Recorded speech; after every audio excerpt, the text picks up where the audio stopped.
everybody, and happy Saturday up in here. I've been slacking a little bit. Took 2 days off from the live streams, but that's because we got a special one today, and that is some more HTS watch party action. It feels like it's been forever, honestly, since we've had some watch party action, but obviously we have HTS Charlotte here, hosted by FaZe Clan. I'm actually just in time for bracket play. I was actually going to go live in like another half hour or so, but I was kind of just chilling and not really doing anything. And I saw that they were getting ready to bring the main broadcast back pretty soon for the first matchup. But some interesting things. Obviously, I have glasses on. My final set of contacts is literally shredded. So I have to go to the eye doctor, my new eye doctor, and try to get more. So until then, we are rocking the specs. We're rocking the 4 eyes, so get used to it. I've done it a few times in the past, so it's not a shock to some of you. But yeah, we got those running. And then, of course, Optic went down to Mindfreak for Mindfreak to go, which you're seeing on the screen now. Well, not behind my fat head, but I'm actually going to end up moving that anyway, so I'll just move it out of the way. But Mindfreak actually went 3-0 in pools, which is actually a pretty big deal. Shopify, as you'd expect, 3-0. FaZe Clan 3-0. Space Station 3-0. So it's a little interesting that Optic's the one that doesn't go 3-0, but I feel like they've been losing one match in pools for a few majors now, so it is what it is. And then I think Complexity actually got surprisingly reverse swept. I think it was Akave, but I might be wrong. I haven't watched any, but I've been keeping up, so I'm excited to finally chill and just watch some. This is hopefully going to be a really vibey stream, man. Feel free to fill me in on any of the matches I missed as well, y'all, if I missed anything good. Jin, what's good, baby? Hey, at work in the bathroom, have we heard anything about when that special announcement will be? You talking the Halo announcement? That's going to be Friday afternoon at Worlds at the end of the month. Worlds is what, Optic? October 24th, I think? Is that the Friday? I'm going to let you know right now. I believe it's the 24th of this month. It is the 24th, so Friday afternoon, October 24th. Lemon, what's going on, baby? My man. We're chilling, bro. Excited to chill and watch some Halo.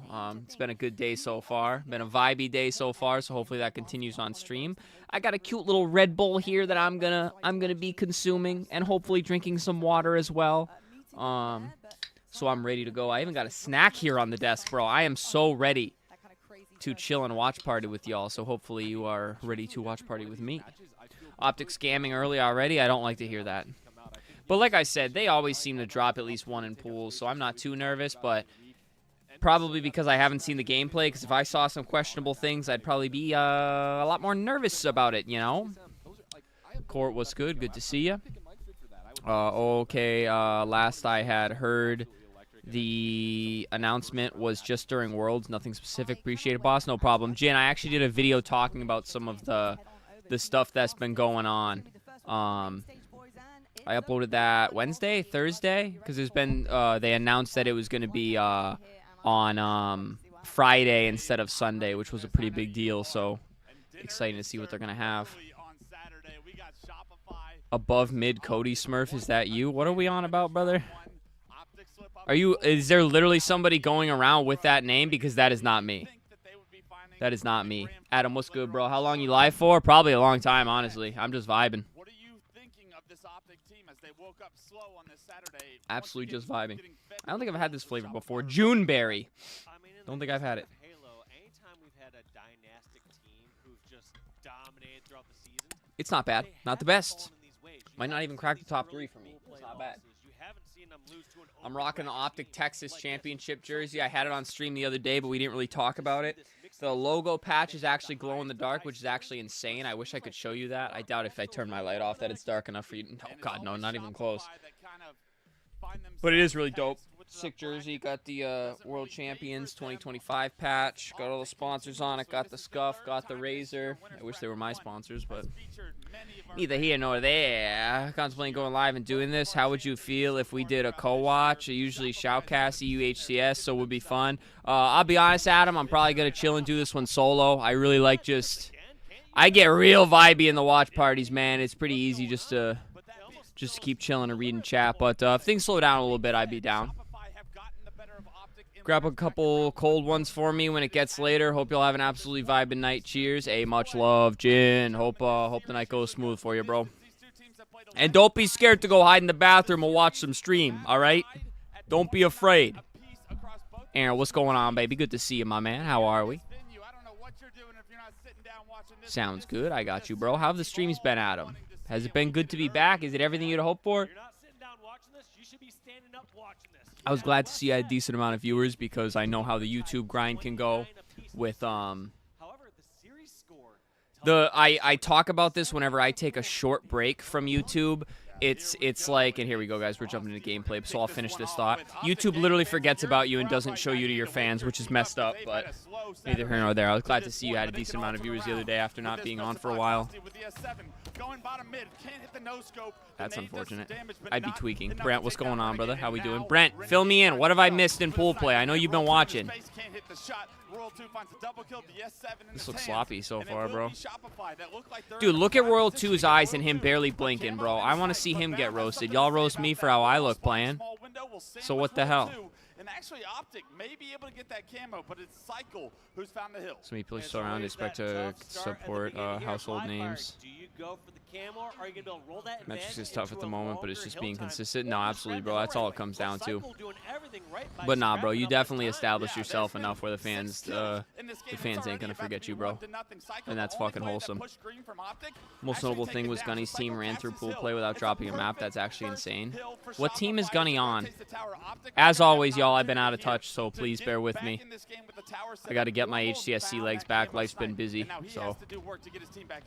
He has a healthy amount of ammo as well. 5 bullets, that's going to be enough to get a good setup here going on over at the tower. Also, I've really gotten it down on Saturday, not going live too early. Because what always happens when we watch party is I go live too early, and then I'm already fried by the time we start bracket play. So now I enjoy my fucking morning, vibe a little bit. I just ate lunch, and then I hop on.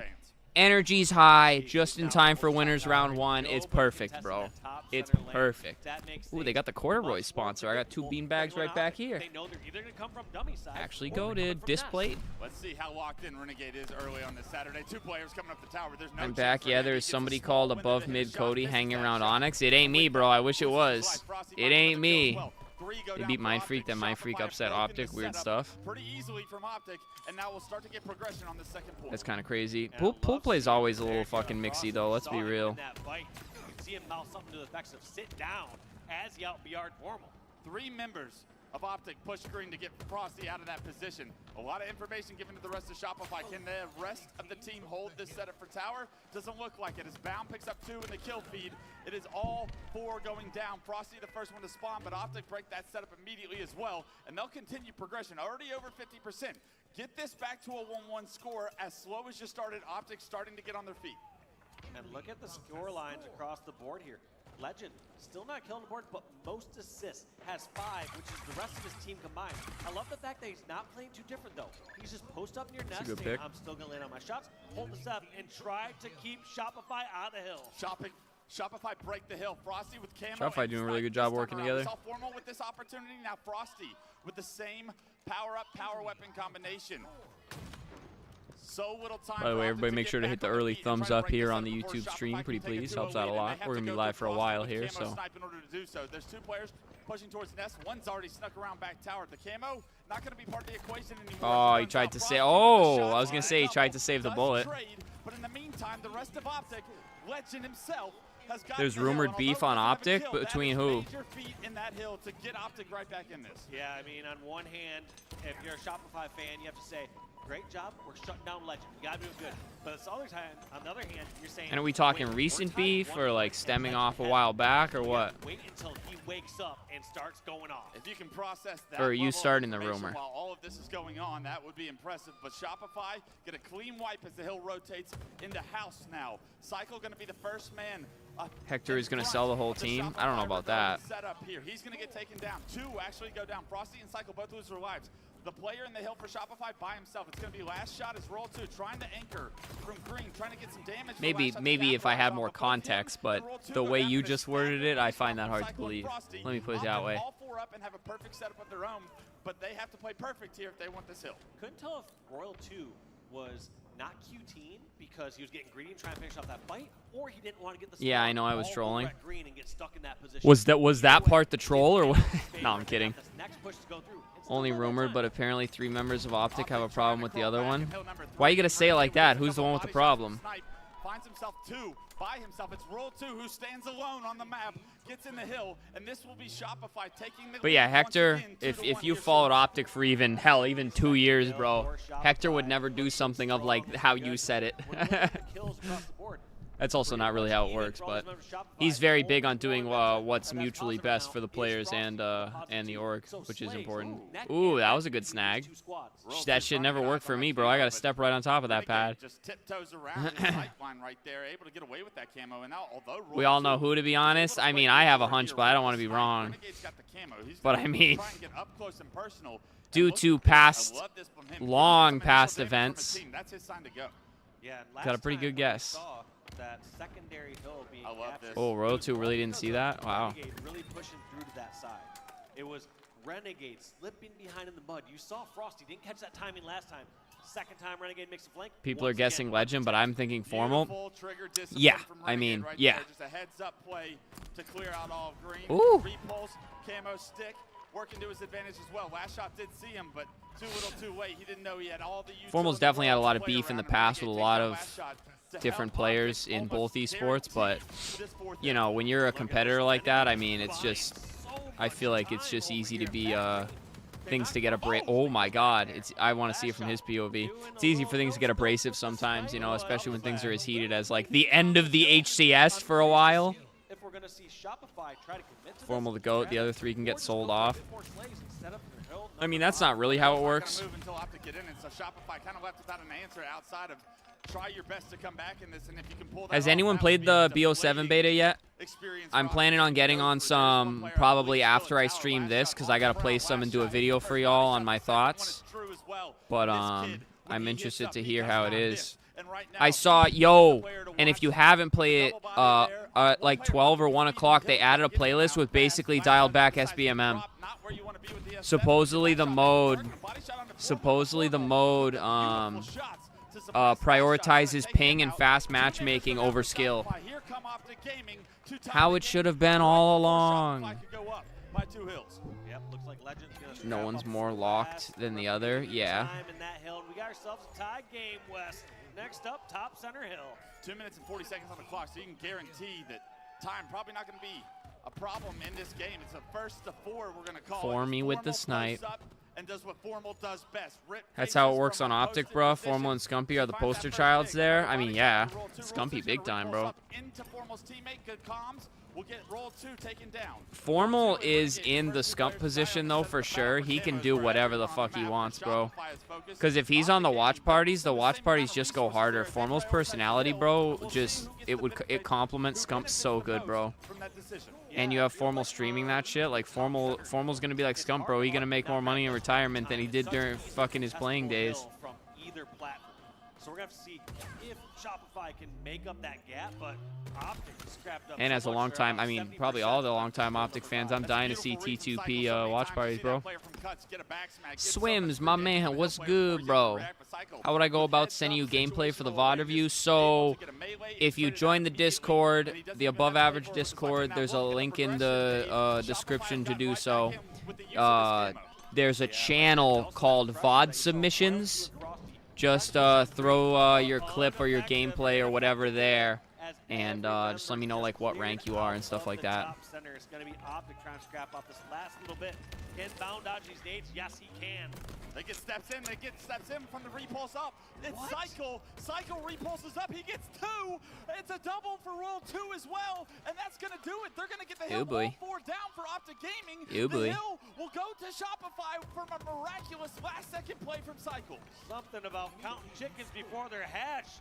My apologies, all you viewers out there. Last shot I had no counts idea as Cycle chickens. had the flank of the sentry up through the vent.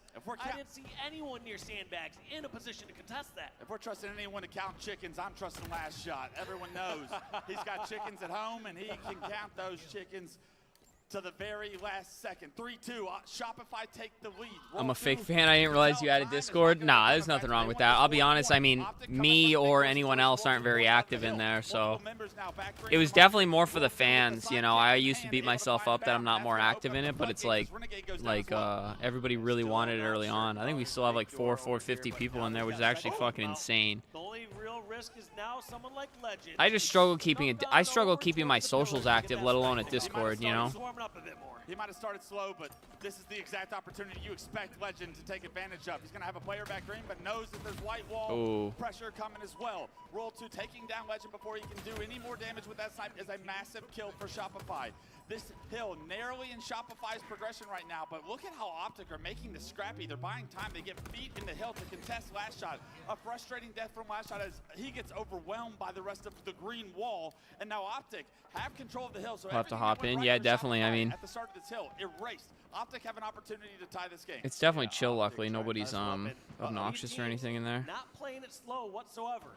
These teams can play it about as fast as anyone else when things start to go in their advantage. So we're not going to be seeing any sort of overtime in this scenario. This is going to be going over to one of these teams soon, whether it's going to be Shopify closing out this game 4-2 or Optic bringing it to a crucial Hill 7. Frosty no scope, headshots, formal, and hits him again in a second. He comes off. I feel the same way, Swims, and I realize that I kind of just have to post whatever, to be honest. I really got to just get in there and just start posting, but it's like, I don't know. It's just easy to get lazy within, like life's been really tough, so it's hard to be like super pumped about posting stuff, because it's like, you know, I'm not trying to just post sad shit all the time either, but it's like I've gotten lazy on the Twitter. Luckily, I've been relatively active on TikTok. Here we go. Here we go. What better way to start winners round 1, y'all? Fastest, if not the fastest player in the game when he's G-sliding across the map. How did he get somehow close that gap quick enough to just contest it? Now Shopify, luckily, not crumbling just yet. They're all the way over at tower. You didn't see Frosty overcommit, try to desperately kill that person. Brown just got to live up. He didn't have a chance. He didn't have the grenades. Instead, setting up. Ooh, they're going to hunt him yet. Formal's there, though. Is where these series are decided. Formal's going to chase, try to get a pick. Yikes. Differences that players ain't looking good for Optic here. These close games that really make the difference in these series right now. Post some random pictures with baddies. I don't think that would go over well for a few reasons, if I'm being honest. Snipers coming up, and you know everybody wants that S7 in their hands. Sadly, I ain't be taking too many pictures with baddies nowadays, brother. But nah, I think I really just have to post stuff, and I've been watching Daltouche and stuff do like the day in the lives, and it's like, it's just really fun to watch, and I'm like, damn. It's not about whether you do something interesting. It's just about whether people are interested in you or not. You know what I mean? Like, I could probably video myself making a fucking bowl of cereal, and some of y'all would enjoy seeing that. You know what I mean? Because we vibe together, y'all. You know, y'all are going to be like, I want to see this vibey-ass individual make a bowl of cereal. You know? The final point, and it is Shopify. I say this as I'm ready to post on Insta and stuff. I just haven't. Twitter, I'm not quite as good at. Like, I mean, I like spewing my thoughts. I just don't. You know. Watch Optic lose to Mind Freak earlier. Happy they are playing a bit better. A bit better, but. I guess you could make an argument for the 2025 season of how often we've seen Optic fall to second pools and play Shopify Rebellion. That was close, at least. First round. But Legend 9 and 17. We now just have it to a milk before or after the cereal? Cereal first, pour the milk across the top, bro. There's no other way to do it, I'll be honest with you. These teams literally as close as you can possibly be in skill, and then the bowl goes last. Yeah, that game went back and forth. It was Shopify in the lead, Optic tied up. Shopify in the lead. He started the game 0-7. Oh my God. God. Watch the rebroadcast and see how Bound was able to get into that hill before it was captured. The sixth hill. Right before Hill 7. I don't know how Bound got feet in there, and what he did after was absolutely miraculous. I've been confused those last few hills. I've been confused all day. I mean, on hill number 5, you see Cycle somehow get through. I thought Bound was going to capture it. Hill number 6, I thought Frosty was going to capture it. Today, I woke up, I thought it was October 4th. It's pretty much December 25th with the kind of gameplay that we're seeing. This might be the best Halo Infinite as of yet, and what these teams have in store to end this year. It's going to be nothing short of absolute brilliance. here so far. We're shifting Optic our should do a mindset, boot camp Dave, if as they we take lose a this look at the event. What do you highlights mean, bro? on where Optic Gaming are for the day right now, going into You talking the like Game 2 scavenging Slayer. talent? And when you talk about the series that we've seen throughout this year between Shopify and Optic, the times Optic lose the Slayers are the times Optic fall short of Shopify Rebellion. And knowing that Shopify now have that one game advantage, looking at game 2 as an opportunity, as a appetizer for what this series is for them, Optic Gaming have got to refocus and reshift. What are you specifically looking at? Who are you specifically looking at for Optic to get right back on track and make this series an even keel? I mean, Like how stats don't tell the Shopify whole does? series, What exactly does but Shopify it do? is incredibly rare where we saw our 20 How's the quality on the Champs jersey? Best esports jersey I've owned yet. Yeah. Because I'm going to keep it a buck with you. I've purchased some Optic jerseys in the past, and I haven't been too pleased with not necessarily so much the quality, but the fit of them is really bad, and it just feels like they're made pretty poorly. But honestly, this one, bro, like, with my build and like everything, it fits wicked good. Like, sleeves ain't too baggy. My problem with the other one is like around the stomach, it's like looser than the top, so it's like I don't know how to put that, but like this just fits good, straight down, like clean as hell. Anchoring the It's tower good. with the same The patch, combination. so this patch Don't be glows in the surprised dark. when It's these absolutely two teams insane. at this high of a level, they drop those power weapons. Just for the to Camo honestly, players, like and I when said, they the do, best they quality create esports jersey opportunity I've gotten and so far, almost and I'm outright really pumped. dictate It was how this so game worth is the gonna wait, go, dude. ladies and And gentlemen. it's We are just, getting it's into really game nice. And 2. obviously, And I'm pumped. Optic went back to back, bro. I couldn't be any happier, dude. Could not be any happier. And honestly stole some of those hills away. But as this series continues, you can only best Meet up at believe HQ the and play bloodbath together, will vibe continue together, as make well. content together is what Shopify does. I mean, yeah. See how both these teams I mean, they're decide required win. to do content. do I think just we're don't know gonna how much see they do as a bit team. Slower of gameplay at certain moments on this one. You have no choice but to, unless you want to try to force some action. Oh my God, Legend does want to force some action, just flying into the yard. Legend You said said we getting Bryson on the board said early. that, but he wanted to put that pressure on. That's a statement from Legend saying, you will not see me drop those stats again in this series. He finds himself the first pick of the match, 3-3.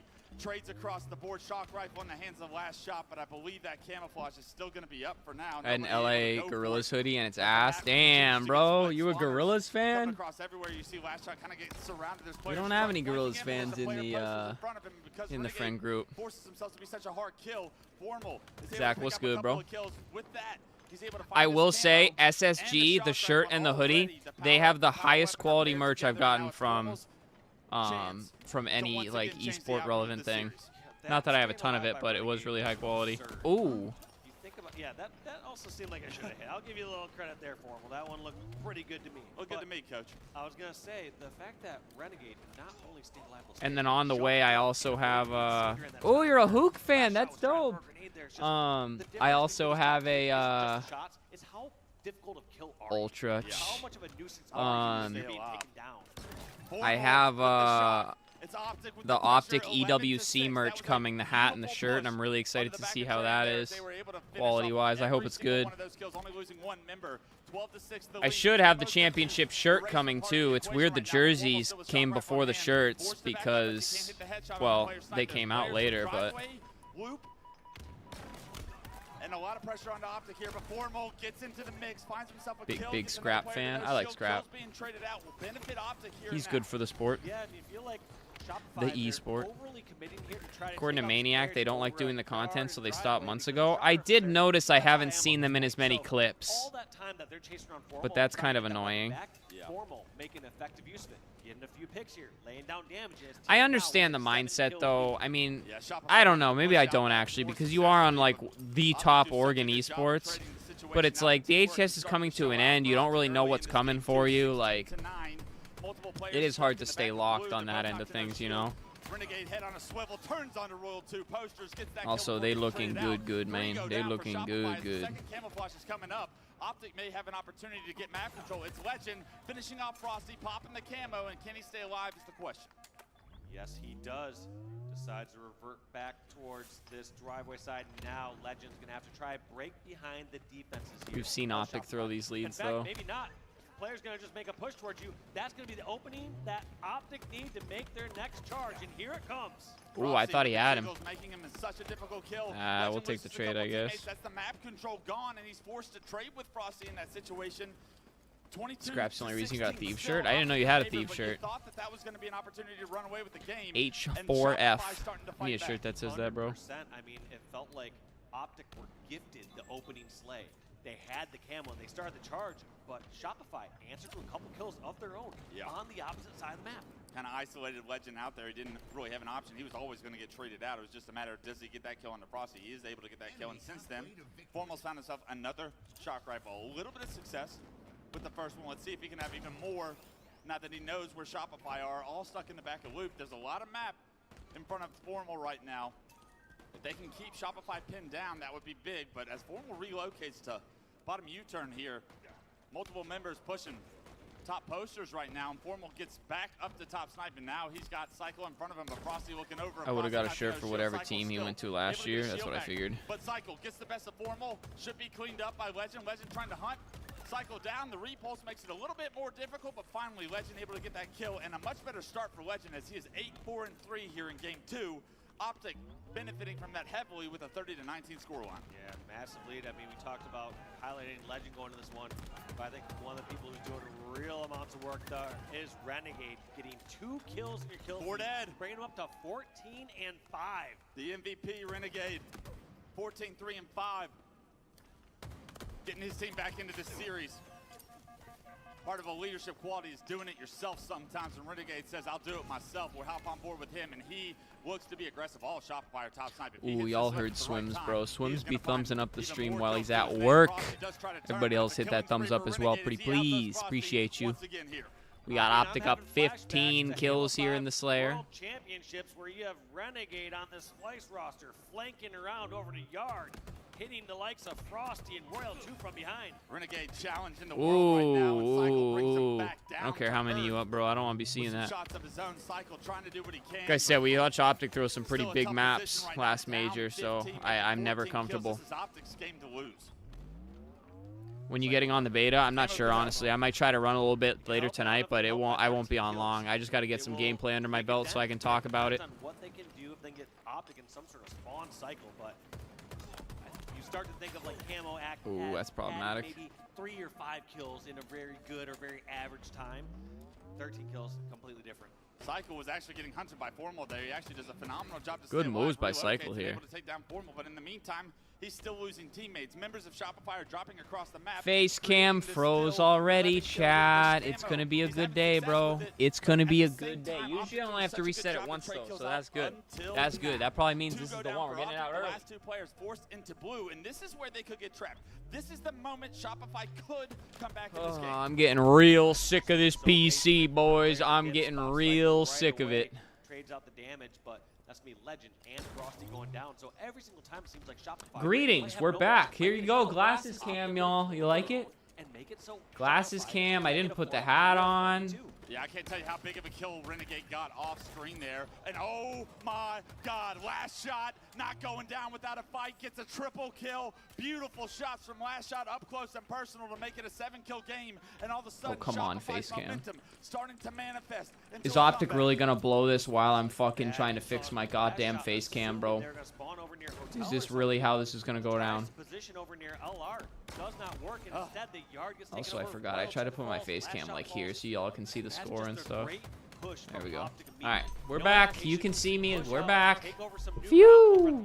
Yeah, if they hesitate there, last Phew! Beta is fun. All my friends have just been hating. Yeah, I don't trust other people's opinions on COD, bro.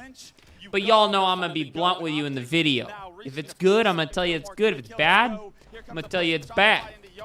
It's free shots on the last shot. It's free shots on the Cycle Bound.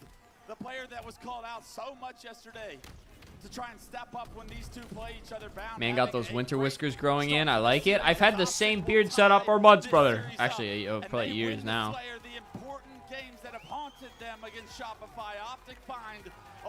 Tommy, I'm literally just getting on the beta for a couple games and recording it. I'm not going to be on grinding. I didn't like the beta at first, but then changed my settings and got used to the game now. Now I love the game. Yeah, I mean, settings is the first thing you got to tackle.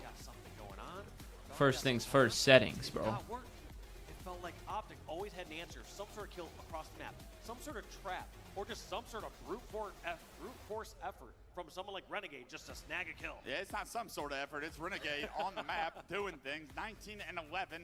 He's got 4 assists to pair with it, but those 19 kills gave everything to Optic, especially how quickly he was getting those. It looks kills better than earlier on. BO6. I'll be honest, it looks like BO6 with wall jumping, but I'll make that judgment when I run a couple games. It was funny seeing all the overlays where they show the sniping gameplay and stuff from BO6 next to BO7. It literally looks exactly the same. Maps are better than BO6. I like to hear that. Maps are very important. The part about Renegade's scoreline there is I don't recall him having shock rifle. I don't know how many, if any, camos that he had. That's just pure skill, running through the map, getting flanks, making things happen. Route man gets paid, and Renegade with those flanks, with the shot. I mess with wall jumping heavy in older CODs, to be honest. Well, they never really had wall jumping, but I get what you're saying. I like something like that to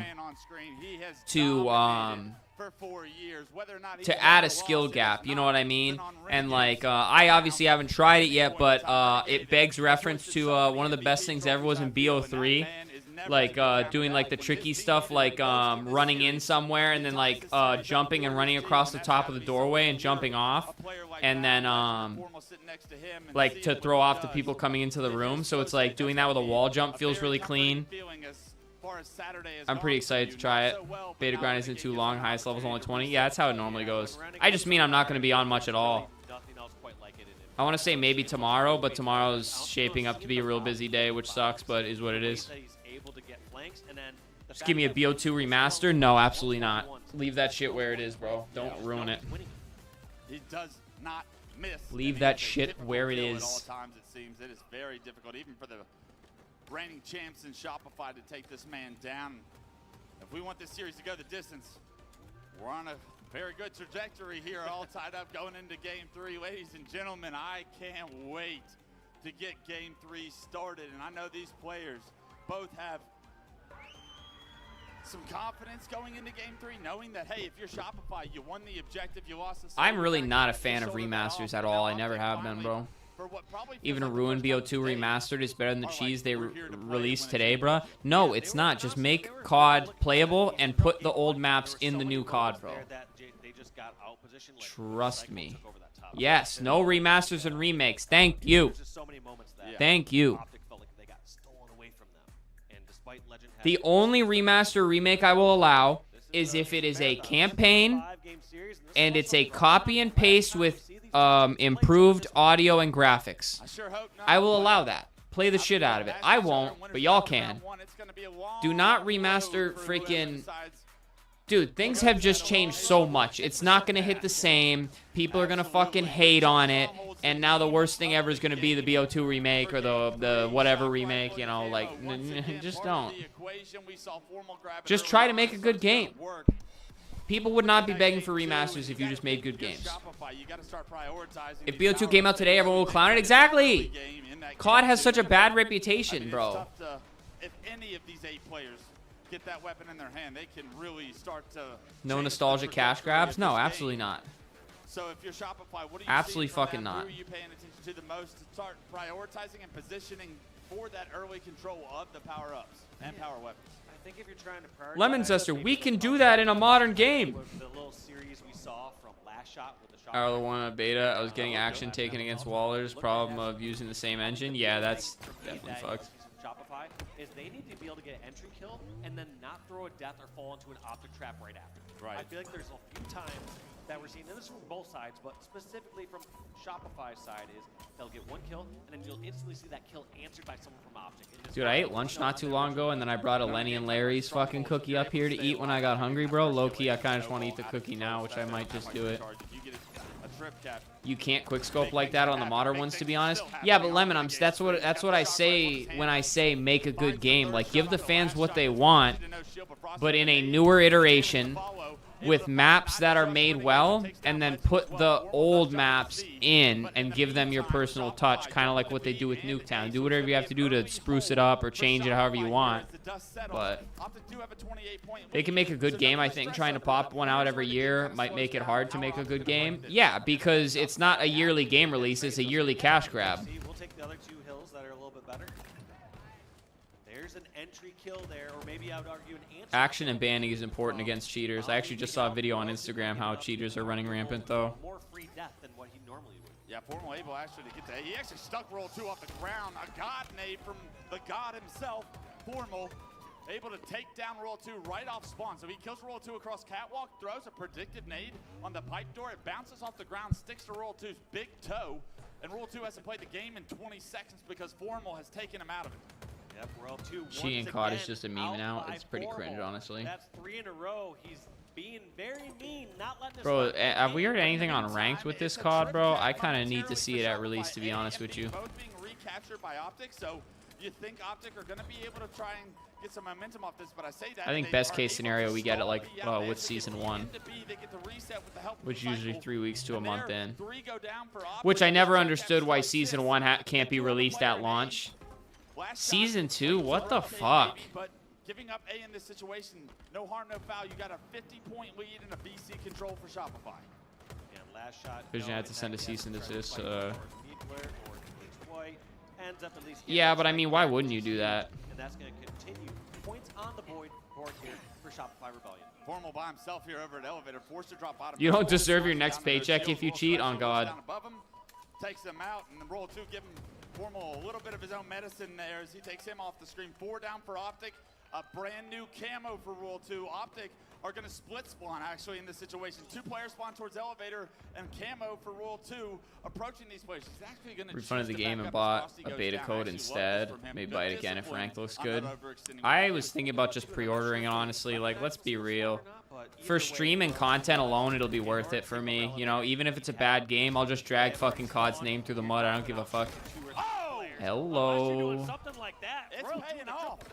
This is not good.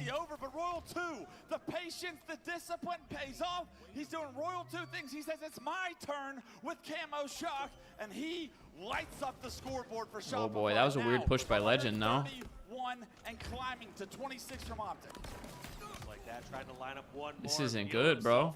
And that's a 100. This ain't good, bro. They're also not satisfied. They're pushing for the strip cap. I'm not sure if this is the right time. Yeah, fuck it. I'm eating the cookie, bro. I'm eating it. Give me a COD Master Chief Collection style where all the old school maps and weapons and there is no SBMM, bro. Lemon, I think you want the same thing we want. You're just imagining in a weird way. Make a good COD game, add some good maps, and fix SBMM. All there is to it. And pre-order the Vault version, you're an animal. SBMM should not be so cranked in the beta. Dino, did you try the new mode? They put a mode in that prioritizes ping and matchmaking over skill. I need a listen in? Bro, how have we not had a listen in yet? There will never be another good COD? Alright, Lemon, now you're off the rails, bro. Now you're off the rails. I need you to reel it in. Take a deep breath. Of Shopify, 9, 11, 10, 10, everybody doing their part as we see individual pop-off moments. The EMP mode? No, not yet. Maybe later I will. That's where I'm going to start, bro. BO6 was decent, so there's a shot. Absolutely, there is a chance. Lemon is crashing out, bro. I'm trying to bring him back down to earth here. I'm trying to lock him back in. Damage is done. I mean, even when Shopify lost a couple members there was just Lemon's getting mad. Lemon's like, fucking Cody's the one off his rocker. And you're probably right, Lemon. No, I'm kidding. And any way that they're going to push out of there is going to be tight confined quarters, whether they're going through control or whether they're going through goal. Oh boy, he's dead, right? A couple members from Optic, not to know Sniping is fun. It looked the same as BO6, but I definitely plan to give it a try.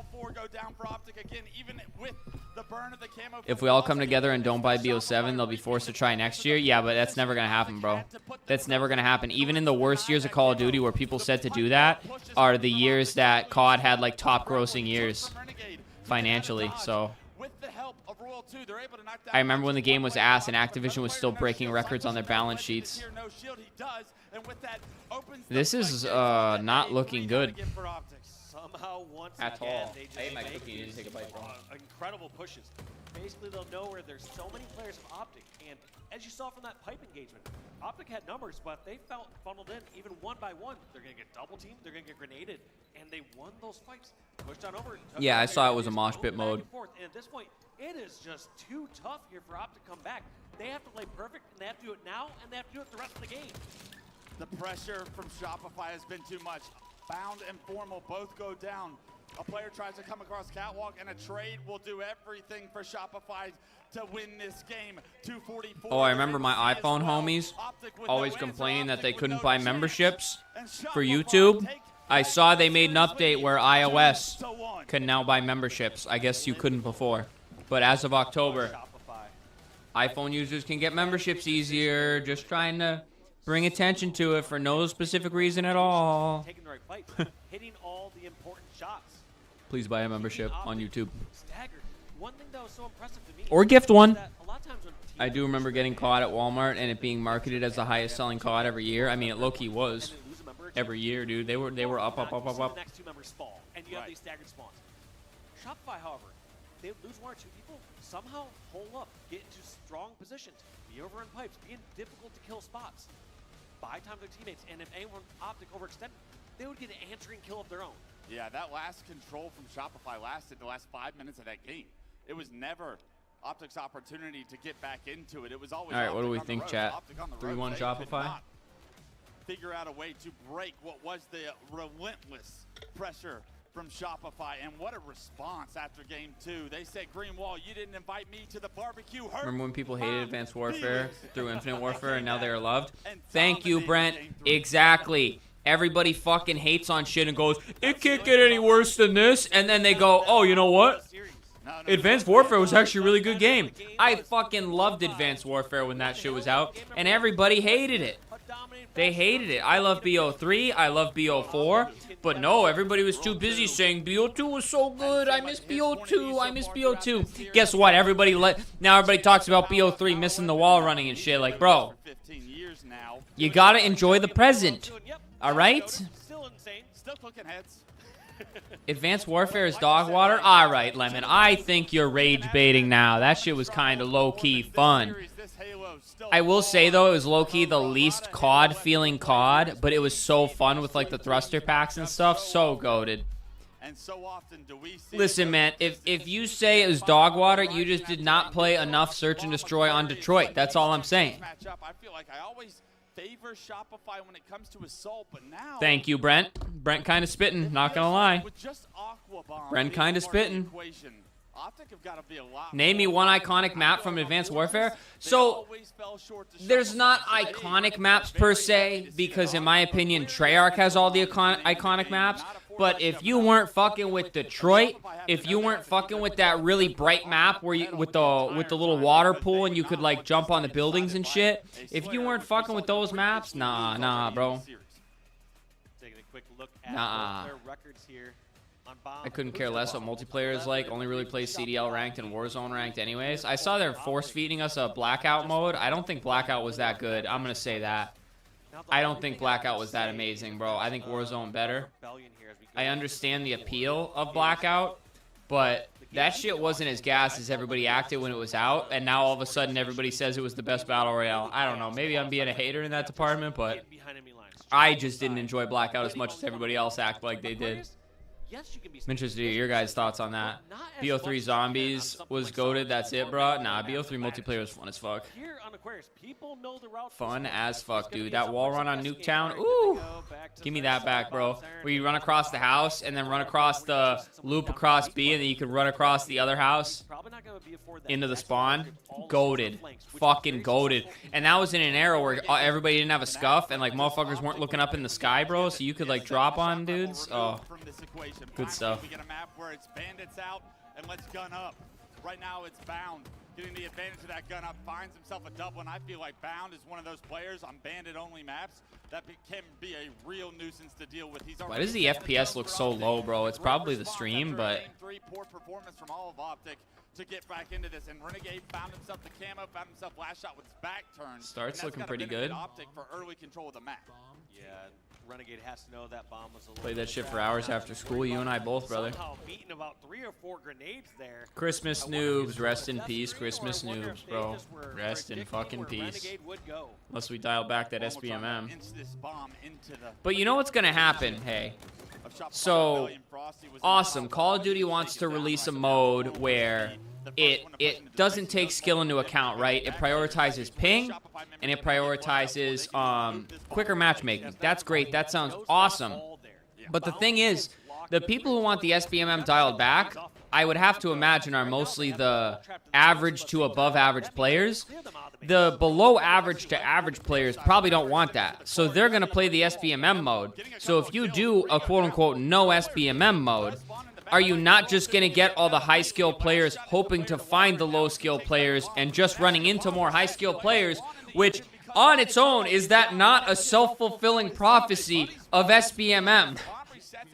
I mean, granted, they're probably doing it just to test, but tell me that's not a realistic scenario for the most part, right? Maybe I'm bugging, but at least you're not sweating still, though, you know, because there is a big gap between a above-average player and an average player. The bomb guy, he had to push in first. But Nobody else touches that bomb. Because of that, it resets. But not only that, but last shot's route had to be incredible for him to not only get a kill, but buy enough time for that bomb. The to low reset skill as well. players Last shot, think they are high skilled. No. When I say low skill, I mean like the casual players. They do not think they are high skilled.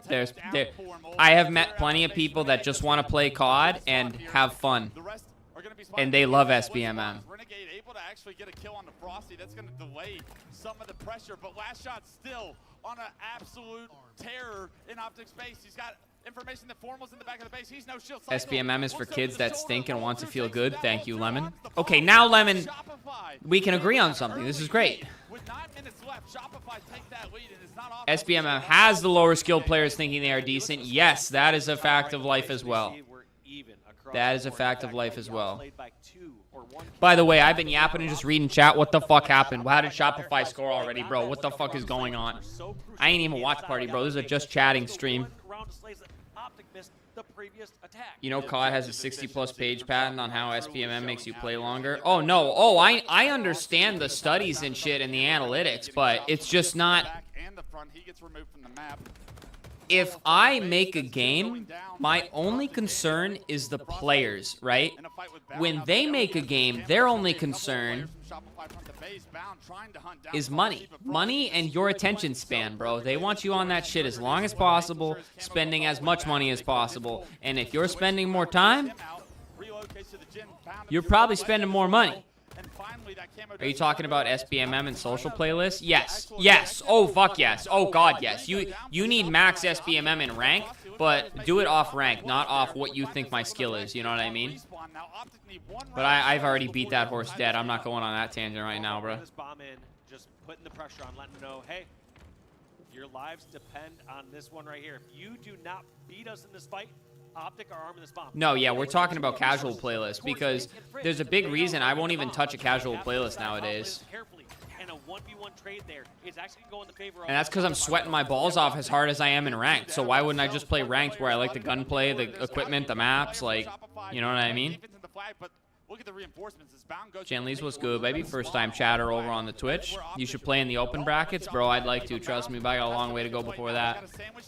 We go pro next Halo. You just wait. Whenever that may be. Here we go. Here we go.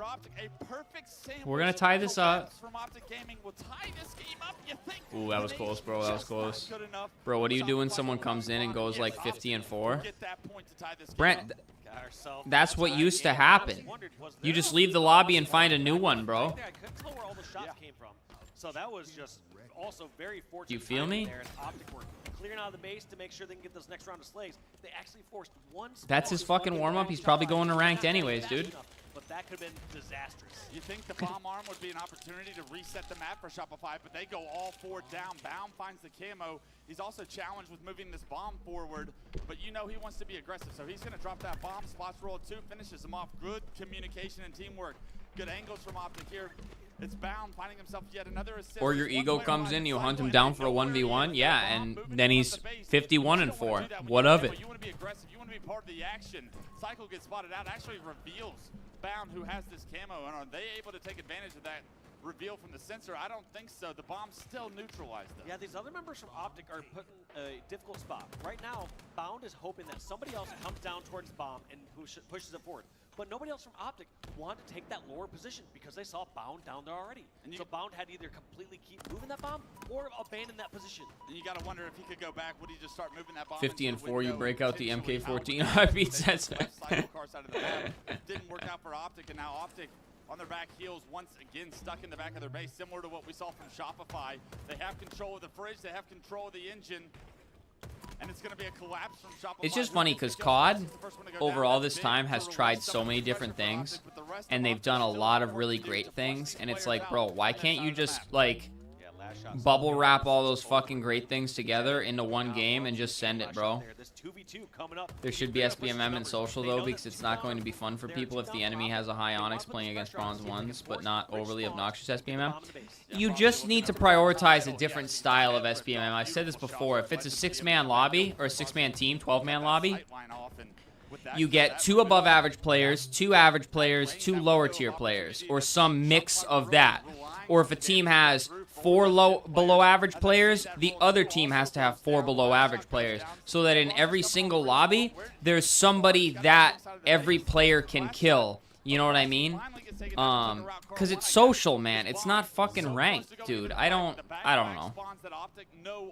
Hate on me if you will, but I will die on that hill, bro. That was so well done by Legend. So sneaky over in the Here we go. On top of that, relieving the pressure in the base, bringing this across. Oh, almost gets the fish on Frosty. Last one alive. Frosty stopping an arm. I can't stress how important that kill from Frosty on the Legend was. He will delay what is Optic's control right now. Everybody from Shopify rewarded with an opportunity to respawn and defend their base once again because Frosty gets that kill on the Legend. There's a couple other picks, 2 apiece, but it seems like Optic have a little bit more presence across the map. 2 are pushed on over towards the car side. Frosty trying to change that. Yeah, the camo is up, and you see how bad multiple members of Optic want to go for it, but they're forced back down the car, but none of them get taken down. The shield recharge from Optic, everyone bait and switching perfectly there, Dave. That was insane by Formal and Legend. As soon as one started to get some shield back, they were the tank. The other person was buying some time, baiting and switching. That was brilliant by those 2 to stay alive for so long. Is the volume good, y'all? It's 2 players from Shopify. Make it 3. Spawn in the back of the base. Where does Roll 2 spawn? He's going to spawn out in the fridge. If they're able to isolate Roll 2, don't be surprised when Optic Gaming perform the same level of strategy they did the first time around. They get that kill, but they lose Formal. There's 2 players defending the pink door this time around from Shopify, but Enable will come through. Cycle gets backed up. Cycle gets knocked. Ooh, that would have been a big kill. Is there anyone from Optic coming from the gen? It's going to be Legend. He's a little late as he comes off respawn, but Cycle's noted in the window to be no shield. All of Shopify stuck like fish in a barrel. Bound, knocking everyone down to no shield. The bomb still front the base. He's pinging it. Formal, get the bomb. The damn bomb in the base. Oh my God. Doing everything there, and that was such a perfect last-second touch on the bomb. But I'm surprised this didn't go progress any further. Yeah. That is the worst feeling in bomb. They had the bomb in front of the base, but players not the tie. Confused on who's on the objective. When you put in all the work and set up to get a bomb plant, and you don't even fucking start a bomb plant, bro. Still in Shopify's window. It may reset due to time right now. Yeah, I don't know what the fuck they're doing, bro. They spawn on the pink side of the map. One is going to have opted to go to the pink too. Bomb actually resets. Thanks Steitzer for that one. As Baum finds a killing spree and gets back control of the fridge of Shopify Rebellion. Now I'm looking over at the Slays. Optic outslaying Swims, that's why we need lobby chat and pre and post game legit. 7, Renegade +5. But keep in mind, it's an objective game. All these Slays, as you saw during that last round, didn't translate into a bomb arm.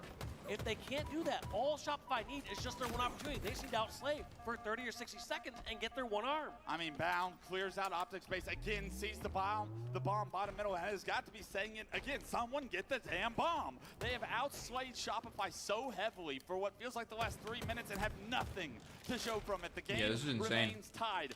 2 minutes. Look at on the clock. fucking kills, Camo bro. is up, and you can best believe the next arm is going to put so much pressure on the other team. Holy! Ow. Good God, Legend, that stick was disgusting. Hits him with a slow ball. Not too happy about the trajectory of his jump as he saw that blue plasma flying his way. Renegade moving his bomb. God damn, that was tasty, bro. God damn. Is being felt.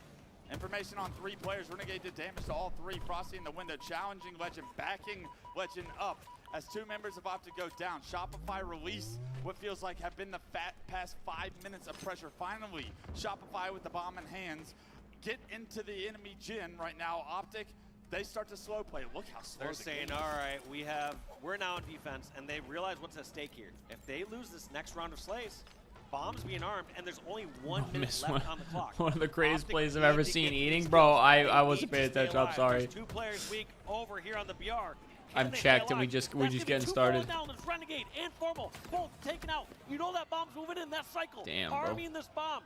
Shopify Rebellion did not have control for the last 5 minutes. They get it for 45 seconds and Optic they arm throwing. the bomb. The efficiency, how slow the game turned down, and pressure, it bursts pipes, or it makes diamonds, and diamonds are what Shopify are creating right now. They are headed to winner's bracket round 2 if they're able to close this game out. A minute left on the clock. Optic scrambling across the pink side of the map. Cycle on the prowl right now. The bomb in Last Shot's hand, and he's in their base. They overextended. They didn't know. Last Shot forced to drop it as Renegade jumps up, but multiple members are here, and all 4 down for Optic. Shopify Rebellion get the 3rd arm before the time goes out, and that'll do it. They once again knock Optic Gaming to the elimination bracket. Shopify Rebellion in 4 games this time. Bro, Optic goes Get the down job done, and they quietly in rest winners their round shoulders off 1. the What dust the is hell always there. happened?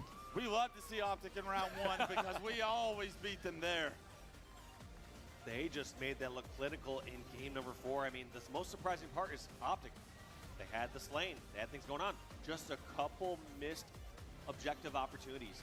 And it felt like they either need somebody to just start running that, either somebody being committed to it, or they're going to go back to the drawing board. You know they're What capable of happened, game bro? number 4. Yeah. They had all the Like slaying that map. in the world, and it could not translate to an arm. Shopify get 1 round of Dude, they slays at literally base. had They the get bomb arm plant, instant and back. whoever, They get a it second might have arm been formal right top after. mid, was just pinging Yeah, bomb. before we talk Look about at the brilliance fucking for Rebellion, I do want kills. to say, if Optic goes back and thinks about this series, they'll be kicking themselves for several different games. Game 1, several different hills slip out of their control.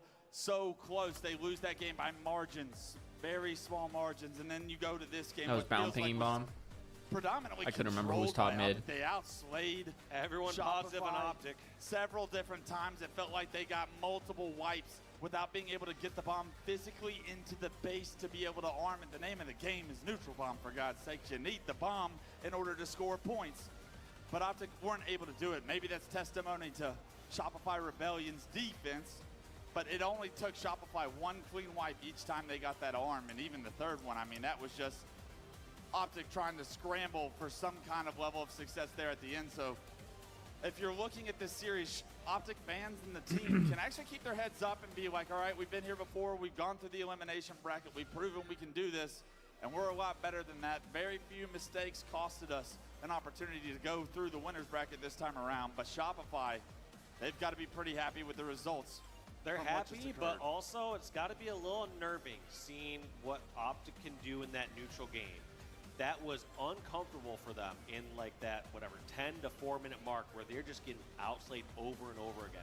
I always talk about the game in those few snapshots. Worst case scenario, neutral game, best case scenario. Right. That neutral game, all Optic, all Cody Optic. subbed It was for just formal, pouring brother. down Those on shoes the are much too bomb. big for me to But fill. when it came to the worst case scenario, I'd be an Shopify, innocent they bystander broke out there. They hold up, they know how to play defense. They stopped all those aggressive pushes from Optic and stopped those overslaying periods from being bomb arms. And then They had him for that. I don't care who picks up the bomb there. Similar for Shopify. Somebody's got to get it. Whoever's closest has to get that. Control for 30 seconds.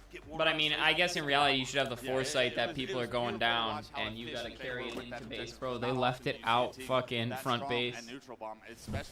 Yikes, brother, yikes. To your point, you think they played so well, but got so little from playing so well, and that's going to be something that they go back to the drawing board and they look at. But as we move forward, it's going to be a long road for Optic. What do you have to say to the green wall out there? Well, we're going to get to see a lot of Optic today. Yeehaw. I mean, Shopify's going to walk into the grand final. Not walk in. They're going to have a couple tough matches, but... A team that's so strong that has a few stumbles every event and then still rolls back and wins tournaments. Still has won 2 out of 3 events. So I'm not too worried here for Optic, but it's still just not... Well, I mean, they just have to get the timing. Like... I mean, their timings were super bad on, I can guarantee their confidence is I don't even remember what map it was, bro. It just looks like this team hasn't been together for the entire year. Whose confidence isn't waived. It's Royal 2 on the main stage with an interview from Guy Blaze. I can agree. How tall is Royal 2? Has not wavered, feeling like $1 million on the main stage. Make some noise for Shopify Rebellion, everybody. Winners round 1 yet again. Oh, he's short, bro. He's gotta be like 5'4", right? Against the green wall. Are you tired of playing on round 1? Were you expected it this time around?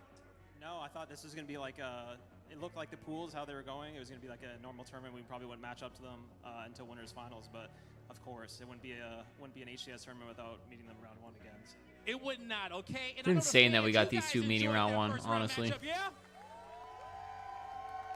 Amazing crowd we got to kick off this Saturday. Now, you guys. Yeah, Dino, we were actually talking about that. I mean, I think Brent, were you the one that said it? They like don't want to do the. They don't want to do the content. I know that felt good. Yeah, no, I think we just played it perfect. On that map, sometimes you can see both sides. If you're just trapped in your base and you can't do anything, I think we. Obito was good. What is Sonic Fox? I'm so confident in this team that we can, take. I don't know what that is. Definitely had the better defense in that series, okay? And your offense is matched up to none, okay? What do you want to tell these Shopify fans as you guys get ready for your second round matchup? Because we still got a lot more Halo to play today. I just appreciate all the According to Maniac, they don't like doing it. Why would you not like doing it, bro? Well, then again, I guess I'm biased as a content creator. Yeah, just whatever side you're on, Optic or Shopify, I appreciate all the Halo fans, so thank you. You heard it here from Royal 2. Check out the Shopify Rebellion booth, and that's going to do it for us on the stage. Lot, take us away. Thank you so much, Blaze. Wow. What a matchup early on Saturday. We are so blessed up here.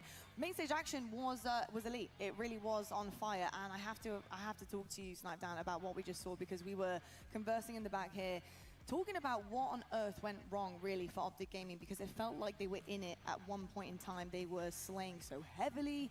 Surely things would be in their favor, but I think the biggest thing is having contextual kills. Kills that mean something, making sure they convert into something that Shopify is so good at doing. And that final bit of assault, you just saw how efficient Shopify are at converting a bomb, but also just being able Optic to should be worried. I don't think anybody's a free win for Optic right now, dog. And literally capitalize on it. Talking about the breakdown of Optic Gaming and really what went wrong there. Yeah, I mean, the good thing is that they won their Slayer pretty convincingly, which is probably their weakest. No, exactly, Dino. Optic also, Optic is really good about, like, grabbing your hand and saying, let's take you to the top.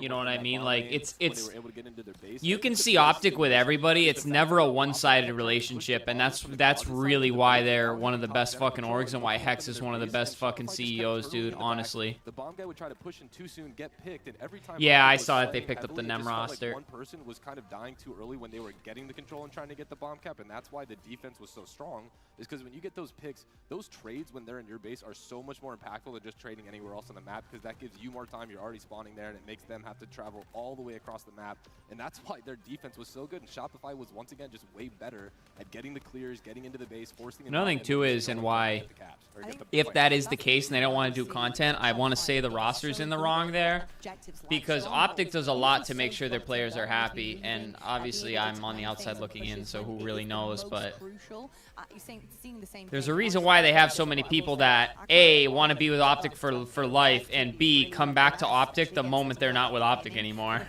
or the moment they're not with their orgs anymore.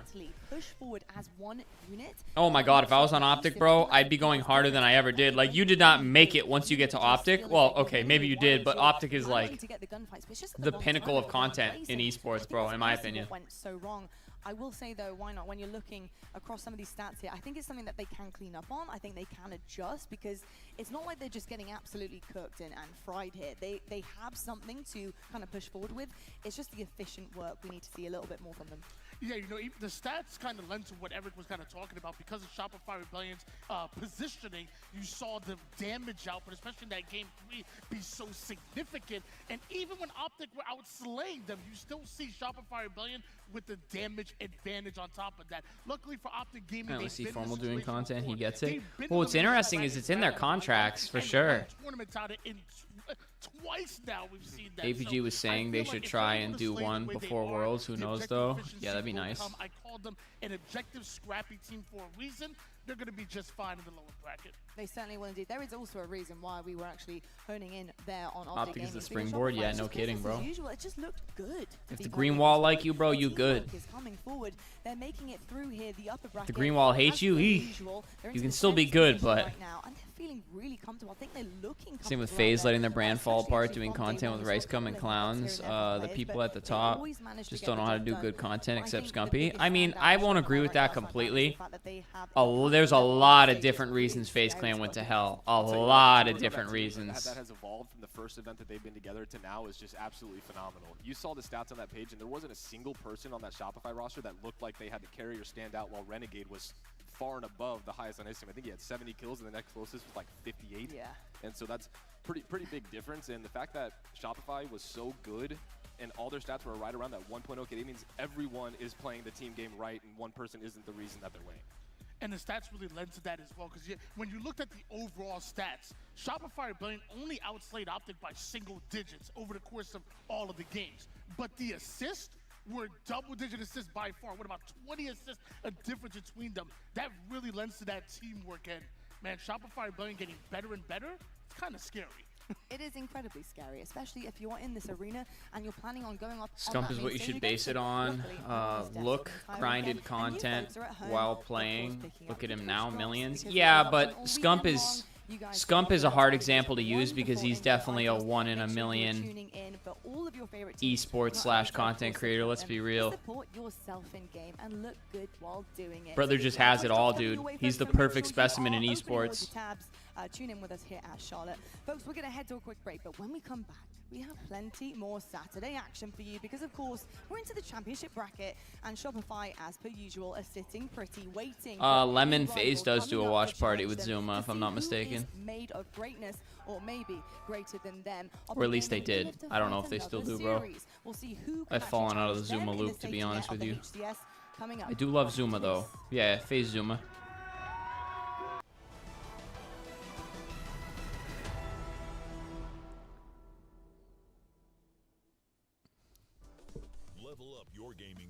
Does FaZe brand it as heavily as Optic does the Scump Watch Party? No. But, you know, to each their own, I guess. Let's be real. If everybody did it perfect and was as popular as Optic, Optic wouldn't be as popular. I realize I have to turn down the ads, bro. I'm sick of getting bagged so hard on these fucking watch parties, bro. I get bagged with copyright after these streams. But I do love doing them, so I'm willing to go to war for y'all.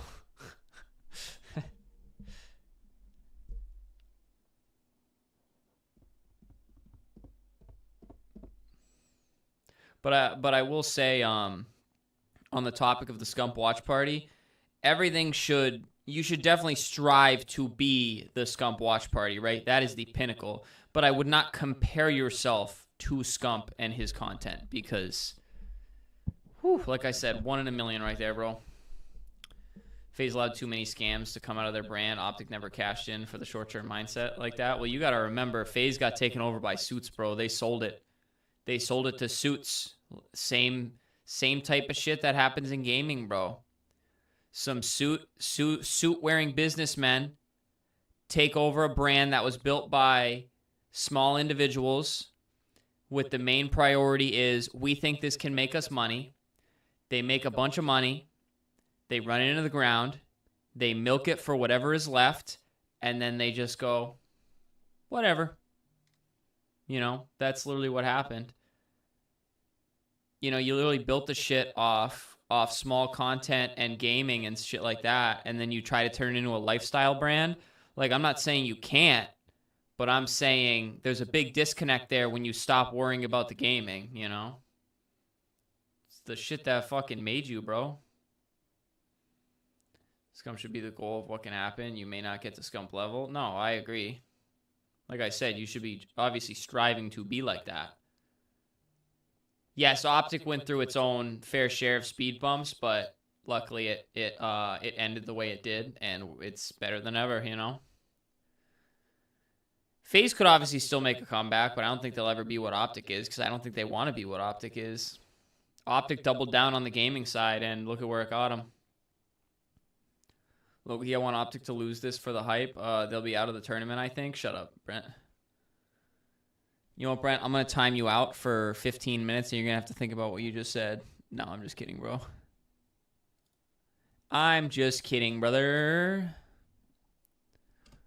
Unless you get any more out of pocket. Then...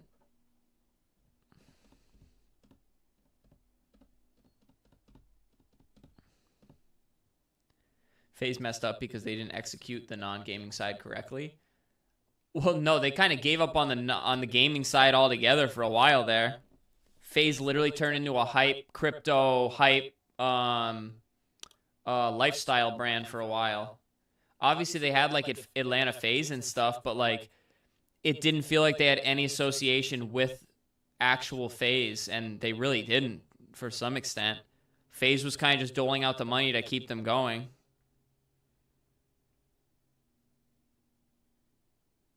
We got the Fire Huntsman branding out of it. Well, that's because Optic is not just Optic. Hex is the reason Optic is what it is. And you cannot counter that at all. I'll die on that hill all day and every day, bro. Because, look at what happened when they took the Optic name to LA, bro. Only real ones remember LA Optic.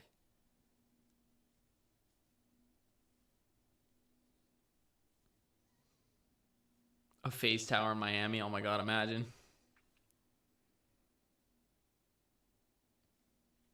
What are we watching? Are we just watching people's armor cores?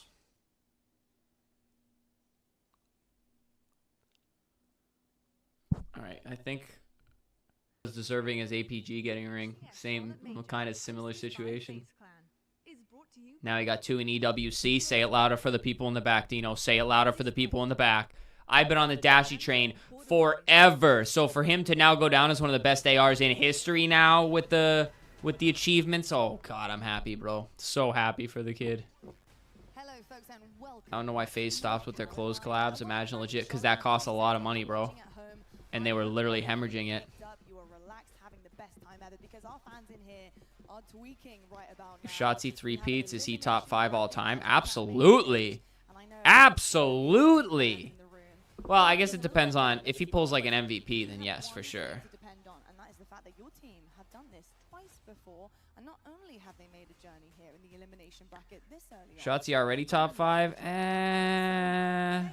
knows what could happen? Maybe 3 times yeah. the charm. I don't know. My name is I think I put him top 5. I have sniped down, and why not be casting on the He does have a Halo ring, but that doesn't pull any weight in the CDL conversation. Oh, yeah, I believe he was the youngest player to get a ring in Halo, if I'm not mistaken, right? At the time?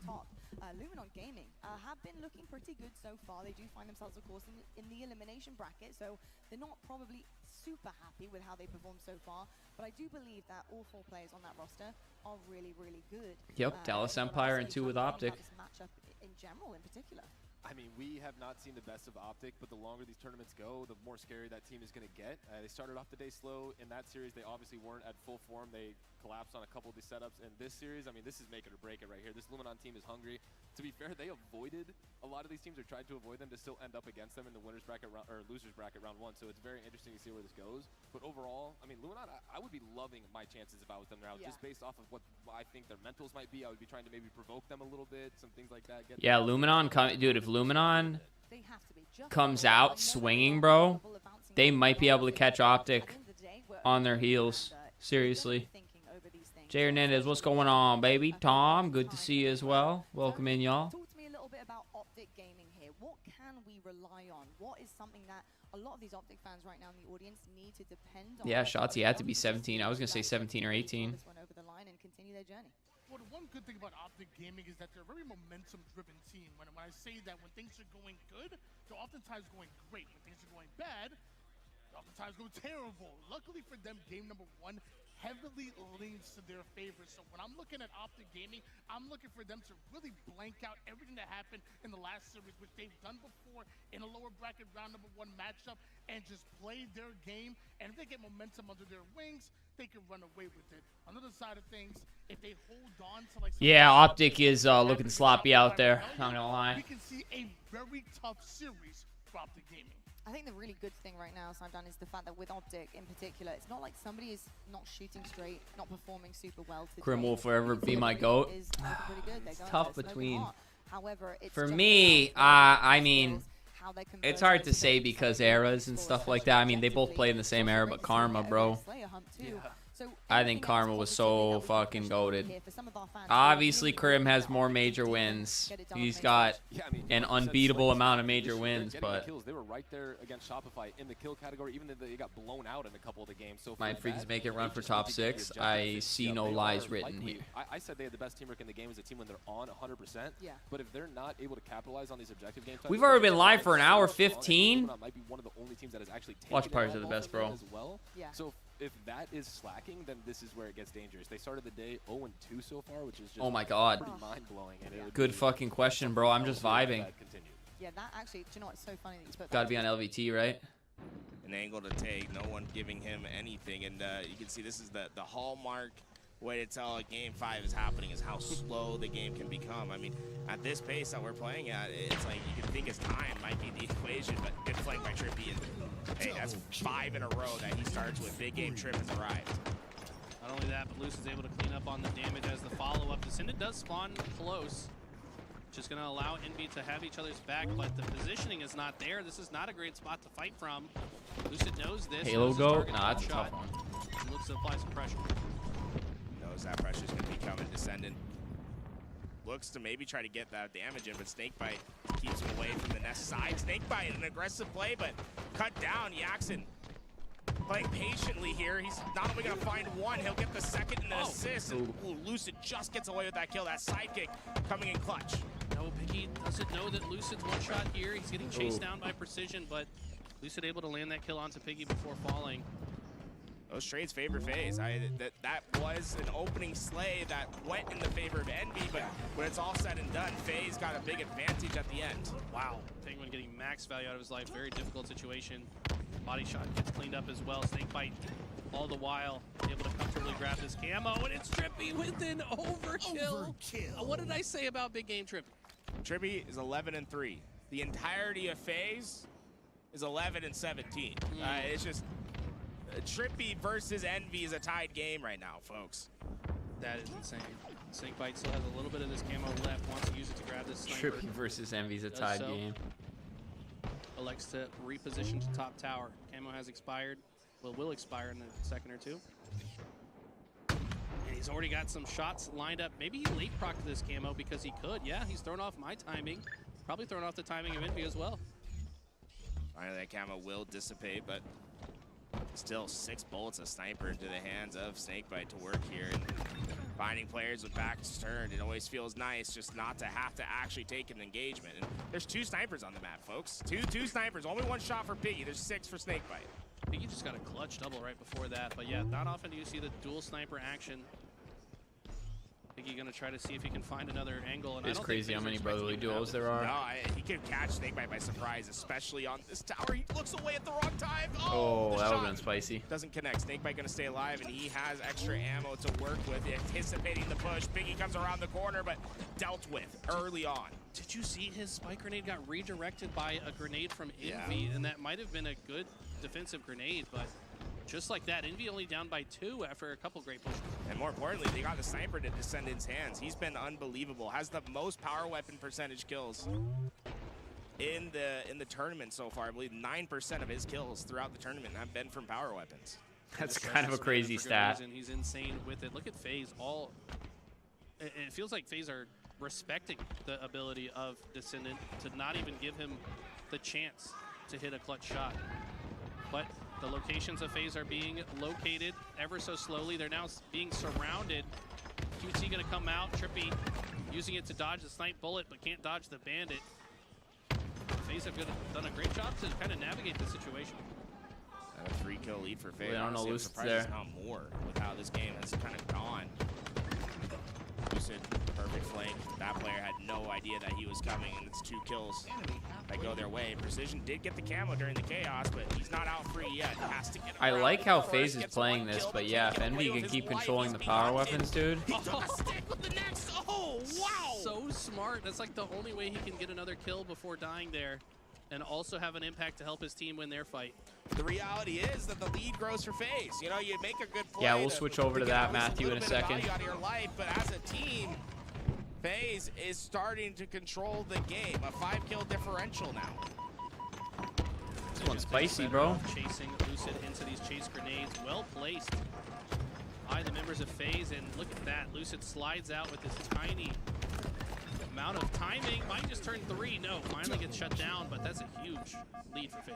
The lead's grown to 6 now. Precision will cut it back to where we were before. Trippy stuck between 2 players, but they didn't know about it. Yaks caught off guard. Penguin comes in to get the assist, and Piggy's trying to clean up what's left behind, but too many players of FaZe are there. They'll have to back down, and FaZe, once again, getting away with a little bit of extra value.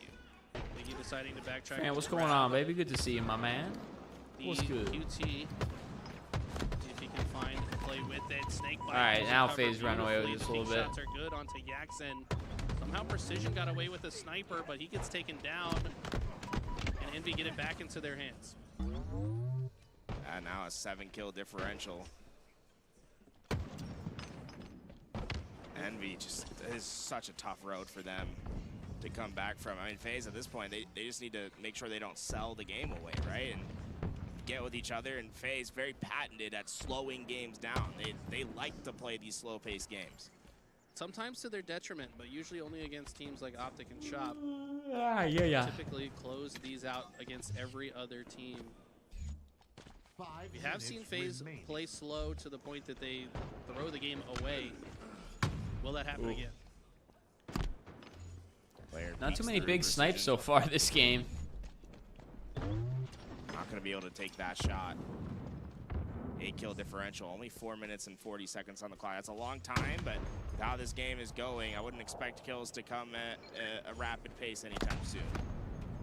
Precision gets the body onto 1. It's cleaned up by Descendant. Jackson finds 1 as well, but they're unaware of Penguin. It's happened a lot this game of just being unaware of a player's position. Things are getting lost on the map. There's been a few fortunate All right, spawns for 6 FaZe, kills. I will admit. One flank play that we saw Heading from into Lucid 40. was because he spawned at the perfect flank opportunity. It's one thing to get lucky, but also to get it to max value in that situation is huge. But Oh boy. Iggy with his camo. Descendant finds the opening sleigh, and the cavalry has arrived. Gonna need more kills than that, though, if they want to come back in this game. Yeah, that's really well played by Piggy. Nice. Super smart play with the camo, and even now it doesn't really want to decommit from this fight, but they've been able to build that, shrink that lead back down to 5, but there's still a lot of work ahead of them. 1 shot's to the left. Lucid goes down. Penguin will join him. 2 untraded kills. Let's make it 3 as Descendant gets his answer. It's a 2-kill game that might turn to 1. Trippy's 1 shot, and they are in the hunt. They smell the blood. Sharks in the water. Piggy working his way through. Oh my god, I thought that stuck him. Not good enough. he has played flawlessly on this life. I love the way he played that entire tower scenario, but when he goes down, it's now a 4-kill lead once again for FaZe. And Trippy turned a him being one shot, stranded by himself, into a 2-kill swing for FaZe. A massive lift by him, and now it turns into 4 unanswered kills. FaZe have been able to battle back, just one team wipe away in Envy. The 2 players split on the map. Precision down to weak. They need to stay alive, but Penguin's pressuring. Penguin knows Precision's still lurking. He's just kind of holding him in place at this point. Trying to navigate the situation. That's a huge sniper for Jackson. They're down by 4, can only give up 3. Yak has the game in his hands, down 4 in this game. They are pressed against the wall. There is no room. It's a sheer cliff that's below them. They take one step too far back. You gotta play this perfectly, bro. It all rests on his hands. Trippy to the corner. Oh, he knows. Spotted, but the stick missed. Wow. It missed. He's alive. Jackson gets the value. Okay. 3-kill difference. Okay. He knew exactly where Trippy was. He checked that corner, so he must have had good intel. And now look at this, they spring to life. Precision finds one in the kill feed on the other side in isolation. No trades. No trades. It's a 2-kill difference. Trippy stuck in the back of green. They get that info. Still 5 bullets for Jackson. 5 kills to win the game. It's in his hands. The first goes into the ground. Trippy survives. Getting back to the camo. Players are pushing. FaZe go down. Oh my God. 46-47. It's Snakebite trapped behind the pillar. The head. Oh my God. It's the body instead. One shots everywhere, but no cleanups. 49 for FaZe. They're 1 kill away. Oh my God. Jackson was doing everything he could in the They ends, and made he as just good of seizes a. once the Oh entire round. no. He's unable to be a part of the ends, and it's FaZe. It's somehow time after Oh time. no, taking bro. these game 5s perfectly. I really thought they were gonna get that, and that was gonna be so hyped, dude. Incredible game that we witnessed. I thought they were gonna get that. Big, and he ends with 17 to his name. Snakebite. If I do play the beta, it'll just be like a couple games, I think, to get to see what it feels like. Necessary, but it was just too big. I don't even have that shit downloaded yet, bro. Been the case many times for Envy. Whether they have the lead or not, something goes wrong. They start losing their timing, their pacing gets off. Happens once again. Now they're gonna have to fight their way through the lower side. That means that FaZe will face TSM and the Sadly, no brothers growing up with. TSM got the win. Yeah, it's very probably why I similar. suck at video Very games similar to what we and saw in everything Dallas. else.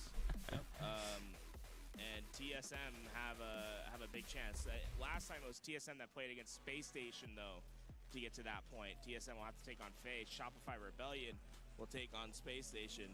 Was it Dallas? TSM played Envy in the winter semifinal, though? Winter Semi, yeah, something like that, I guess. I think so. But regardless, yeah, very similar setup here. Optic falling to lower early. Shop and Space Station set to play the upper semifinals. And that game, too, like, has to be on the mind of Envy. I mean, both those Slayers, Yeah, they were just winnable. backbreakers for them there. Especially game 2. I mean, they were up. Yeah, what a 10. brutal way to see that one slip out of their hands. As we're going to shift our focus into the elimination bracket for this next round. I believe Optic versus Luminon is just started over onto the main.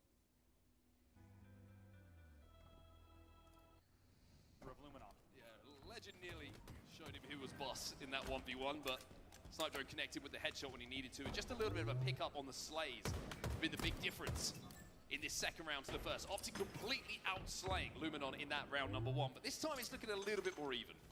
Even indeed. It's a similar start now. It's a 10 Yo, extra chat, I'm gonna point go B push real for quick. Luminon, Can I but turn this up? Maybe they'll have learned Alright. something from It's that all the way round. up. and realize BRB, that y'all. Because we've got these points on the board doesn't mean we can just play the rest of this round the same way. They need to ensure that they're applying consistent pressure. Good shots from Fomo here at top gold. Yeah, Formal having a really good game as well. 16 and 10 at the moment. Bound, 17 kills for him. Equal amount of deaths, but we always say with Bound, if he's going around 0, just over 0 in the KD department, he's usually doing his job pretty well. Now, big opportunity. Can Optic Gaming get the comeback going? Renegade with camo in hand as well. Let's get into a listen-in with Optic Gaming. Yeah, let's go. Let's go. Nice. I saw the other one. Do the same shit. Do the same shit. Shock is up. Shock's about to be up front. Wait, we come back. The nice one. Wait, Actually, stack. go ahead. Stack. Watch my question. One's beer. I don't. One stacks. One stacks. Give me 1 second. Bottom camel corner. I recross now. Come on, kill the guy. Nice, we got one. Just up here. Okay, see bet. One's on your cross and top here. This is one shot. Dead. He's turn around. He could be your hill. He's on me fighter. Nice, he give on. They're gonna spanning. Wood him. I'm shocked. Camel's almost out. They're gonna spanning. Try to take less. You can back up. Okay, Help me. take this. I got top A. Come on, One shot. Come on, long. I got one. One tower weak. One tower weak. Charge up. One health. You can try to pipe. Very weak. Back up. Long, weak. Long, guys. Back up. I'm gonna. Nice, we got one, guys. That's our pick. Get them at the same time. Long, good. Yeah. Stack. Nice, two that. Defense again. Long, weak, band. Nice, 4 dead. Ever.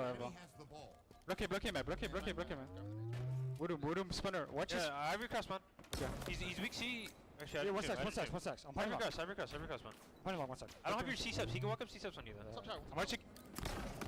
Intensity certainly there in the comms for Optic Gaming. Got to shout out Legend. All right, as well, y'all, really I'm is back commanding with the some troops, wannabe especially when Doritos they've got that 4-dead Takis. situation. He's immediately calling out first. Or Doritos wannabe Takis. Doritos Dynamite. I don't know. This bag sitting around on my counter. Never tried it. I hope they're not super hot, bro. Also move my mic away so I'm not chewing y'all's ears. It could be a perfect hole. Wooston finally breaks through, but is anyone close enough to challenge That this looks hot, off-roll? bro. Look at that shit. Drone somehow gets a double kill to throw it off the map and break this incredible I hole see this is from going Optic. well for Optic. Luminon need to be perfect themselves now. Luminon has the same exact score SLG's gonna try and scarper away with that on the ball. ball that they had when I walked away. So well. How about running a tiptoeing around? ASMR chewing, absolutely not. Damn, these taste good, but they're a little spicy. And just like that, he's gonna make this push a top gold. SLG puts up a fight though. Got the help low inbound, and the teamwork just starting to come to the fore once again here for But it Optic says they're Gaming. extra hot. I wouldn't consider them extra hot. They're pretty spicy, But but I think the Legend's going to collect it, and with 3 dead, that's going to be the round going to Optic Gaming. No one's going to be close enough to stop Legend racking up more ball time here. Optic Gaming will win map number 1 here, 2-0. Really clean win for Optic Gaming, and if you maybe were worrying about some wobbles after that early Shopify match, or maybe even, of course, the pool play result, maybe that gives you just a little bit more reason to lean back and relax, because the confidence and the composure that was displayed, and also the fantastic comms across the board of Coach Lunchbox, included. we do have an echo. I had to redo the camera. I can't believe nobody said anything sooner. Thank you, Fran. And Optic Gaming, You fucking legend. really strong in game number 1. Yeah, real efficient as well. Something to just highlight. We were talking to Wes about the Optic Shopify series, and there's a few moments where Optic didn't look the most efficient when it came to some of the objectives, but that obviously was not the case, especially with that incredible hold that they had in round number 2. And I think on the other side of things for Luminon, probably looking at that series layout, seeing oddball game number 1 and thinking, this isn't going to be easy for us, and we can't get too disheartened if this one goes against us. This game number 2 is where the series really starts for them. A Slayer, an opportunity to tie the series up at 1-1, knowing there's no more oddball left in this series. Right, and also Optic needs to 3-0 this, right? For the biggest confidence boost ever. They'll know all about Optic's record, and Slayer, of course, has been much talked about, and for good reason. The Slayer history that Optic Gaming has, specifically with Shopify Rebellion, and how Slayers have been historically Shopify's game type when it comes to Optic really not showing up in all the Slayers. I'm not saying they're gonna 3-0 this roster, but I'm saying for the energy of the squad here, they need to dominate this. Work has been done in the game type, but as you mentioned, most importantly, it's Luminon Gaming looking at game number 2, thinking, all right, their best game type in the series is now behind us. We can focus on a Slayer to get right back into Shut up, Brent. Hey, we've seen it many times before. Not happening. These players, especially if you look at SLG. I'd be baffled if Optic goes 0-2 and out on Saturday. Now, they could tie the series up here, but were they to fall, it would be quite a road to get back into it. I think you just got to put some of the doubt back into Optic as well. It's a case of Yeah, series, if you Luminon, I mean, if you want to win it, you can't let we've it go seen too Optic long. do that in COD too recently. They're always trash to start off the year, and then they're fucking amazing and they end up winning it all. So If you make it 1-1, your little doubt started creeping. I think a lot of in the people back would like to of see mind, Woodham do especially well. with the Slayers. Take game number 2. And you can squeak another game out. Game 5 Slayer. And speaking of Slayers, let's not forget, Optic Gaming in the Mind Freak series already a historic series that has so many people talking. They lost both of those Slayers, right? Yes. So this is the opportunity game for Luminon Gaming, not just based on historical Slayer performance from Optic, but even this weekend so far. And Luminon If Optic Gaming wins will the be Slayer, I'm well gonna say it's a aware 3-0. of the opportunity ahead of them here in Aqua Slayer. So no power weapons to play with here for either squad.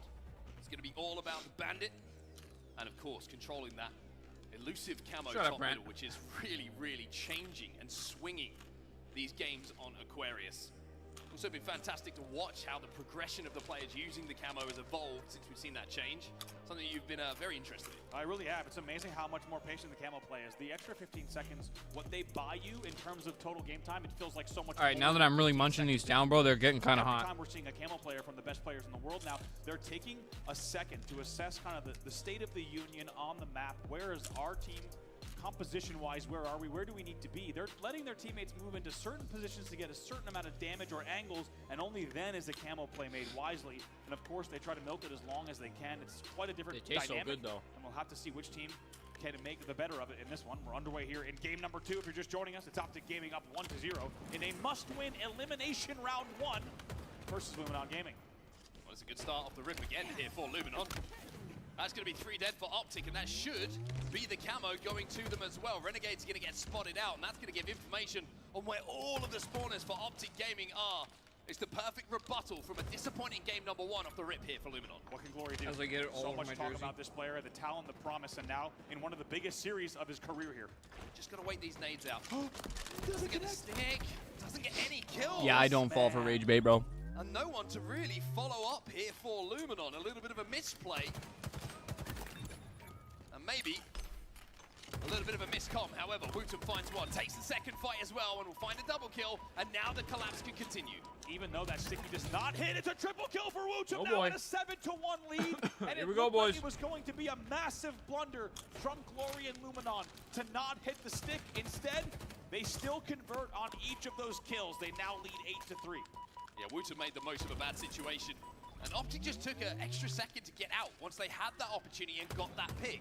There was some damage coming in from other positions on the map, of course, so Optic may have been forced just to sit back and wait for those shields, but having got that first pick, Wootum did not need to be asked again to fly in. That's going to be 3 dead again for Optic Gaming. Dude, It's my mouth's 11-5 burning for so bad. Europeans. Really good speed here, and you could just get the feeling from Wootum's POV that they know if they need to play this game fast, play it one step faster than Optic Gaming on every push, and it really will play into their favor. It's a killing spree early on. He will Oh my trade God. for the double as well. 3 dead again for Optic. Snipe drone already hunting down the final player alive, which is going to be Legend, but he's scarfing away. He's rotating towards his spawning teammates, and Optic will manage to get 4 players back on the map. Snipe drone gets a little bit of info though. The pings are coming in from SLG. And now with map control, Luminon can step forward and look to extend this lead again. And Wootum here already at 6-1, trades on this one now from Snipe Drone. And just like that, still a 7-kill game. Somehow Wootum stays alive. Let's get into a listen in here with Luminon Gaming. It's one shot, top blue. Top blue. Go back. I'm back. Yeah, 3 here, 3 blue. One.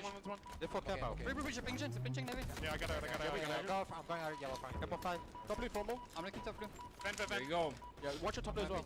I'm letting it hit. Go on nades of it. Full bag crushed. Dude, I definitely gotta wash my hands, bro. I ain't fucking touching anything with these spicy fucking Dorito fingers. I'll be right back. I'm looking. I'm looking. I don't know. Blue Regen as well. Nice. Regen formal. Watch your regen. How about shot? Dead. Watch your blue dead. One more renegade. Probably blue flag. I'm bottom mid right now. I'm coming blue flag.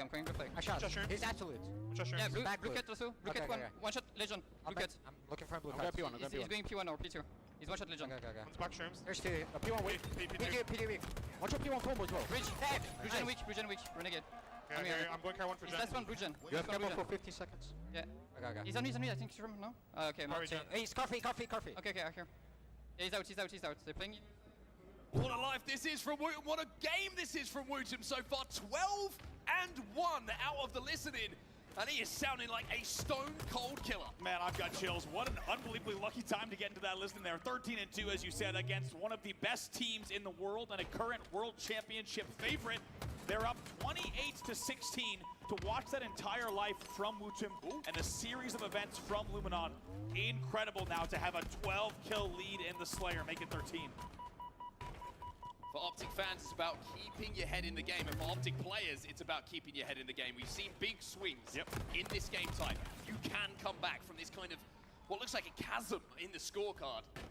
And in the overall score of this game, 32-18, it seems like an impossible task, but if it can happen one way, one camo, it can happen the other. How about that flank from Wootum to get a triple chat, out we of good, that? we Right? good, He had we to locked back just in. have perfect target prioritization. Woodham 14-2. What the fuck is going on? Pink, essentially Pink Street and Pink 1, and pulls out a triple that would be, I'll just say, difficult on controller. Wu wants another triple. Oh, looks for that beatdown, doesn't quite connect. Formal going to be last player alive. 38-21. With 12. Yeah, this one's over, bro. For Luminon to tie this one up. An Optic. I don't know if you could tell me otherwise. What are we doing? Wootum is already a household name in professional Halo, but just in case you're just joining us for the first time in a while, welcome back and take a look at this. 17-3 from Wootum against Optic Gaming. SLG already pushing up, trying to trap in the base again. Camo coming up. If Optic don't get this, it's game over. You feel Legend with a perfect.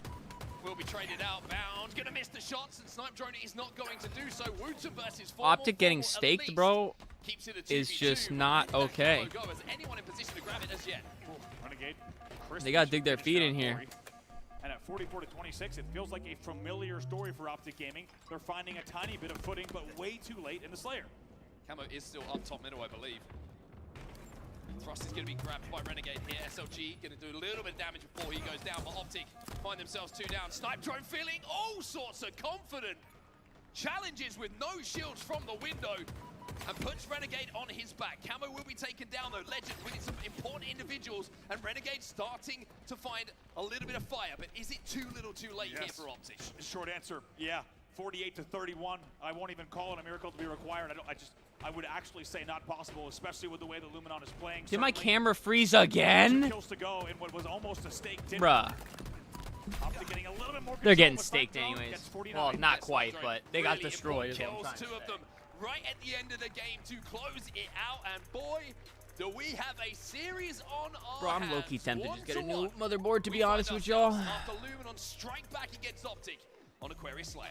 Wait till you see these stats again. I'm sure all of us were watching the top right-hand side of your screen throughout the entire game, but you're gonna need to see them again in the post-game Carnage report because, ladies and gentlemen, Wootum goes 21-5 in a Game 2 Slayer, more than 21-5, quadruple bro. That's positive insane. against Optic Gaming.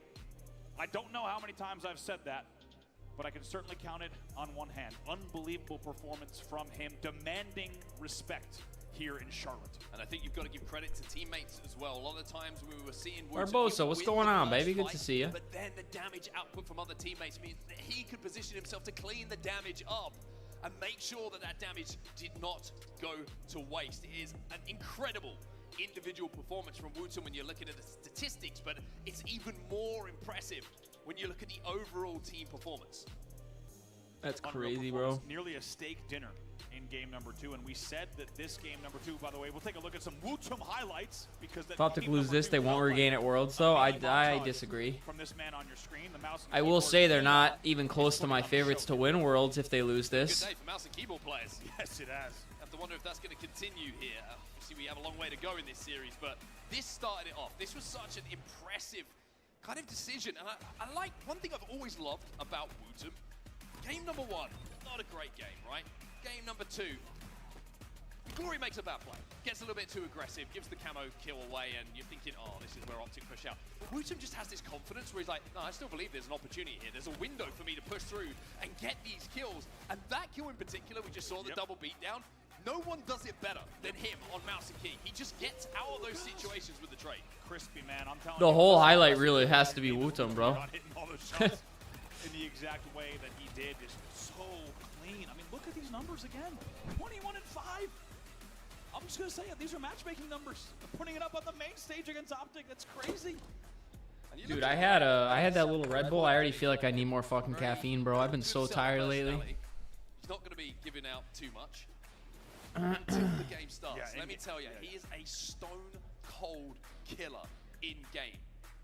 Extremely competitive, extremely driven, and would love nothing more than to see a similar statistic line and a win for Luminon in this game number 3. Man, yeah, and you talk about we have to go back to the, talk about the momentum for Optic Gaming out of game number 1. That has been completely flat.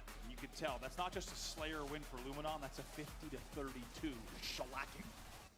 And Optic Gaming will have to go back to the drawing board. And I think one thing we haven't talked about just yet, that man on your screen, Legend, right?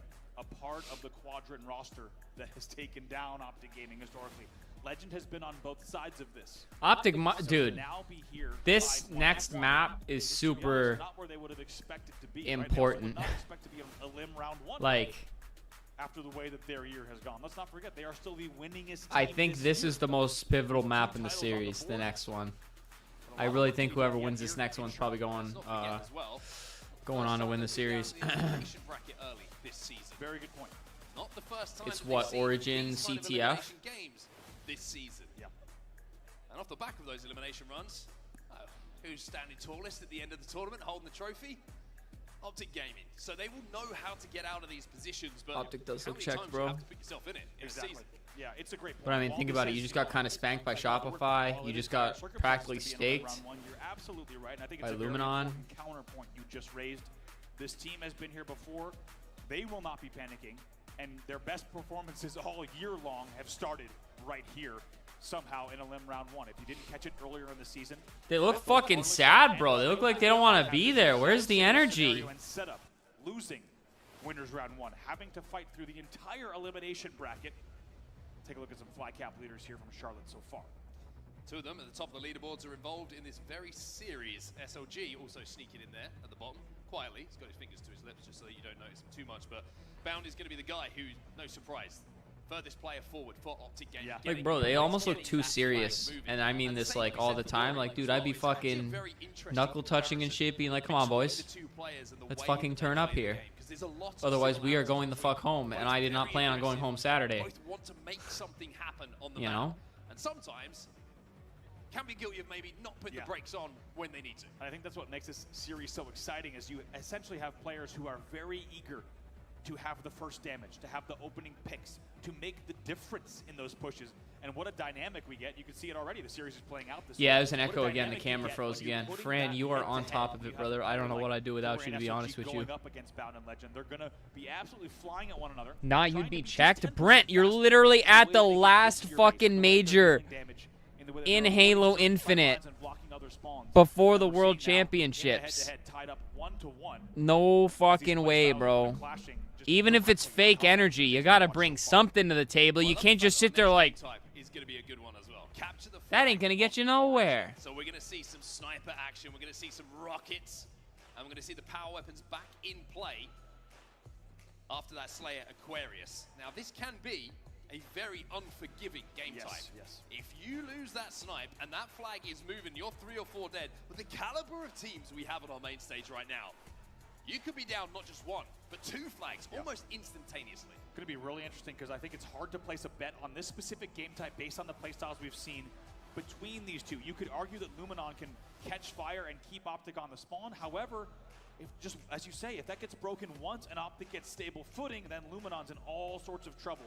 Luminon can't play this game type the same way they played the Game 2 Slayer, because it really could come back to bite them. You cannot go full pedal to the metal in this game type. You need to be careful not to lose control of your base, because for a few minutes of play, When did they put out the last episode of Halo Optic Drop Pod? I'm not sure. As well, that's caught my eye. Game 1 and Game 2. Even though Game 1, both rounds of Oddball were lost, the Over a opening month? rush Yikes. both times was won by Luminon. Game number 2, the opening rush All right. was won by Luminon. If they do that here, they will get sniped. Yeah, they this will get is rockets, they will get aggressive, and Optic might crucial. not have an answer. SLG gets that first pick again. And What the Glory fuck are we already doing? moving This flag. Talk about going forward. And 2 they dead. And they have 2 dead. Big responsibility. What the for fuck are we Renegade here. doing? Okay. Renegade hits 1. Damage coming in.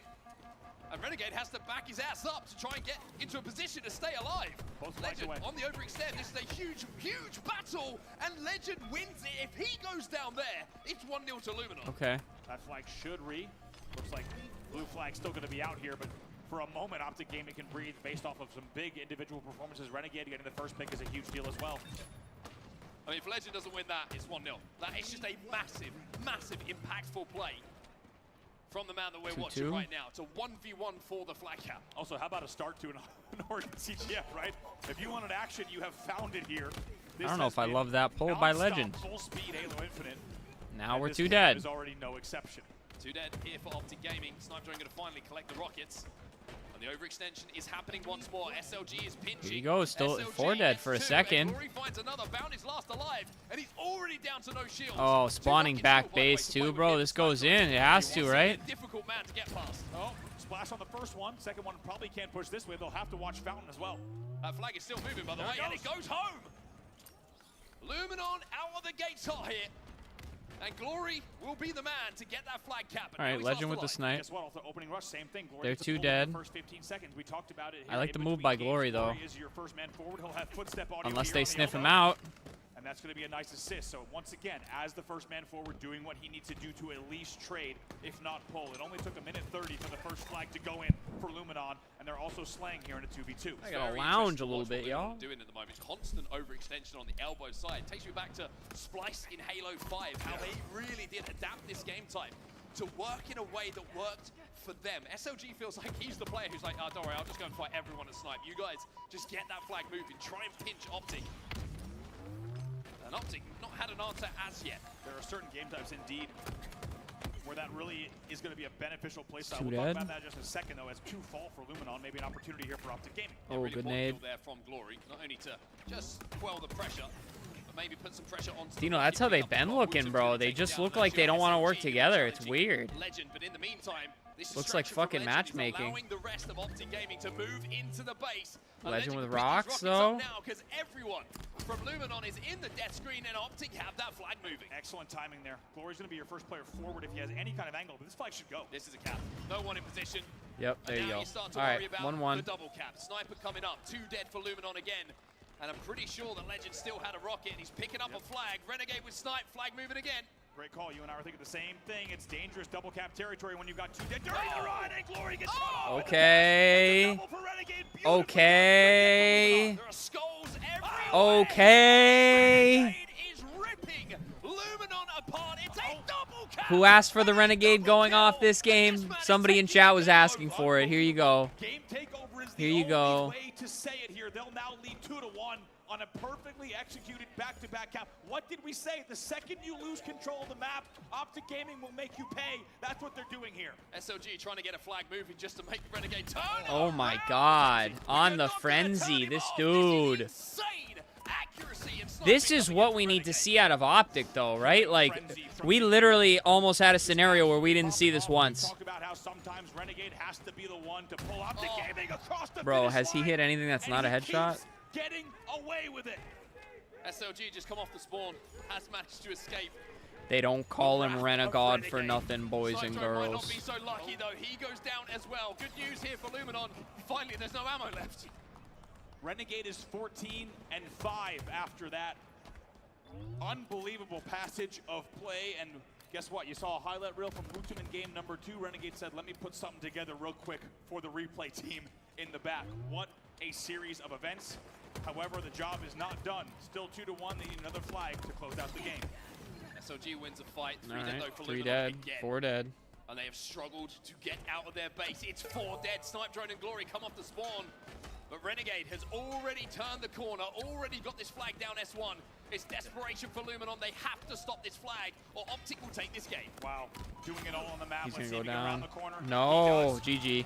This one's done. Oh, maybe it's What? not. It gets stopped right on the line. Legend has to make What? I can't believe the first one didn't go in. it. Bound will finally put the flag in, and Optic All right. just explode to life. If in that they game, can having look gone like 1 that, down. this series is over next And map. Renegade, much like he did at the first event of the major in the elimination But see, bracket, so I will says to Optic fans, I've got you boys. Jump on. I will say though, Enjoy the show. I cannot wait to saying like we need somebody to fry every game, like that's not a great recipe, you know what I mean? Like fundamentally, they don't look good. It's not like the other.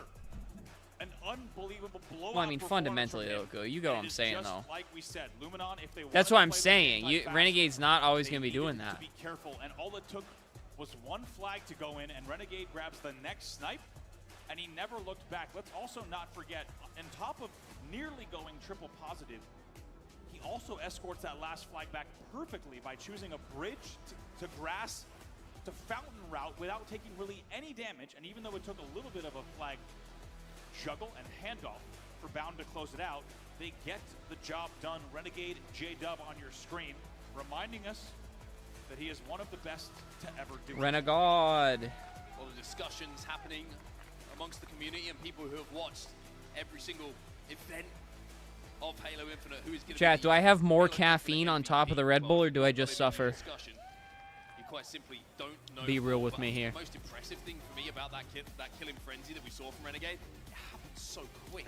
I mean, it was in about 60 seconds or so that he got those kills. It felt ridiculous. I mean, it was unbelievable. It was double kill after double, and then this shot on SLG, he's just trying to, he just woke bro up, couldn't miss, on God. This is insane. This is just victim after victim. You're looking at it from the POV, really, of Luminon. By the way, only the back base spawn is what catches him off guard. Yeah, finally. I did notice that. I felt almost bad for him, to be honest with you. But it didn't come to cost them too much. Finally, they did get that flag in. Bound got the finishing touch after Legend just couldn't tiptoe his way over the precipice of Ew, the flag bro. stand. But I have wow, never what had a response. Zin.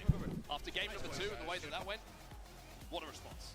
What a response. You can see a lot of energy. So I have a Celsius downstairs, but I'm like, I just had my morning coffee, so I'll have a little, it's the little Red Bull with only 80 milligrams in it.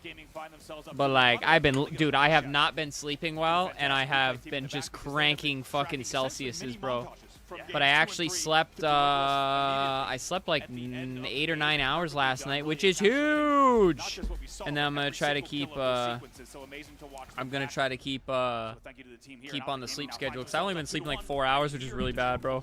Yeah, what a game type to have Yo, now, chill. Right? The newest ones that we do have in Halo Infinite in the competitive scene at the moment, and one that Luminon have looked pretty good on. And for Optic, a chance to close the series. Or will we go to that game 5? Both teams. What do we think, chat? Game 5? Perfect, and what a setup. Once again, it feels like we just continue to get the right story and setup in these series here, not just in Charlotte, but all season long, to be honest. And Luminon now needs to ice up, focus up, to get themselves into what would be a deciding. Screw it, I'm getting a Celsius, bro. I'll just drink it slow before this map starts. Game 5 in Elim round 1. Optic Gaming looking so good in game number 3, but there is still work yet to be done, despite the 2-1 series lead. Certainly is indeed, and as we see the seats here in Charlotte starting to fill up as well, and everyone who's come to enjoy the Halo, get entertained by what has been an incredible series.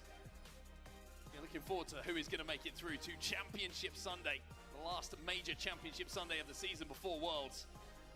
Here tomorrow, a long way to go for both these teams if they want to be there. Really is, and you got to think it's pretty wild, but as we said earlier, Optic Gaming has only won this year when they've had this exact setup, which I'm not going to lie, logically chat wants doesn't make Luminon. Shut up, Brent. It doesn't make any sense. It doesn't make any sense. But this is familiar territory from Optic for Optic When Gaming. did I sit my chair back up? Maybe comfortable territory. Because when they get these pool play wake-up calls, as they did... Tore my AC joint lifting the last Optic week. Gaming, Sore as as well hell as when I the raised my arm. Dallas, That's no good. seems to unlock a new tier and a new level for them. And even though they By the way, continue this to is find the best themselves in Celsius games fantasy 4 and vibe. 5 through the Elim bracket, It's sparkling they've got mandarin the job marshmallow. done so far. The question I hadn't had it like as a single, but I will bought this a one variety pack. be like the others? Kind of gas, bro. Celsius, please sponsor me. And it is that man again. I talked about the first Dude, imagine I got like a big not energy too drink many don't sponsor. wear. How raw would that be? Everyone was a little bit shocked. The God Squad was introduced. We need to get back to grinding, bro, so shit like that can happen, bro. Shit like that ain't ever gonna happen right now. And it was Renegade, who at times was dragging Optic Gaming through this elimination bracket run. And went on to be crowned MVP of that tournament. Well, the biggest game of the series so far, when we were all tied up, belonged to Renegade. Taking the game over, taking Luminon Dude, the apart, full Spartan costumes are actually sending us sick as now hell. into match number 4. Somebody Here we please go. get me one and Lattice gift it is to gonna me. be the map. And it's time for a little bit of strongholds. Man, All right, so Optic much winning riding here, on and this. Brent's gonna fucking cry. If it was just pool play, this would be a fantastic series and an amazing matchup. Yo, Jin, what's good, bro? He's back. Down wins the battle here. Will be 3 dead. SLG last player alive. Consider a break before you go full grind again. Amen, brother. Amen. And it's going to be a triple cap here for Optic. Spawner's already up. Luminon trying to work. And Optic has not been playing well, Jin. We've seen some exciting matchups. from Wootum over Wootum dominated the Slayer. Renegade just took over the CTF. Now we see what happens map 4 here. This is losers round, sorry, elimination round 1. Because Optic lost to Shopify 3-1 in winners. Yeah, good luck a lot of the time. I'm tracking where these players are. Because of course 2 of the top 4 teams got to meet in winners round 1. Engaging in that combat. Wouldn't have it any other way, I'd suppose. Sniper rifle might be thinking Collat, but instead he'll take the headshot. Don't give him that much time. Formal's going to pull that trigger. He's going to make PO7, Battlefield, GTA. Oh yes sir, baby, yes sir. Once a new game comes out, I think I'll really want to get back on the full, like, everyday video grind, high key. I just need shit to talk about, bruh. Unless he's got some teammate support to stay alive, SLG re-challenges and gets that kill. I gotta pre-order Battlefield. Now be flipped by Luminon Gaming. Legend's trying to find this player, trying to sniff him out. SLG though is going to get the first damage onto him, and we are going to see Luminon finally get an element of control, not just in the scoring and the strongholds, but also with a couple of kills going their way. Great support. Hearing Shopify is laying down some serious heat this season. What's your take on them? They're nasty, bro. I'd say they're arguably the team to beat right now. As B turns back into Optic's favor, Renegade, you would imagine, is going to I don't even know if it's arguably. Repulse doesn't connect. Get to like 1700, Brent. I can't even get back to 1500, dog. Very important battle won by him. We dropped back to Diamond 4 the other day, dude. Dude, role-playing servers would go so hard. They take a whole lot of beating. Some of the best I logistics. want to be a fucking milkman or some shit like Markiplier. In the known universe here, 1 dead for Optic Gaming. However, still leading 60 to 25. But Luminon has done well to get back into the game. Wootum just outputting damage, QTing all over Q2E, damn. Alive, 6 and 2. We don't really lose together? Well, you let me know, Brent. You let me know, big dog. Still has a little bit of an option to hit the QT, but a lot of damage been done by Optic Gaming, and players are starting to just fall on the Luminon side. A and B still in the hold of Optic Gaming, and the score only going one way at the moment. Optic closing in on 100 points already. This is mixy, bro. Map too, but you know he was spamming it as he was looking down that tunnel sideline, just thinking, can I put his QT back? Eventually, he's taken down, and as you said, Optic Gaming extending their lead now to the 100-point mark. Interesting to see that Optic are actually kind of positioning themselves in strongholds at times. There you go. Are defending. They are 2 dead, still scoring. We like this. Some of these strongholds, A, for example, you have the cargo boxes that you can hold. B, you've got Man, Brent and Bando's playing without you. They even real bros. I'm on God, bro. I don't even think they've been playing together much, though. So that box on A, what are some strats you're aware of to maintain a life while capping a zone there? Obviously using the box itself as cover, but is there like something else you can suggest? Not really. I mean, you have 2 sets of boxes there. You just kind of can't be afraid to step off the point, but the biggest issue I have there is they can spawn in that back building to your right, so you really have to be mindful of that. That was low-key a weak jiggle by Formal there, bro. It's weak. It's a little bit flimsy, but they are scoring. Yep, Luminon able to get some points on the board, but as you Good say, trade. it's going to require several more. Yeah, bro, he's popping that thing left and right. To get back into this one because they still trail here, 128 to 44. Formal just holding down one of those power positions at the moment, trying to keep players from Luminon out of B. SLG is going to take the fight from the low ground. Not an easy angle for SLG. Gets the trade in that situation and can't flip B. So resources again thrown towards converting one of these strongholds. Don't pay off this time around. Wootum with some good movement. Gets bonked into the air, but again, B is just held by Optic. How well handled by Legend, and he's not done. He gets a double kill as the last player alive wins a pivotal 1v1 using the repulse there to stay alive at B. Gets the reset, and then a second kill as the only player alive to make sure they continue scoring. Incredible individual effort here from Legend against his former teammates. Yeah, the boy is starting to flow here. You can see it. Collapsing on damage, taking fights, pushing those spawners. Legend wants to take this game by the scruff of the neck. And what a story as well, right? Let's not forget, for Legend to be the from one like that's either middle down pillar the where they can home drop series off and come up a set of stairs. quite Well, I a mean, story yeah, in itself. ideally Without a doubt, it's a huge lead for Optic Gaming. you want map control because it's pretty straightforward and easy if you have the spawn blocked. Legend with more damage, more kills. He's 10 and 6 in this game with 8 assists as well. So leading the lobby in assists with the least deaths in the game as well. It is All right, is Optic locking in or is Luminon just folding? It really is. And they're just continuing to mop up those kills as C will now flip a C hold in effect for Optic Gaming.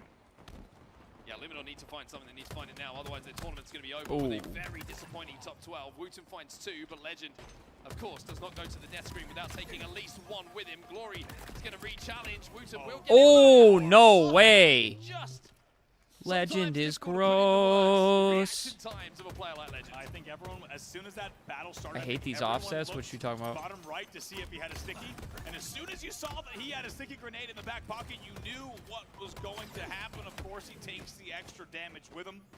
Still 2 dead for Luminon here at the 200-point mark for Optic. 2 dead for Optic. Luminon with numbers, and they're able to flip A, but Optic already inside of B, turning it back into their favor. Nemesis watching like, phew, thank God. To try and flip C, not only to stop the scoring, but get Luminon a little bit. Nah, I'm sure they're rooting for them, but them going on a run after dropping them would be diabolical. And he will be able I'd love to see it though. Finally, Renegade does get taken down, but he's 16 and 10 in this game. It's reset, excuse me, over at C. Yo, can we be real? Formal's POV don't look that good today. I'm just gonna say it. For Optic, SLG finally trying to wrestle B away. That's been a mainstay. Brother looking like me playing after a long day at work, dude. Need someone to backpack me to Onyx. Brent charges 150 an hour. That situation in the most obnoxious way possible. I've been paying him. He's been on the payroll for 4 years. On the map, to say the absolute least. A will flip, and once again, Optic is scoring and looking for a trip cap. Glory, the only one alive. And with the trip cap starting to progress, it feels like it's entering the conversation and the time to speak about now or never for Luminon. Otherwise, their tournament is going to be over. 20 and 10. Renegade in this game after a remarkable previous game as well. John looks fired up. I mean, and doing it with style, right? He's repulsing out, he's repulsing back in. He's absolutely in your face. Here's Optic Gaming at the 240-point mark. Well, we saw him take to the stratosphere a few moments ago with that repulse, but it has been an out-of-this-world performance from Renegade. And Optic Gaming in this game 4. Desperate plays here on A. Killing spree for Renegade. But you get the feeling this game is pretty much done unless something ridiculous happens for Luminon. Yeah, this is done. Last alive. Inside of the hill stands Renegade. They will turn this one GG. over. A be the hold, and it is done. Optic Gaming will send Luminon back home. And start the dream of another elimination bracket run. Strong finish. Oh boy. And if you wanted to see the most dramatic possible storyline develop for Optic Gaming, I think that's exactly what we have teed up here yet again, being 3-0'd in one of the biggest upsets in history in pool play by Mindfreak. And now they turn this into the beginning of what could be another historic elimination bracket run. Their first opponent in Luminon, as you saw, was no easy task, but in the end they closed it out in 4 games. While things were kept interesting, a lot of respect due for Optic Gaming. They closed out that game 250 to 52.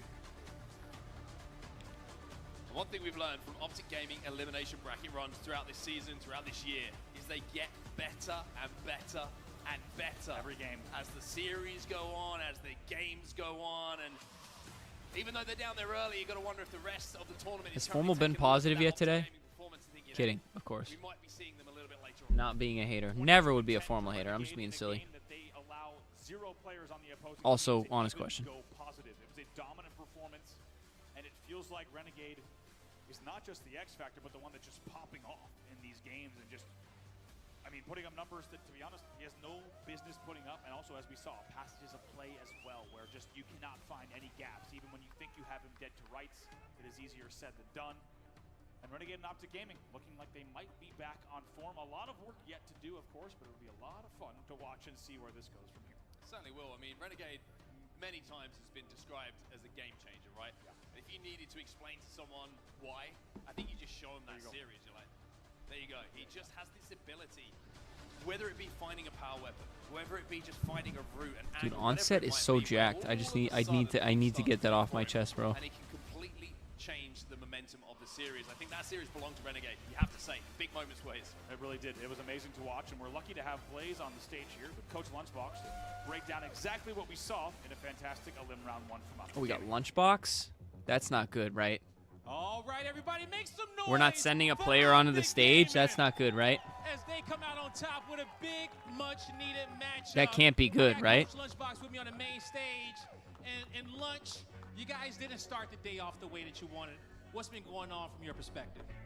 Yeah, we're not closing out games like we normally do, so we found ourselves in loser's bracket again, but the guys have proven they can do it, so we're hopefully going to make the run. I might have, Brent, but I didn't have the sound on. Know you guys can make a run, right? Now, and you know, in doing that, it had to come down to taking down this team. Now, you guys, you know, we saw you win one Slayer earlier today, but these guys dominated you in a Slayer, turned the series 1-1. You go into the flag game, 1-1 there as well, and then you had some big. Bro, turn on this fucking music while you're doing the interview. About him as a player, and when he's making shots like that, how does Production, what are we doing? You guys to really get back to that prime time optic form. Yeah, I mean, John's been that type of player for his entire career. He gets one weapon and, you know, hits 7 headshots with the snipe. So anybody on the team can do it. It was nice that John started finding his flow in that game and kind of carried us to victory that one. Definitely is. Okay, Renegade, big to the green wall, coming in clutch every time. Now, lastly, these green wall fans, man, get them hyped. You got a bunch at home.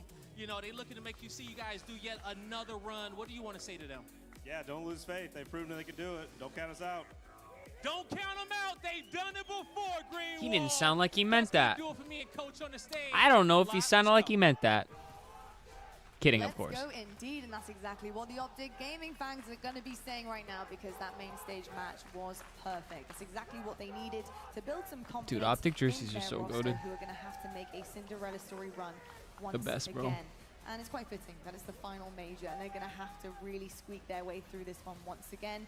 I've got to say, for me, Renegade has to be that guy that really stepped up to the mark, because he saved their bacon a couple of times in that series. I think, honestly, the fact that he can just turn it on when it means the absolute most, especially in an objective game type, to be able to carry them to victory on that CTF game, while also, you know, really actually being quite efficient as well with objective work, making sure things are getting kind of put in where they need to.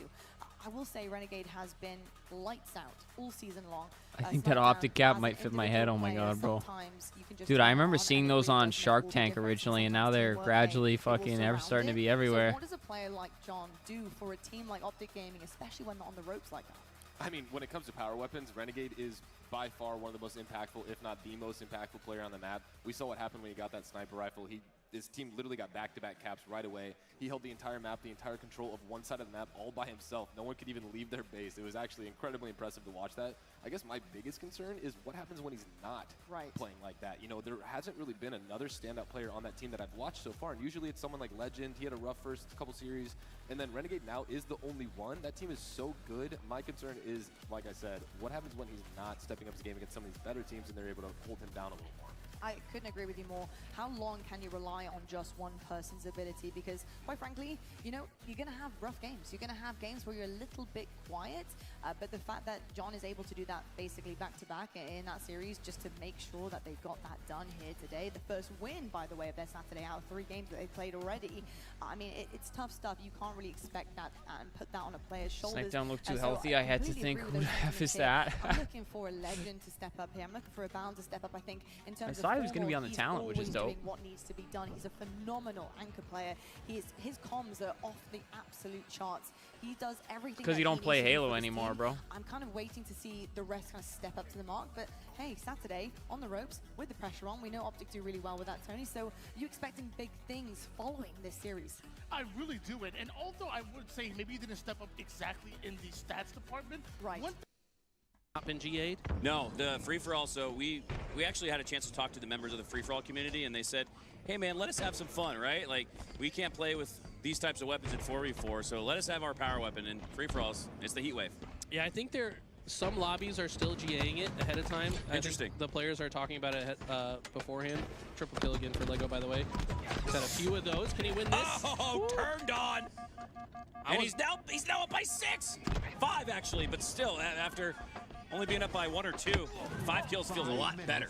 Yeah, ultimately, not a fan of free-for-all. I always have to speak my mind here. How long it'll be before he's back in the action, but 6-kill lead, can't complain about that. Cut down to 5. Mortally and Furious lead now. And Nuclear Blaze out of nowhere, kind of all tied now in leader nest. This is a 7-man race with 4.5 minutes left. Furiously slides in towards the camo. Gets it obscured. Yeah, and you're not kidding, invisibility. Brent. Can he take advantage of a power-up that is a little bit more difficult to take advantage of in free You ain't falls, kidding. But he gets one. Gets one. Continues on, trails by 4 in this moment. He can see so at the bottom of his screen. And can't really find any targets to shoot at. This is a frustrating part of FFA, but now he's got camo, heat wave. This could be deadly for the next person he runs into. He wants to try to get in close proximity. You won't see him take a long-range bandit shot, especially paired with the camo. He's going to try to get up close and personal. He just can't find anybody. Eli, he's gone what feels like a lifetime without even witnessing an opponent. This is going to give Lego, an even greater advantage. He's up by 7 now. Why would you want the Furiously heat wave finds in? a target, but I think his camo, his camo just expired. It lasts 45 seconds now. He survived that entire 45 seconds and only got 1 kill out of it. And he continues to just walk past dead bodies. He's unable to get a kill of his own. Can he get this one? No. Oh, no. Can't even trade. 30+ seconds. Not only without a kill, but without even seemingly witnessing an opponent, and then he cannot make the most of that power weapon in the form of the heat wave. As P7K, once on top in the lobby, now staring at an 8-kill deficit. Lego's starting to run away with it. Watch out. I think Lego could seal it. All he has to really do is get trades for the rest of this game, at the very least. It's now Nuclear Blaze, the one in second place. He's gone on a bit of a tear.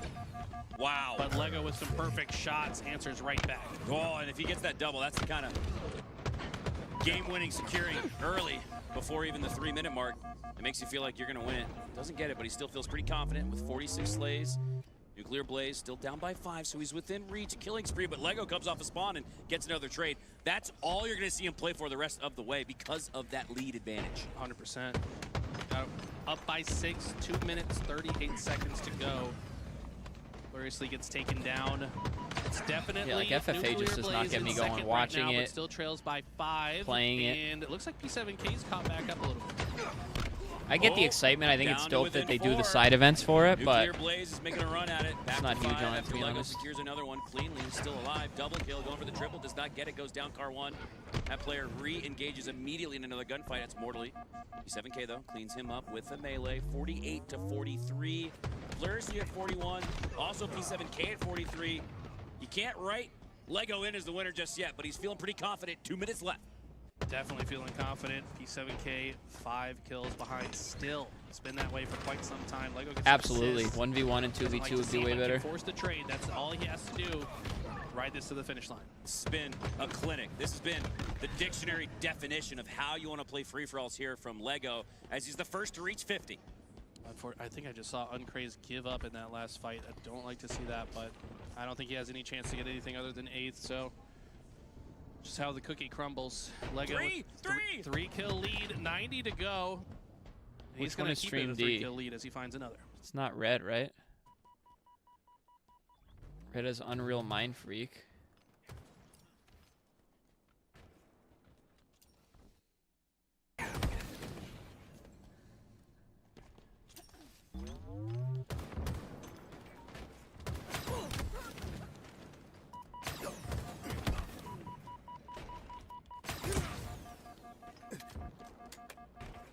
Player-wise, I'd rather watch this.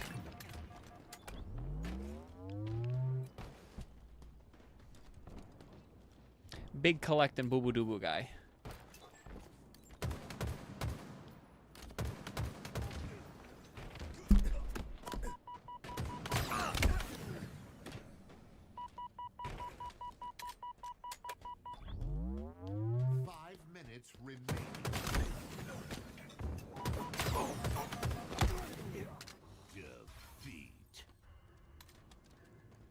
Well, Unreal's only being used for the graphics, right? The actual like gameplay model itself is on whatever that other one is, right? Unless I misread that, which I might have.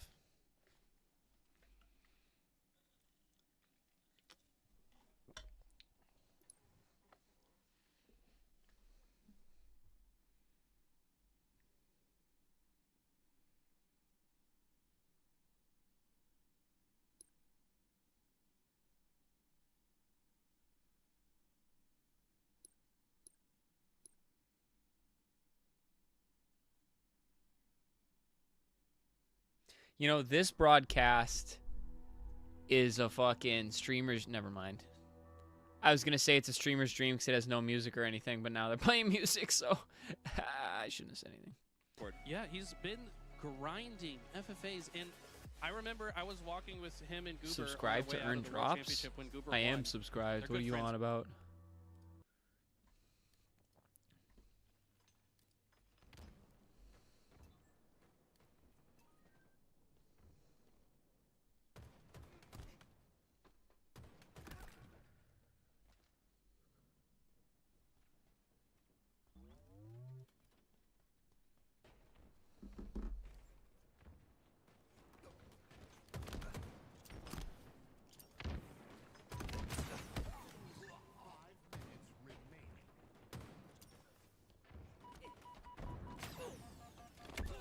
Ooh, good trade.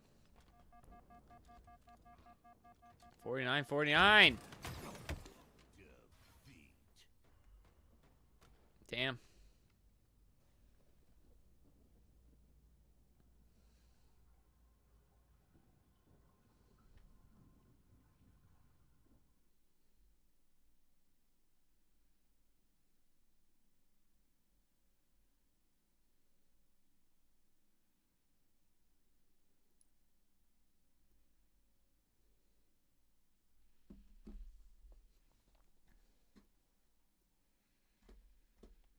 Since it's kind of lull right now, I'm guessing we're getting ready for... It's SSG and who, right? SSG Shopify. This music's gonna get bagged so bad, bro. For sure it is. Bro, I kind of need a haircut. I also need to get the contacts going again, bro. The glasses probably ain't it long term for stream. Especially if I want to wear a hat. Pretty sure that'll be uncomfortable on the ears with the glasses, hat, and headset, bro. Scump drop nukes, brother. I'll get claimed so fast for sure. Imagine him in the no SBMM playlist. Oh, God.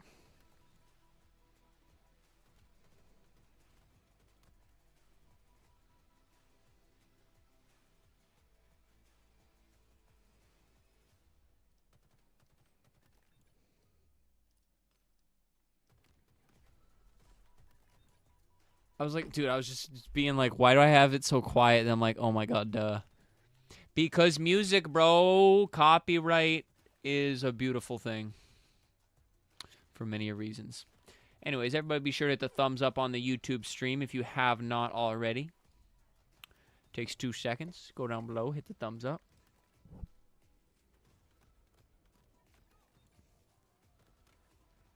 Dude, I don't know why I'm so tired today, honestly. I mean, I kind of do, but because I haven't been sleeping much, and one night of decent sleep isn't gonna make a league of difference, you know. Scump don't do claims, yeah, but the people who own any potential music he plays do.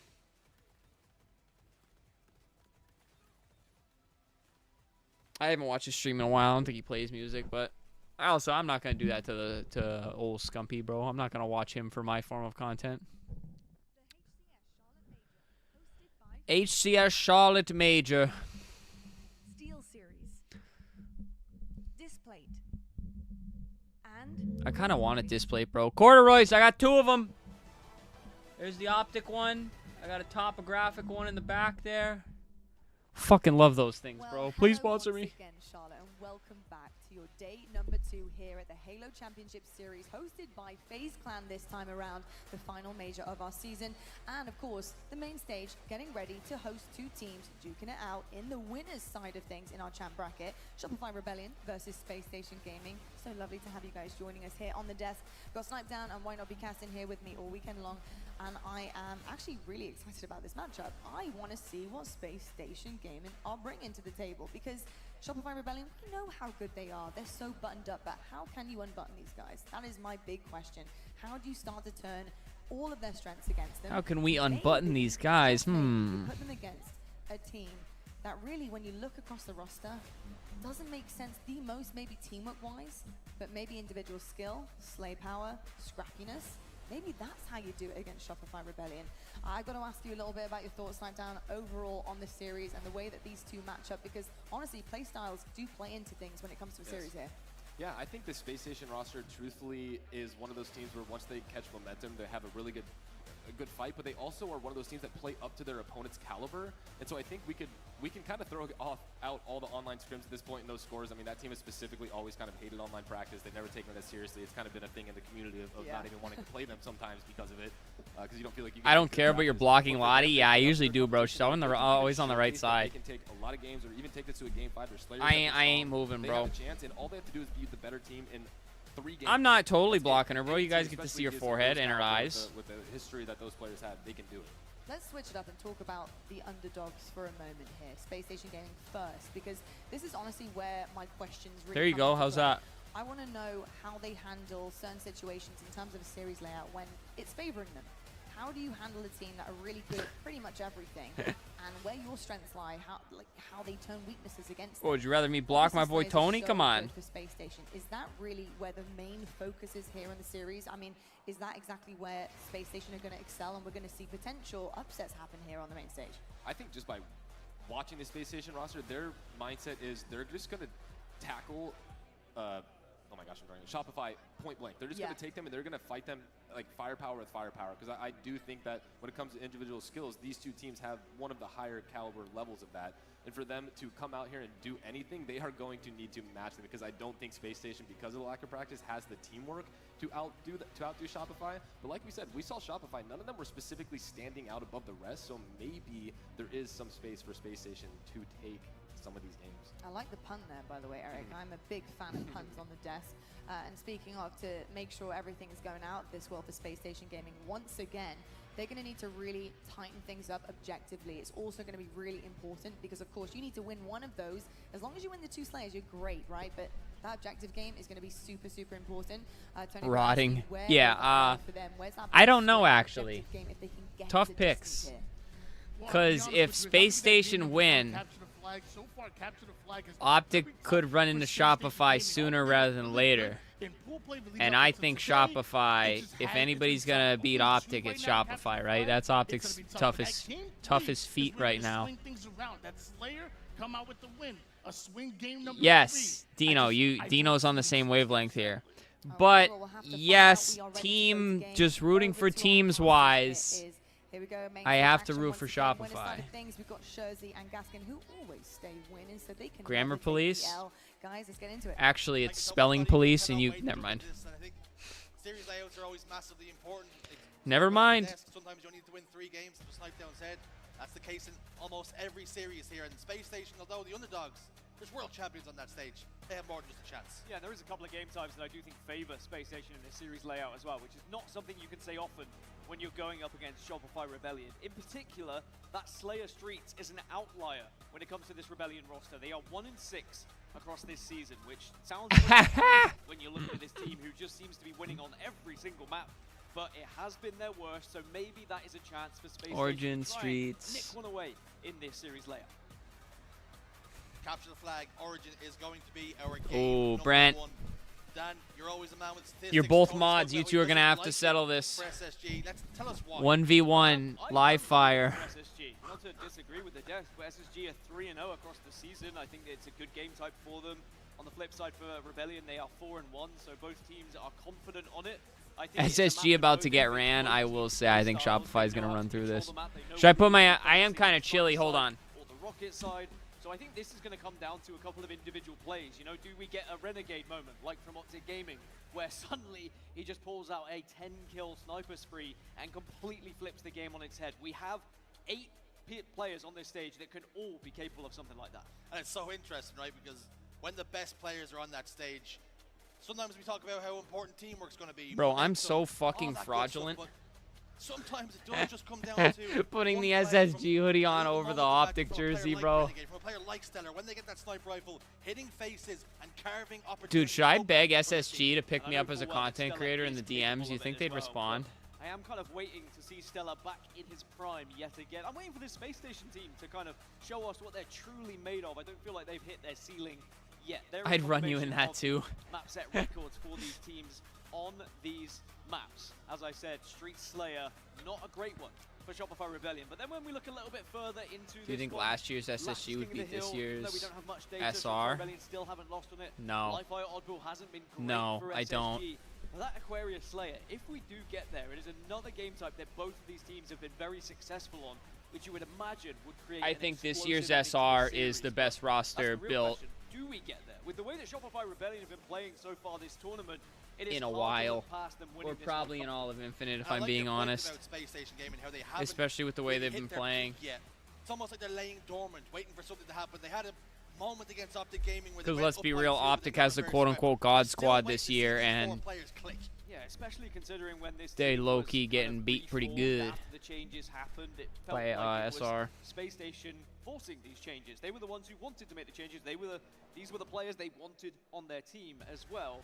But it just hasn't quite got there. Now that can all change in a moment, and it could be the perfect timing with this being the last major, then going into the World Championship in less than a few weeks.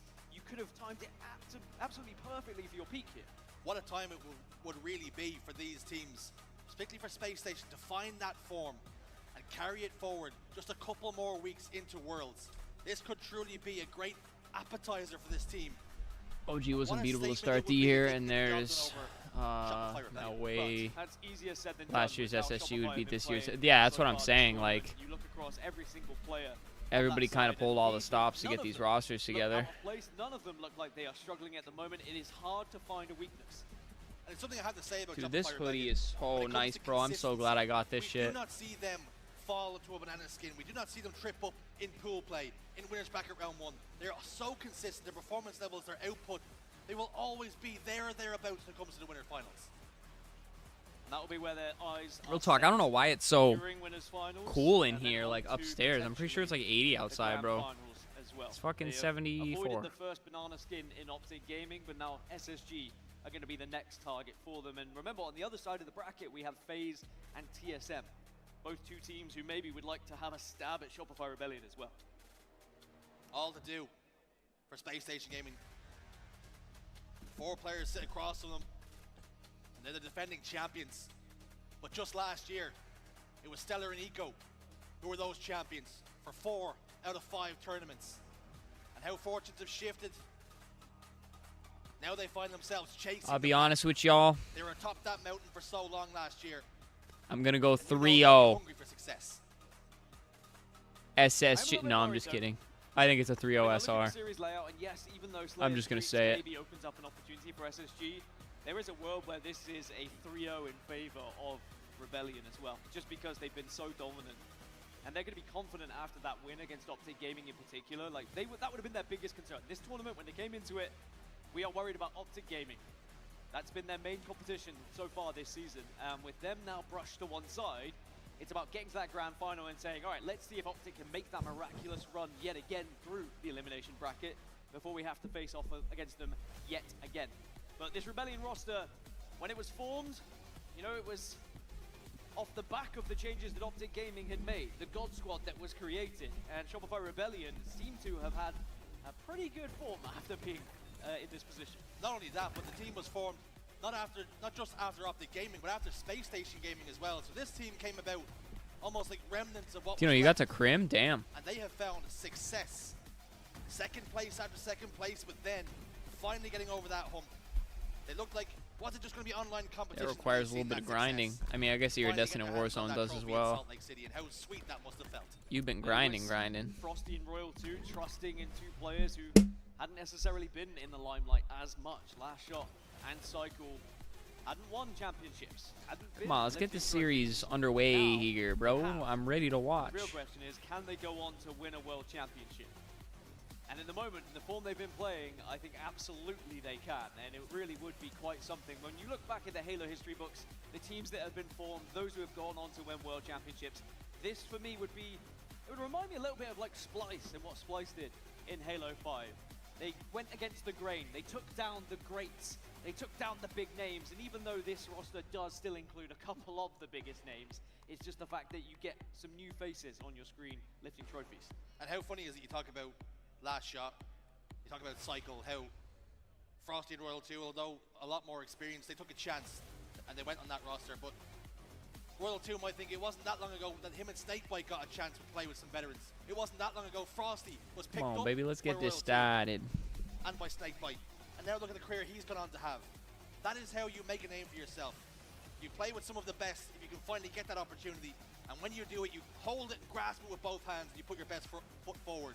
And Cycle and Last Shot have not looked out of place on that main stage. It's about passing the torch, isn't it? It's about recognizing that you were in this position once and you trust that you can help guide someone and mold them into the player that you'd like them to be. But I don't even think that they needed that much work. I think Cycle and Last Shot have fitted in so perfectly to this team that I'm sure Frosty and Royal 2 are kind of just raising their eyebrows at each other saying, maybe we've lucked out here because we've not had to really do much in terms of training. But thank you for bearing with us whilst these players were ensuring they had all their settings correctly. It looks like we are just about ready to kick off this series on Here we CTF. go. Everybody's settings are in place. Temple, my man, what's going on, brother? Everybody's gamma. Things are about as good as they could be. As far away from the monitor Been as kind of crazy. How they about would you, at bro? home. How's things? Everyone's comfortable now and ready to go I to work, haven't ready took to go God to war seriously in with one another. years, but I was damn good. Yeah, that's what they all say. I believe in myself to get the highest rank nowadays if I locked in, though. Brent, I don't have a fucking doubt in my mind. Two of those players, former world champions. But it's all to do. Shopify Rebellion. And we're defending champions. And I cannot wait to jump into this one, Dan. You're about to say shields up, weapons hot, but I was about to cool you down a little bit because sadly I think we are going to have to wait just a couple more beats before we get into this one. It's going to be a false Up on a start plane back from to what I've Philly. just seen Let's on the go, observer baby. Where you screen, been? but yeah, 9-0. Hope you have a safe flight. Shopify Rebellion against Space Station. So I don't think they're going to be too worried going into this one, but at the same time, they are very professional. They're very aware of the players they're going to be going up against and how quickly all of this can change in Halo Infinite. You might be able to dominate a team event after event after event, but all it takes is that flick of a switch, and suddenly a team becomes your biggest Oh, that's rival, awesome, biggest bro. enemy, and it's them who are Hope it was a overturning good you and time. finding Sure it themselves was. in grand finals. So you can't take anything for granted, and you can't overlook anyone in this game because we've seen Never some been, but I'd like to. tossed and turns throughout this tournament already.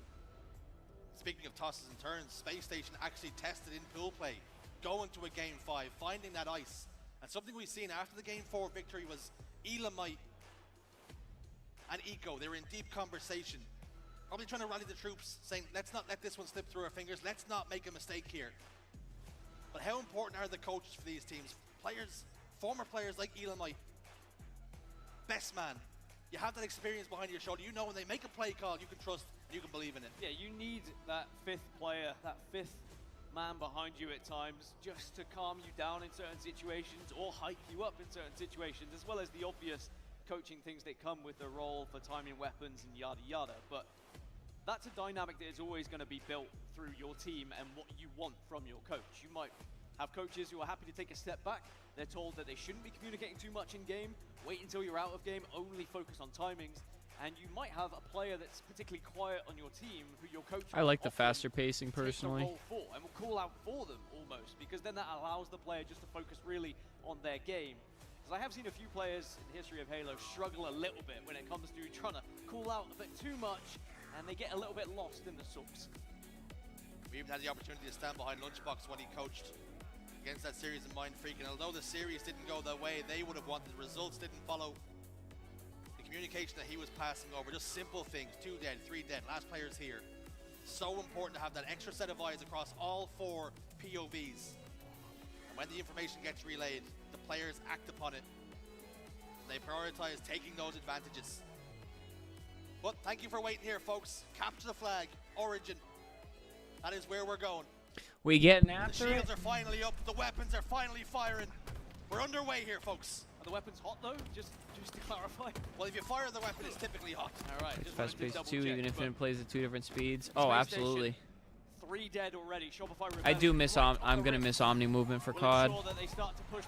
I think wall bounce can be a nice little replacement for it though. It's gonna be dope. Already halfway across the base. What a start this could be. Weapons are hot. Shopify Rebellion are hot. Piping hot here. 1-0 already. And they've got control. And they've got the sniper rifle. And they are hitting the shots with the sniper rifle as well. Last shot, maybe watch Renegade, what he did for Optic Gaming a little bit earlier and said, well, now it's my turn. As again, body shot after body shot, so important here for Rebellion. The consistency of the body shots. So much damage. 3 dead again. 4 dead for Space Station Gaming. And last shot just waits for fresh spawner. Cycle is there. This game has barely gotten started and sniped I just down get too one's checked head. to lock in enough. Need a teammate to yell at me to keep me calm. Yeah, I mean, you kind of just learn to fucking get numb to it after a while. Maybe I should take the hoodie off, y'all. What do we think? Yeah, you can like jump against the wall and like hop off of it once. Suppose you're gonna be able to reload during too, which is insane. What in the actual fuck? What in the actual hell was that, bro? SSG didn't even start. I don't even want to believe that was a map 1. I want to believe that was like one of the highlight things they play while they're talking about the game about to start. Seriously. Falcated moments away from Goosen. All players, How? 2 players with 1 kill. For How? Space Station. They barely got a chance to fire. How? Brent, me, you, and Bandos might have been able to stall that out a little bit longer. Undefeated on that map in mode. Probably not. If that hammers home just how well Shopify Rebellion just played that. If you didn't already Oh my god. what happened. Insanity. Might be the quickest game we've seen on TTF Origin, certainly on the That main is a stage. scary fast game, bro. Certainly in a winner's semi-final between 2 teams of this caliber. If you stepped out into your kitchen to make a cup of tea, he said, oh, this game 1 should be starting any second now. Not even boiled yet. The game's Let's go over, right folks. into game 2 here. Let's get right into it. Actually, let's replay that map. SSG clearly wasn't ready. Game 1's over. Quick, it's in the books. Go make a tea now. This is your chance. Get a room temp tea. Unbelievable from Shopify Rebellion, and how about a statement of intent? And you can only imagine how it feels to be on the receiving end of that. I mean, you might have played a game of matchmaking where you felt something like that, but for it to happen on the main stage in that way, in that fashion, it is demoralizing. And this is where SSG need to now look to Elamite behind them, and he needs to be rallying the troops. He needs to say, all right, whatever, doesn't matter. We've lost 1. They played incredible. They got stuck on a pretty bad spawn trap. Let's move on to game 2, because game 2 is, in theory, one of Rebellion's worst. I mean, you said Space Station have probably played games like that in matchmaking, but it goes by that fast. Viewers have played it. I don't reckon SSG have ever played a game like that. Maybe they were doing it to somebody else in matchmaking, but the issue is, when the game was that fast, I'm not sure you could even say we played the game there. That was how quickly it got out of hand. You've made 1 call out to say, I think there's a guy in up. Oh, the game's over. That was. I didn't get a chance to play by play. I don't like something I've never seen before. And if you want to get better at CTF Origin, I'd go back and watch that from Rebellion's POV. It's easy. You want to get better. That's crazy, bro. Hit all your shots. Oh yeah, that was just game 1, bro. Just pick up last Luce shot. is on phase. He'll probably bring you some success. He was more than last shot. He was first shot, second shot, third shot, and then the game was done.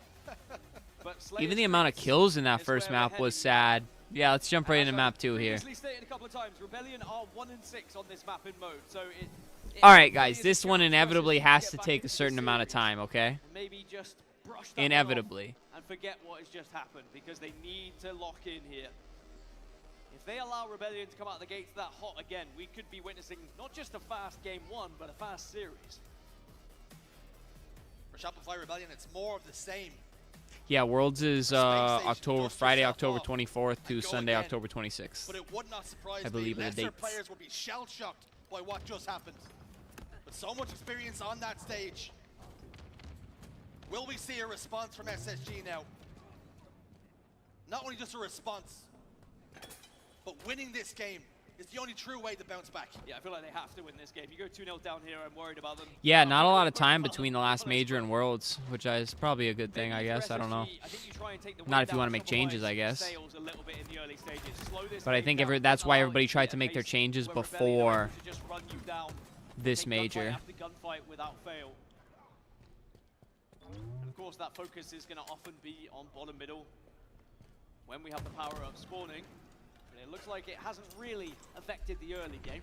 But it's still going to be an early lead for Shopify Rebellion. Trades back and forth. Last shot, double kill, stock rifle, sticky grenade, repulsor. He has the whole toys, he has the whole sandbox, he has the whole playground. And he's Over back tower. He has a teammate Well, there see, as that well. would even better explain why everybody made their changes before this. And he's gonna get one. And he wins it. Royal 2 settles for a trade, knowing there was an enemy combatant coming behind them. That's good they have a roster Eco in lock, the though. arcade. Firing off the back foot. I didn't know Cycle that. down to no shield. Stellar's grenade lands perfectly at his feet. This is good for SSG. This is better. At least now we're I gotta get on the firing beta and try it, Make bro. sure they're watching each other here. Don't take too many Cody to individual phase, fights yeah, and right, balls bro. out. Otherwise, Rebellion really will I run away wish. with it, but it's already a 6-kill lead. In my dreams. Don't want to allow this to get to like 10 plus. Otherwise, Shopify Rebellion, I think, will be in full cruise control and start to run you down here. But you can see Space Station, they're trying to escape. Suppressed was running away there, and thankfully he did run away to a team. Are we looking at the Rebellion or the Empire right now? Absolutely terrifying. SSG have got a couple of kills back. That will mean a last shot is forced to slow down here. Frosty helps. Last shot, cross map, to get that kill. Falcade over I would towards definitely staircase. be more nervous than I imagine, I think, but I think I could get inside past that. It would low-key amp me up Players more than it, spread like, out all over breaks the me map. down. Last shot's in trouble. Should have went down, but didn't. So it's a 5-kill lead for Shopify Rebellion. And I'm sure they were very hyped after that first game, but it's about focusing and it's about staying composed, which I'm sure they will be. But a chance to really find that out. Let's jump into a listing of Shopify Rebellion and check those comps. Watch out, Target, watch out.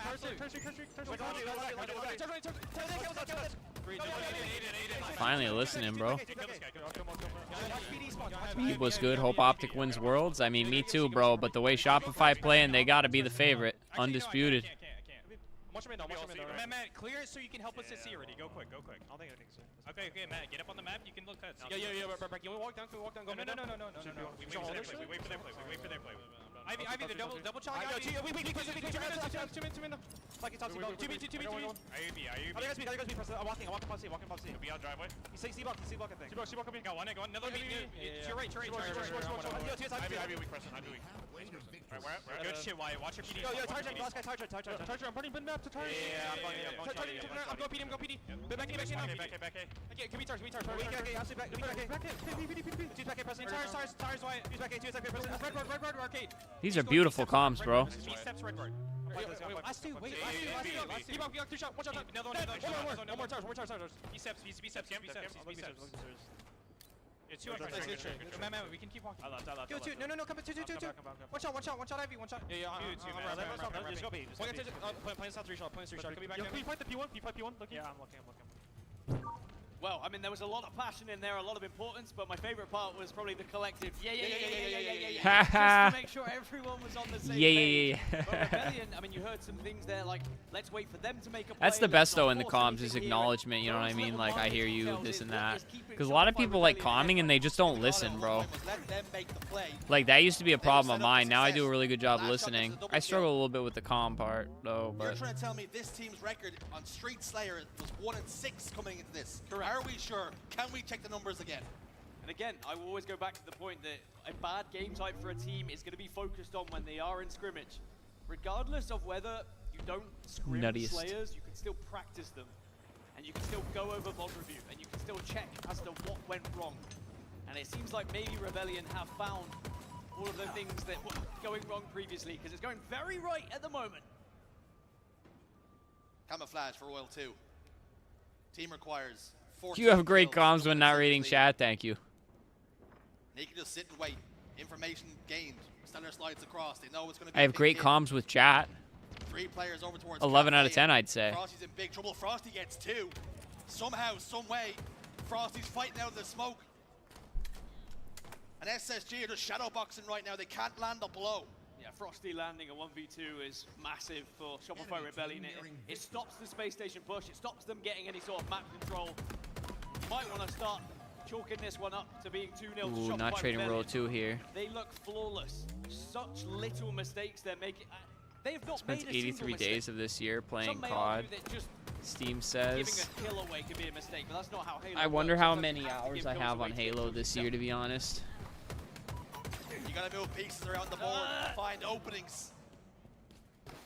When Shopify have found those openings, really punished SSG. 83 days of the year is actually insane, though. This series so far has been absolutely terrifying. There's been almost a complete gulf in class between these two teams. This should have been far more competitive. But Rebellion have not been willing to give an inch here. 2 kills remain. 2 more kills, and Frosty, he's already hit a 1v2 in this game, and he might have to take another here. 49 to 35, make it 50. And Yikes. Shopify Rebellion are looking terrifying. They are in championship form. They've already taken down their biggest rivals, and they are looking to shoot another team down into this elimination bracket. Bro, Chad, I got bad news, man. I gotta work tomorrow morning, and I really don't want to. Boy, do they need it. I'm working on the Lord's Day. How criminal. They are being outclassed. 2,000 hours of COD, but I also switched to Break required. An extra player required. BattleNet. Oh, yeah, BattleNet's better, bro. Shopify Rebellion, flawless. 50 to 35. I don't even want to talk about the capture the flag game. It might take me long. It might take me longer to talk about it than the actual score took. I forgot it happened. Can you miss it? Here's a look at the stats. Cycle 15, 9, and 6. Royal 2, 12, 7, and 5. Bandhost, what's going on, brother? How are we? Royal 2 across the tournament has never gone negative.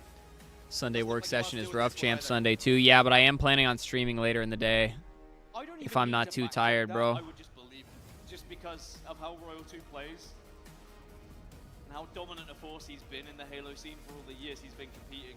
We on some late night shit? Not too late night. I was just talking about how I gotta work in the morning, but Remnants of game 1 still on the brain, I'm sure. I'm doing all right, bro. Better than I have been in past weeks, but we making it by. The Rebellion fans are in the crowd, and they must be loving Them shirts clean, not gonna lie.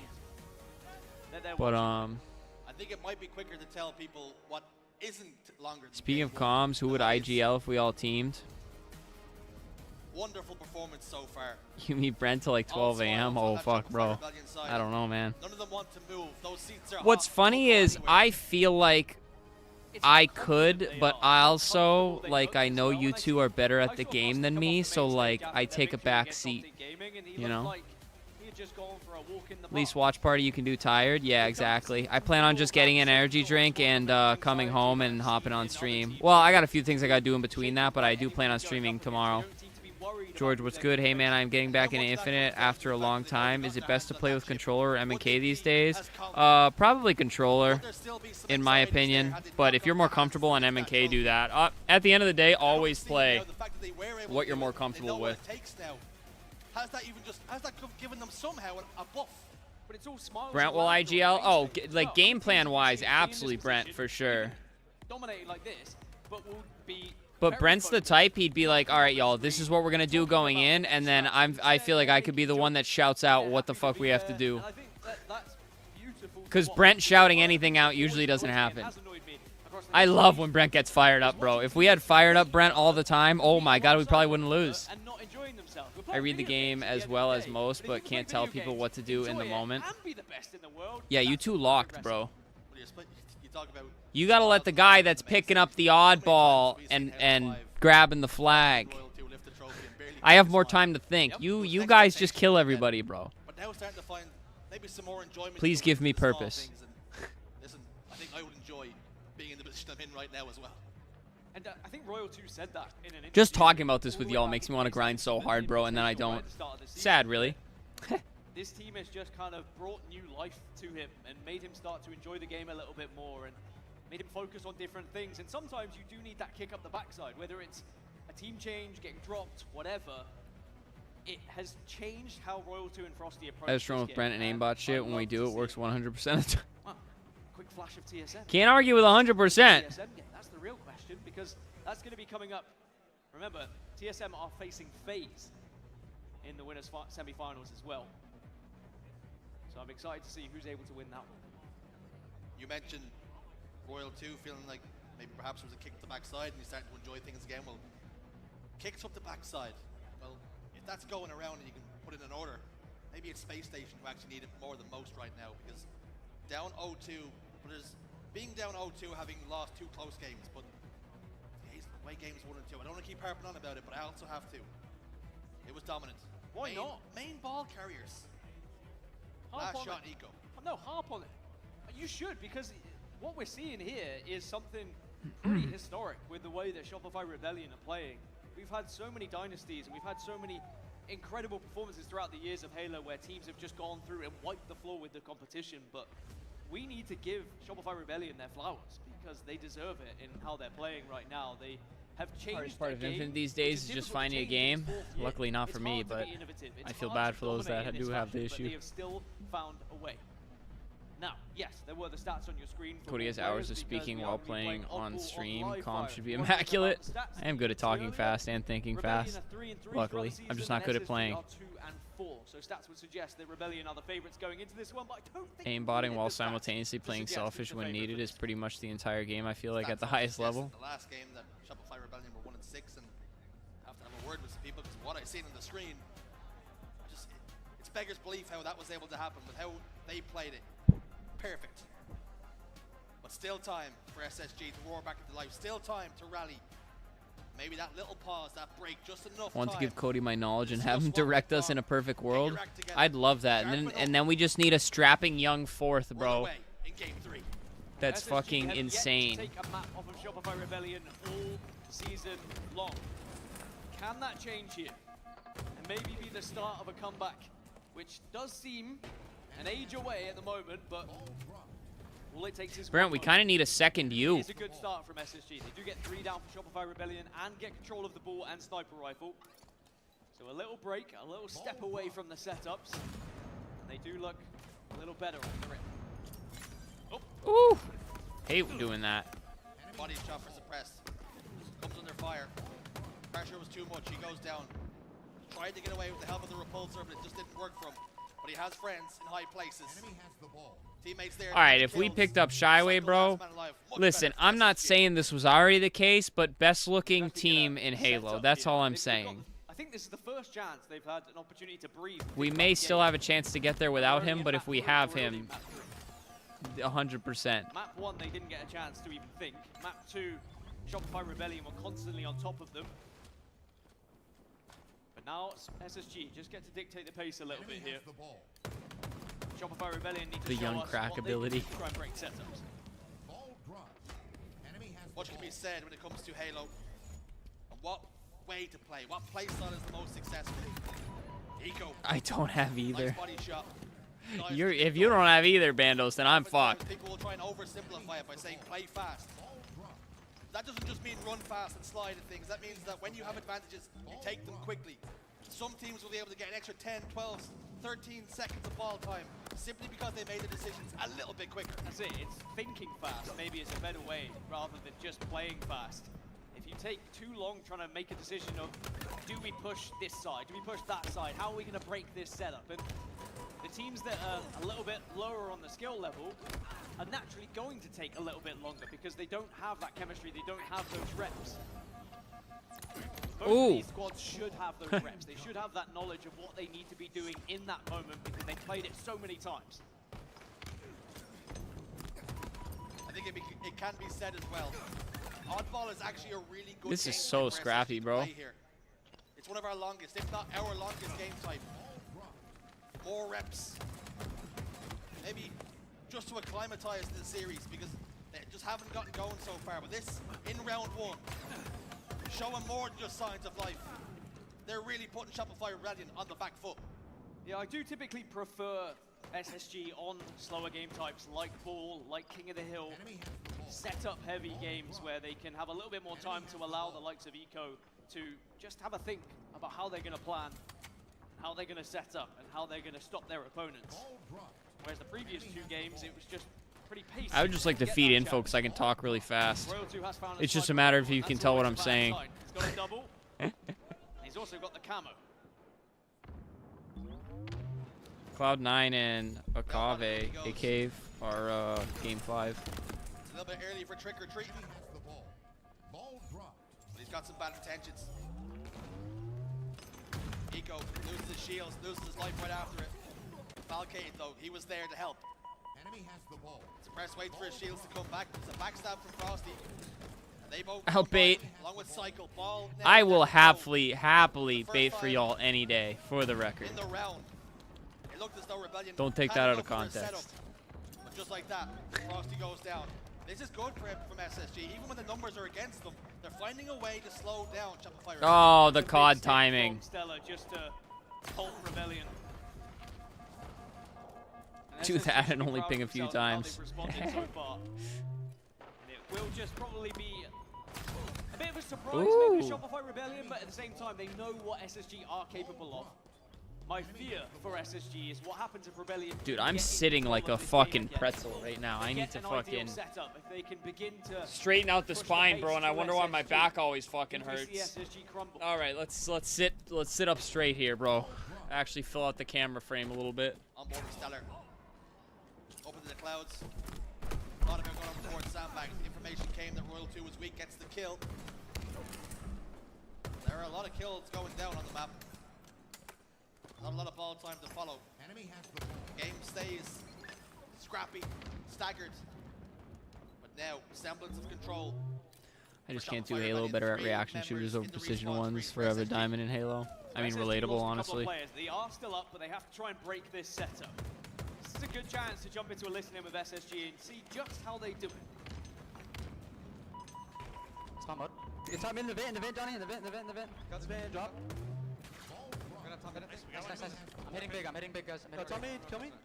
Bottom mid. Ball's half. Balls two shots. Two dead. Last shot spawner. Still small. Last shot just spawn. He's gonna be big. They're gonna be big. Careful. Stay down, Mike. Small door right now. Screens with camo. Guys, spawn double this. Mike with camo. They're all there. They're literally all there. Screen jumping up, 8 nades. Jump up 8 nades, Frosty. 8 nades half on the pistol. Trying to bring it towards 8 nades again. One shot, 8 nades, small pit. And pistol. Nice, Brandon. Yeah, there's one. Nice jump. Two dead. Sniper. Two shot killer. One out. 8 off. Heavy. Game clocks, 1 minute. Start playing together more. Snipe. Where? Okay. Yep. Dude, he literally sounded like a character from like a game. Start playing together more. I killed Cycle. Shot back small. They playing us. He's in this. And again, it's another call from Coach Elam. 1 minute left. Let's start playing together more, because even though there was early dominance for SSG, it's now Rebellion in control. It's Rebellion who have the lead with only 40 seconds remaining. It's now SSG who have to just up the pace a little bit and get control once more. But this is going to be difficult to do. This is playing into the hands of Rebellion. As soon as it starts to speed up, Rebellion get better. 30 seconds remaining, and they've got the ball. Royal 2, snipe in his hands. Keeping his teammate alive. It's funny you said Gunny on the other hand, because when Brent said Eco has no Gunny, that's what I was thinking about. Cycle, trying to stay alive desperately. Keep the ball out of the hands of SSG. Just delay. Enemy has the ball.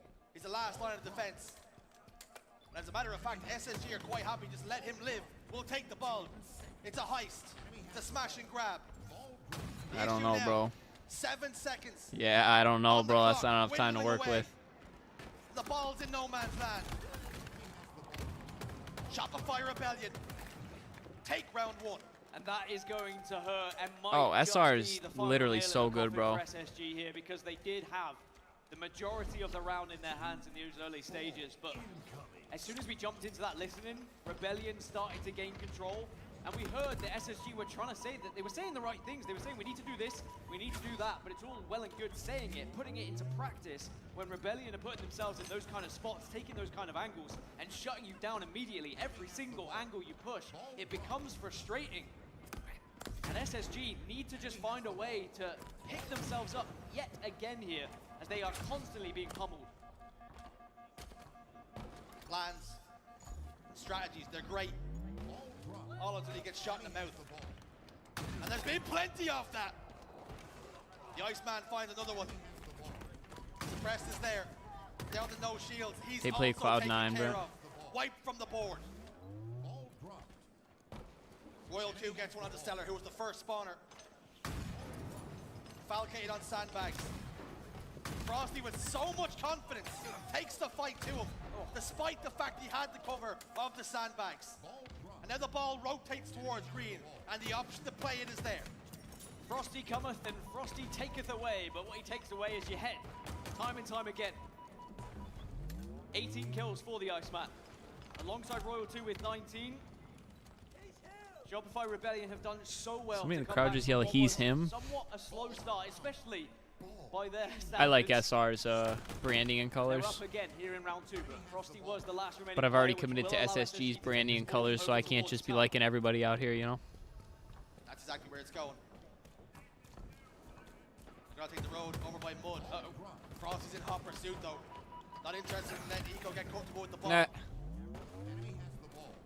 That ball's not safe. Last shot gets 2.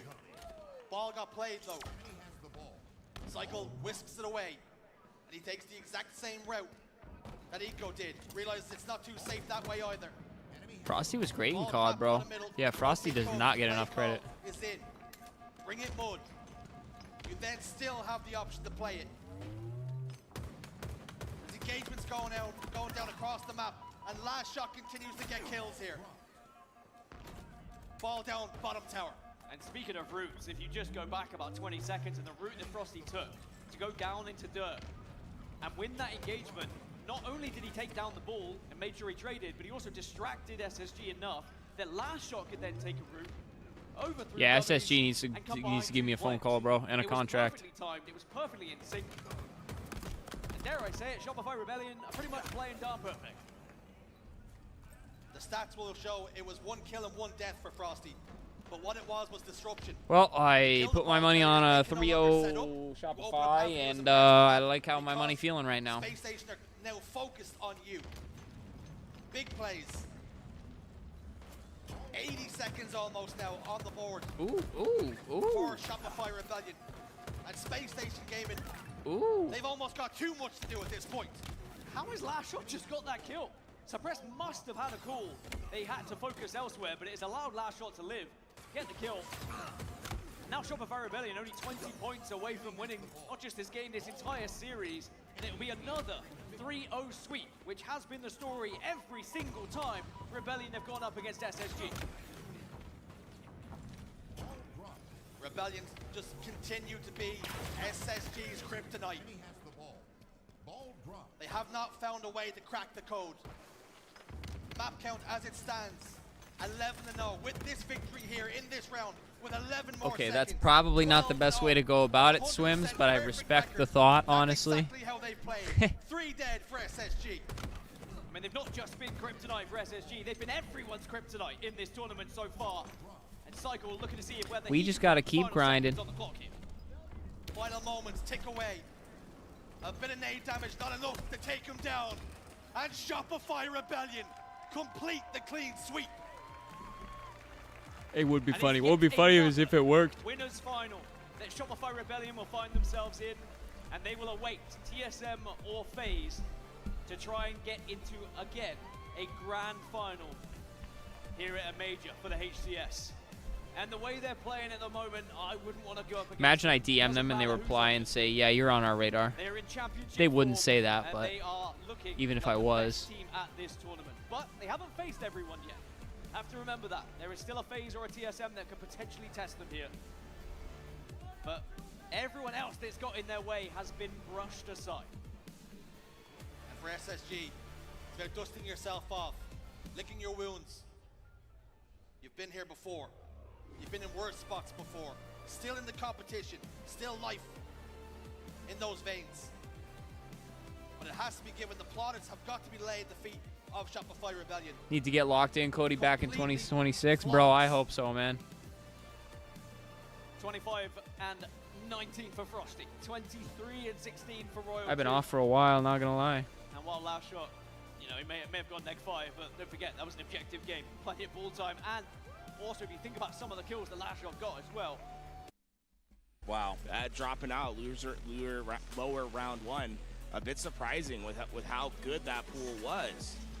And even now, like FaZe, even on their end, like they find themselves having to fight for life. They weren't able to find their wins as easily as they thought either.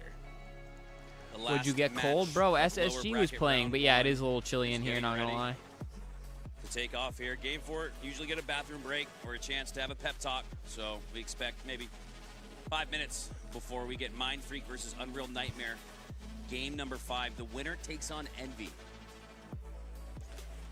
Yeah, that's gonna be a real exciting one. I'm so glad that this Saturday is just like jam-packed. Like this Saturday has like been crazy. You think about how we started it with the Mind Freak series against Optic, and where we are now, the crazy upsets that we've seen, the bracket going into complete turmoil, and the dominance of Shopify Rebellion. I So mean, Optic it should has been win. a complete journey today. Unreal. Now, Nightmare. Space Station should have dropped into elimination round 3. Curious if they'll be on that top side of the bracket or the bottom. That's what I'm I think they wondering. want to be on the bottom.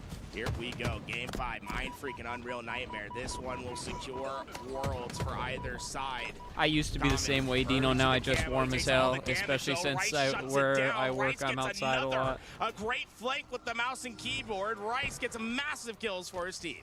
Mind Freak has been so dominant in Slayers in their opening break, equally so. 2-5 lead off the start, momentary standstill, shots ringing out from the Stalker. And here comes the push. Rice looking for more damage. I mean, he has had a great performance ever since getting out of the open bracket. I think everybody knows where I want a COD major, Ever bro. since getting on these PCs, he Because I talk about it where I want a Halo major. We interviewed Mind I would Freak take yesterday. anything They in the said Northeast, though, not honestly. Quite the buff from going to Xbox's PCs as you'd expect, because you have to take some time to calibrate, but now they've had the time to calibrate, and it looks like that's the case.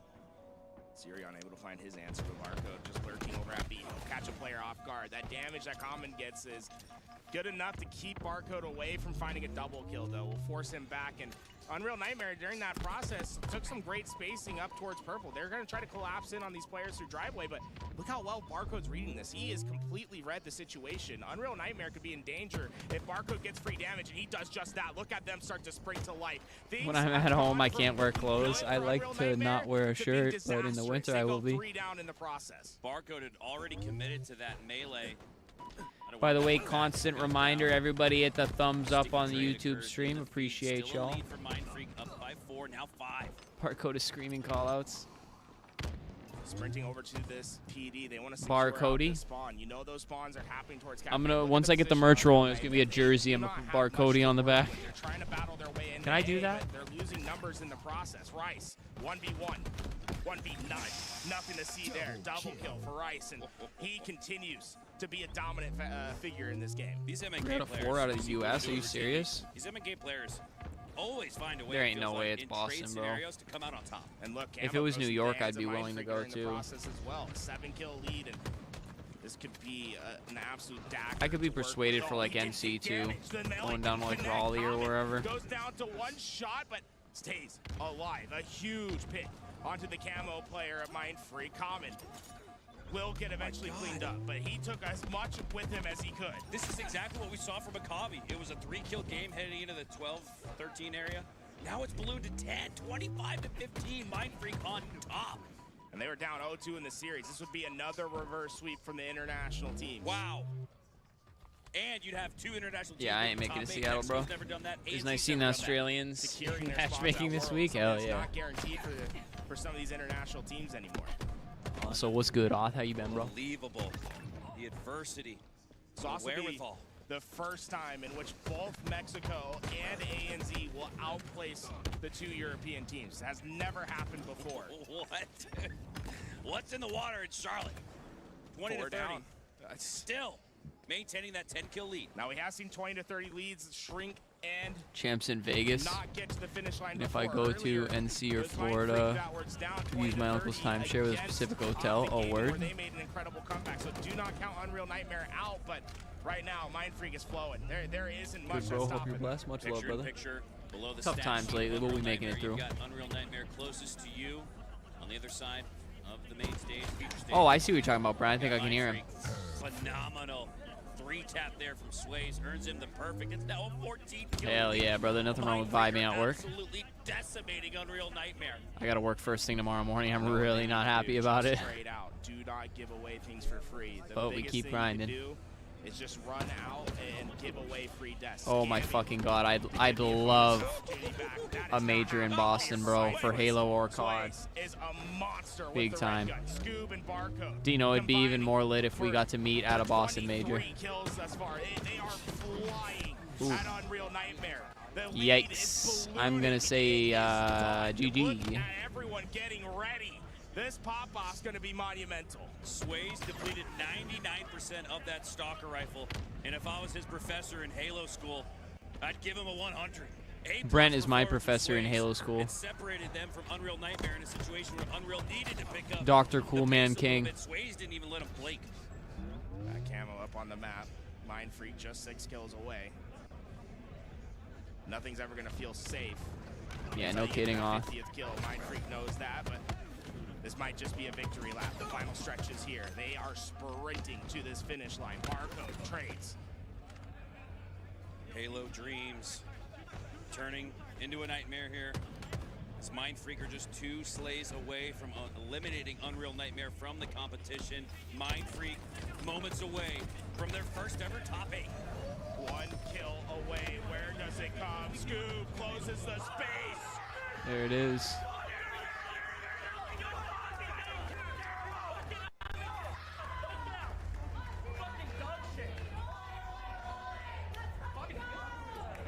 Clutch Academy gifted subs. From the boys down under, the Australians and the Kiwi Let's go. have finally done it. They've got their top 8 finished. They don't have to play in that last chance qualifier. They are confirmed. We'll see Mind Freak at Worlds. Book it. It's a 20-hour flight and 20,000 hours. And Mind Freak could probably put into Halo Infinite to get to this point. I don't think, Garrett, I've ever seen an angry face. Barcode's on an effing mission, as he should be, bro. They must have As been he should be. Up 2-0. Reverse sweep. Nothing feels better than that. And there's the familiar smiles of Barcode once again. Able to get that win. And Unreal Nightmare will have to pack up and maybe be looking at playing in the last chance qualifier a little bit later here today. Yeah, they might just. What seed were they coming into the tournament? Can we take a look at the... They were like last. Yeah, I think they were 12 seed, so they might absolutely have to play in that LCQ. We're going to break the news to you guys as soon as we have it. We'll be covering the LCQs live here on LVT. You will not want to miss that. If there's anything better than an open bracket Game 5 to qualify for pool play, it's the LCQ to qualify for Worlds. Yeah, absolutely. And folks, we just blitzed through 2 Game 5s like that. We still have our next match to come. Optic Gaming will be taking on Akave on the side stations. We'll be bringing you guys that action. If you want casters, over your Optic Gaming Akave spot. The spot to be is Aquarius, here Live Fire, We'll be giving you guys that Lattice, King of the Hill, Fortress Flag, Solitude, Slayer. I like it. No! That sounds copyrighted, whatever it is. That sounds copyrighted. Hosts of them here, always fun guys to have a beer with. I believe that, bro. What do we got on main right now? Just replays. I'll vibe with that. In the winners finals going into tomorrow, You know Optic's going to be here, so. They're looking for a big bounce back. They want to be taken seriously. They want to show that they are the main one. Chat, I'm going to pee real quick. Keep each other entertained here. Hit the thumbs up while you're at it. Right after the break.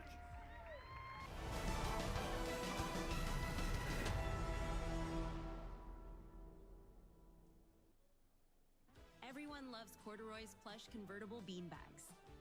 When it's time to rest, there's a bed inside, filled with our proprietary blend of hypoallergenic foam. Corduroys are American-made with washable covers and a lifetime guarantee since 1998. And now is the best time to get your corduroys during our limited time sale. Corduroys is where life unfolds. So get up to $100 off by visiting corduroys.com now.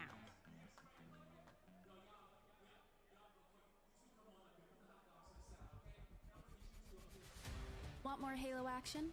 Subscribe to the Halo Esports channel for official HCS highlights, behind-the-scenes content, and player spotlights that take you closer to the pros. Stay in the loop with official updates, Halo Esports history, and our HCS and Community Top 10 series. Don't miss a second. Subscribe now.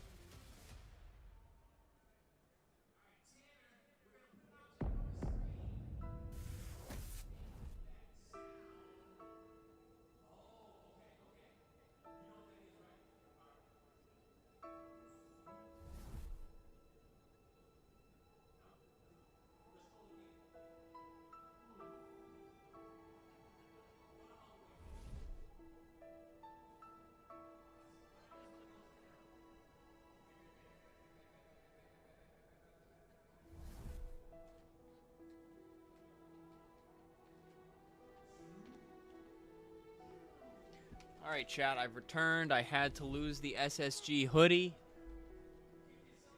to re-showcase the Optic jersey. And my water bottle's fucking empty and I didn't know it. So I'll be right back again.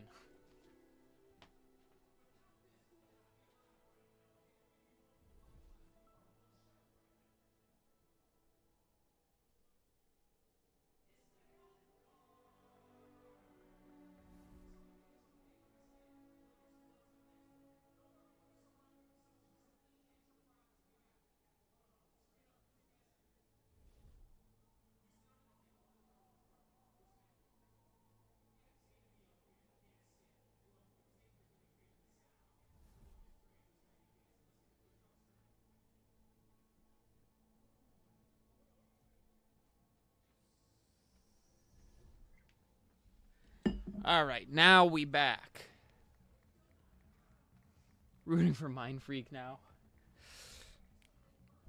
And I returned with some flamin' hot fries this time. Another random little bag of chips I have sitting on the counter. Bro, I need a napkin, though. I can't touch these things without a napkin, bro.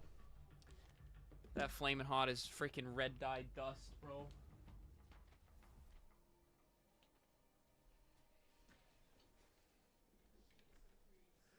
I looked it up. Birmingham, UK, Paris, France, and Toronto are the confirmed majors. Yikes. It's pretty far away. Feeling the spice today? I'll be honest with you. I need to go grocery shopping. I'm probably going to do it after stream.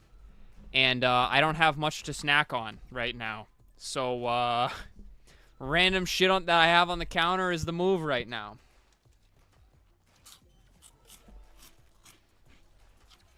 Honestly, though, always feeling the spice. I do love spicy things, big time. Who you got? I do firmly believe FaZe wins this, but I want TSM to win, but I hope it goes the distance regardless of who wins. Oh my god, New York Major 3, I'm going. NC Major 3, maybe. Florida, I'd say probably unlikely.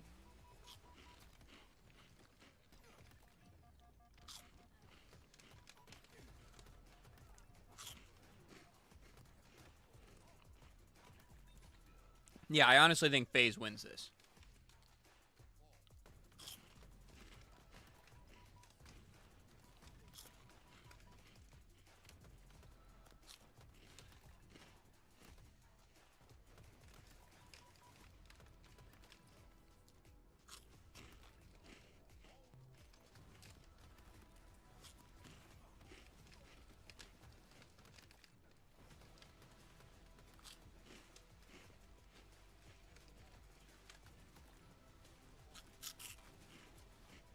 Dude, Rebellion just looks so dominant.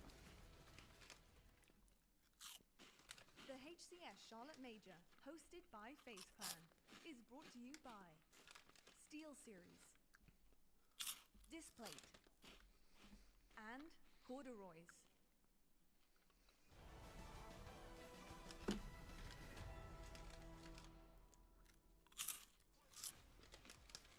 Well, folks, no matter where you're traveling from, where you're watching from, all signs lead back to Charlotte, because this weekend we have our final major of the season. We're very much into our Saturday, day number 2 in the championship bracket. There's some young guns as well on the sticks who are hopefully one day in the future going to be up on that big stage with the big fights, with the big dogs. And talking of big dogs, I'm joined by two of them. Sorry, guys, blocking a lot. And Why Not Be Casting. Hello, boys. Welcome back to the desk. We're here, of course, for the Halo Championship Series hosted by FaZe. And speaking of the devil themselves, they're going to be on that main stage very shortly, going up against TSM. This is going to be your winners semi-final on the other side of the bracket. And of course, we saw Shopify just managed by the skin of their teeth. It really was quite close and pretty crazy, to be perfectly honest with you, heading into of course, that winners finals for tomorrow as well. If you didn't know, definitely didn't just drop a flaming hot fry on my optic jersey. Because it was That kid's our fourth. Series, especially if you're a Shopify He's still fan. going to perform better than me. Let's talk about this matchup because, of course, we have FaZe, who are really trying to dig deep here for their hometown. Ooh, a little here spicy. At their own major, Not too going bad, up against TSM. And TSM, honestly, I'm pretty impressed with the journey that they've been on. I think, honestly, we came into things thinking that it was a little bit disappointing, a little bit lackluster, but they've proven us wrong. So I expect this to be a much better series than I think I would have literally yesterday. I've seen everything that I need to know about TSM, but FaZe is where my questions lie. How are they performing currently? Are they relying too much on individual skill? Do they have the objective efficiency that they've been working on, especially coming into Charlotte, to really try and prove themselves as not just top 3 anymore, but taking that trophy? Yeah, and I'm gonna keep it real here. I think this FaZe team is actually underperforming at the moment. I think that they've had 2 really close Game 5s against teams that I don't necessarily think they should be going Game 5 against. We started off in pool play, then we had it against Envy, and this TSM roster, you know, they're on a good side, and I think this is a great matchup for them. FaZe really needs to not only have to focus on those Slayers, which they are by far the best team in the league, I think, at the moment when it comes to those Slayers, but making it get down to be that close. Let's get this game and going. Snakebite and Trippy have been the 2 to step up for this roster. I'm really looking at Penguin and Lucid to kind of pick it up a little bit, but Penguin's not necessarily one that needs to get the kills, but just a Hey little guys, now's more your out of him, chance. I Do think I this look team like will be Snakebite? well more balanced. 100%. I really do think that Penguin thrives when the rest of the team are kind of firing on all cylinders, and I think that's what you're going to see from a teammate. I mean, the really glasses built make it in tougher, all I of the guess. ranks, which, quite frankly, are crucial to winning a series, crucial to be able to move. Yeah, I as a kind of see it a unit. little bit. And, Not Penguin enough. is somebody that is so imperative to the team. Tony, I will say, when you're looking at Snakebite right now, he is just elevating himself, his team. A couple of situations that we've seen so far this weekend where really he has saved the day. Quite frankly, he's been the hero that the team had needed. Don't want to see that anymore. It's funny coming from me saying that, but I don't. I want to see a fully cohesion of this team. I want to see a machine well-oiled. How are you feeling about the general, though? Because he has been supporting so I don't know, much. man. Yeah, man, I talked about it, you know, at SLC. I'll talk about it again here. I've been really I impressed don't know, with man. Snakebite, and I feel like we usually put a lot of responsibility on the hands of a player like Snakebite, who's a Swiss Army knife type of player. Whatever the team needs him to do in order to win, I think it's that's mostly what he just does. the If he facial needs to hair, to play be more honest. objective, Facial hair and the he'll hat. Step up and do that. When his team maybe is You gotta slacking do the on pose? slays No, a little brother. bit, he'll drop a 2.0 KD out of nowhere. The glasses It's a lot F it all up of responsibility anyways. to have on your hands with players like him and even like a legend on the optic. They are very valuable to their team. Certainly are indeed. He's been godlike for sure. But Snipedown, I've got to say, how Could be brothers. Yeah, I'll is give you it that. for a teammate like Trippy to really step up to the mark. We saw him do that in the last series, and I felt like, yep, there he is. Big game Trip. That's what we've been expecting for this roster. It's so important to not have one person doing it like Optic, you know, had Renegade earlier on, really saving the day for them too, but to have that support role as well. Slaying is so important to open up the map. So Trippy firing on all cylinders is going to be so important in the series. Yeah, absolutely. And Trippy is one of my favorite teammates I've really ever had. He also does anything that he needs to do. He's very good. Him and Snakebite are actually incredibly similar when it comes to getting power-ups and power weapons. They're almost always on that. Trippy, year 1, I said I thought was the best player in the game due to his control of the power weapon. So, I mean, I'm looking at him and Snakebite again to kind of control those areas of the map. And honestly, Trippy's just evolution as a player has been so phenomenal to watch. And I think, you know, last year it was a little hectic, but right now he is like cementing himself as one of the best players in the game again. 100%. Trippy has been Birmingham, phenomenal. I love won't to even see go him to that. continue Why? shine, Not a especially nice in our place. final season that we're seeing here. On the flip side, though, talking about somebody stepping up to the mark, has to be Tarlik for me. I have been talking about this guy for so long now, but he Why are they having a really major is there then? the They lead must have a on big TSM for me. event center. I think, again, another kind of Swiss Army knife, but really producing the slays that are needed. By the as way, well. Chad, I think this will be the last map I to do win it. today, coming up on 4 hours. And like I said, I think I'm going to What get... he does for TSM and how important it is for him to also have an incredibly I think good I'm going to series get here some as well. stuff done tonight so that tomorrow's a little bit easier since I have to work in the morning. type of gameplay for Shopify Rebellion. His job is to play that more back role for his team. When you see the likes of Druck, you see the likes of Manny just being the X factors that they are, putting down that damage, Talik is the one to clean up a lot of the kills, but more importantly, always stay alive so he covers his teammates back. He will consistently always put up a great KD, and they're going to need him to do that, especially against FaZe. They certainly will indeed. Slamtown, what are your expectations right now at TSM? Based on what we've seen so far this weekend and honestly how they have been impressing us for the most part here. They're on the winner's side. They're hopefully going into the winner's finals after this series. But what are your expectations for going up against somebody like FaZe here? Yeah, I mean, you know, day one I talked about that this TSM roster has been a little bit disappointing in terms of them getting back together with where they were from year one to now. You'd think they'd have put it together and kind of pushed themselves into that cemented top four. And I think this tournament specifically, they have been given the best path to get back to that point with the round one matchup. Mindfreak winning their pool, able to match up against them early. They win that series. Now they get honestly a favorable matchup against FaZe Clan when it comes to play styles. FaZe Clan likes to play a little more well-rounded teamwork game, and the TSM roster is that scrappy team, kind of similar to the Envy roster, which they just went to Game 5 with. So I do think that this could be another one of those series, but if FaZe finally did put it together, we could also go and have another quick one. 100%. And I'm just looking right now at some of these statistics over this tournament so far. And we know FaZe, fantastic in Slayers. We've also seen some really icy map 5s as well, which they have managed to squeak out. I will say, though, when it comes down to some of the objectives, When your mom says we have Snakebite at home, yo, chill. I mean, I'm looking at Strongholds, and TSM have a 3-0 record on this in the tournament, and FaZe are 0-2. I mean, there are a couple of question marks coming in here, and I think in terms of TSM, I think they can start to squeak away with a potentially good layout for them. Tony, my big question is, do you have the layout? Because I do not have the layout. How is it looking? Who is it favoring? To be honest with you, it really is a bit of a toss-up. That game number 1 CTF Origin really doesn't favor TSM whatsoever. It's kind of similar to what we had in the last series, where it's just not a good record for TSM. Meanwhile, FaZe are undefeated, similar to what Shopify Rebellion were at this tournament. So far, Capture the Flag Origin not going to be the best for them. The good thing is Slayer is going to be a huge test for TSM. Both of you are undefeated. Both of you have been very good Slayer teams so far. So even if you drop that game number 1, game 2 is a great way to bounce back and to reset the tone in the series. I couldn't agree more. And there's me harping on about Strongholds. It's not even in here, folks, so ignore me fully. Come on, let's get this I will going. say, though, I had my own Lattice as well. I think Lattice can kind of be a little bit of a kryptonite with FaZe. So I'm interested to see how they also have improved there. I have seen currently one situation when they have won on Lattice, and it was looking really, really good for them. But you know, consistency is key, right? That is the name of the game here. That is what we're looking for. Do you think right now, Snipedown, FaZe are consistent enough to continue this run and do it on the upper part of the bracket? I think with the teams that they've been up against, they are giving themselves the best chance to gain the consistency when they, you know, hopefully for themselves make it to the winners bracket finals. I think all of these matches are going to be like the matches that need to get them to where they are, because right now, if they were to match up against Shopify with what we've seen, I can't necessarily say I'd be very confident. So honestly, this is one of those major turning points, because this is their last match of the day if they win. They're killing time.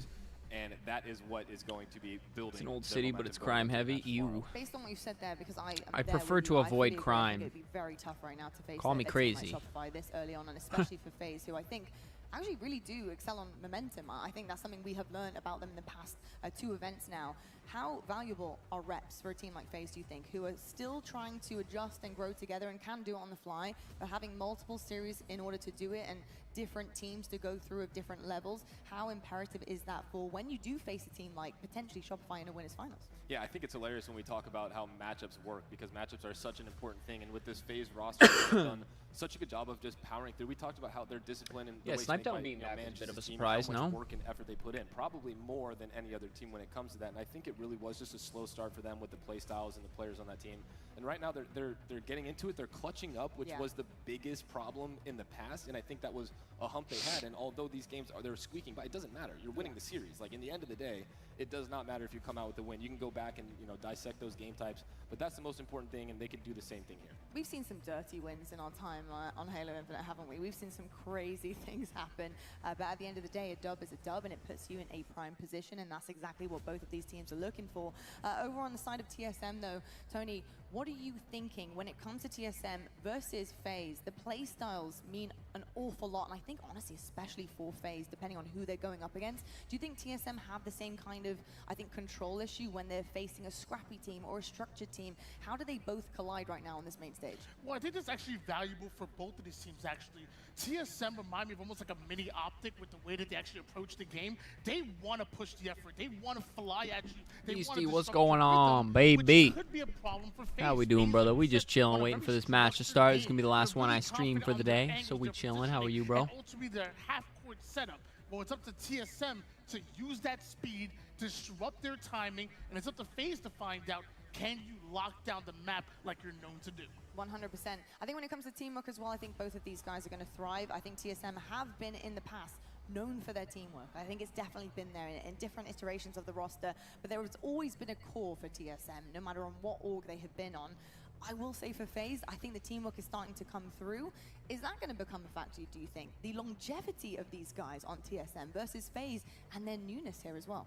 Yeah, I think the longevity is great. These guys trust each other as much as you possibly can as teammates. They're friends inside and outside the game, and that's always a bonus. You just have more cohesion when you are enjoying your teammates' company. I think the biggest thing for FaZe is the fact that they are almost a little too regimented with how they want to play the game, instead of taking those Sucks to see Optic sell, but other than that, all good. Yeah, man. I mean, they can still make the run through losers, but it's going to be a bit of an uphill battle, if you will.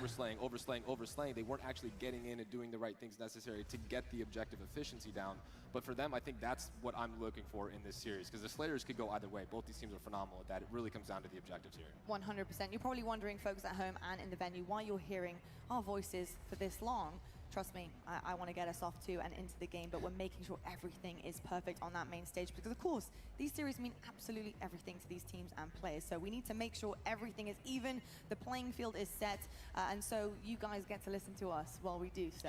I also want to kind of pick your brain here, Tony, on how you're feeling about, you know, some of the individuals, the rest of them, not just Torlik on TSM, because we haven't really heard much Monsters from them so far. Head Geen story. No, I saw somebody posting it though. Is it good? Well, you know, it's funny you mentioned that, because I feel like I also saw they put the Halo show on Netflix, which was a little bit of a surprise. Somebody was talking about it at work. They were finding the success that they did in pool play. The Halo show is on Netflix. I've never seen before. My man was possessed, and then we see after the series he tweets out, "Oh, by the way, my controller's broken. Does anybody have an extra one?" I'm like, brother, you're dropping 16 and 22 kills in a Slayer with a broken controller. I was freaking out, and it was actually crazy. I'll be saying, keep the controller broken. For real. And then you have players like Druck, who in specific game modes like Capture the Flag, for example, he'll go from like, you know, averaging a .9 KD to out of nowhere. Yeah, Netflix does kill it with the originals. He has huge improvements on certain game modes like Capture the Flag or like Assault. So I think everybody's going to be very important on this roster if you're going to pull off an upset against a hometown team. Tony, sorry to just keep you on the mic here, but I'm curious, when it comes to TSM... Tony lives for the mic. Leave him on. ...into this weekend, and although that has been turned around quite swiftly, where did they lose their magic? At what point and where in their gameplay did they lose their magic? Because it felt like it was overnight. Well, to be honest with you, I feel like with TSM, we talk about the up and down season because we watch so much. It's really online that I feel like they have their most problems. On land, they tend to step it up. They got a huge Game 5 win against the Envy back at SOC. You know, I think the problem is that if you're expecting to consistently get top 4, that's where it's tough, because the rest of the league has gotten so much better. It's not so much of TSM's taking a step back. Everybody around them have gotten so much. Look at where SSG are. Look at where FaZe are. Look at where Shopify, Rebellion, even Optic. And I'm not even mentioning the rest, like the Envy and what Mindfreak are doing. Everybody else has gotten so much better. So now it's up to TSM to do what they do best. Step up on land. Yeah, and I think actually one of the biggest things about this TSM roster is going to be Druck as the X factor here. We talked a lot about Bound early on, and I think in terms of playstyles, Druck is very similar to that, where he can get a bit ahead of his team, and it can kind of, you know, he controls the pacing with his momentum because he is by far the fastest person on that team. And if he's sliding out, you know, his teammates aren't there to cover his angles. Otherwise, he's the one drawing so much attention. That's where Talik gets his main slays, all the kills, is because people aren't looking at him. He's catching the people who are caught off guard by his teammates, pushing forward, gaining momentum. Damn, bro, we taking a while to get this match started. So I really am looking for Druck to be the one to draw the attention. Maybe I wish we could see a damage taken stat, because that would be interesting to see the result of this and where that would stand, because I do think he makes himself the most noticeable on the map. Yeah, I've got to say I completely agree with you, and I'm actually waiting for this opportunity, to be honest, in this series to really start to see TSM put it back together again, and honestly just elevate themselves. I feel like a big storyline for these members has always been the Band of Brothers being together, and then how can they break the top 4? That was always the storyline. That was always the consistent. They're always there, ready to go, but how can they break through that barrier? And it was upsetting to see online, I think, feeling like they had kind of regressed a touch. But now, my hopes are back. I'm very excited to see what TSM have been cooking up heading into Charlotte. And I think, honestly, it's really, really all in this moment, in this series. Folks, we are waiting for the main stage to get ready to go. We have talked for far long enough. We're going to head to a quick break. This is your chance to go to the bathroom, get a drink, get some food at home, get your favorite blanket, tuck in, because this is going to be an incredible Favorite series. blanket, you We will say? see you right after this. No, blah, blah, blah, blah, copyrighted music. Get off my fucking stream, bro. Well, shoot. Now I'm like, bro, do I go freaking find something to eat? That's not a small, tiny bag of chips? Perhaps.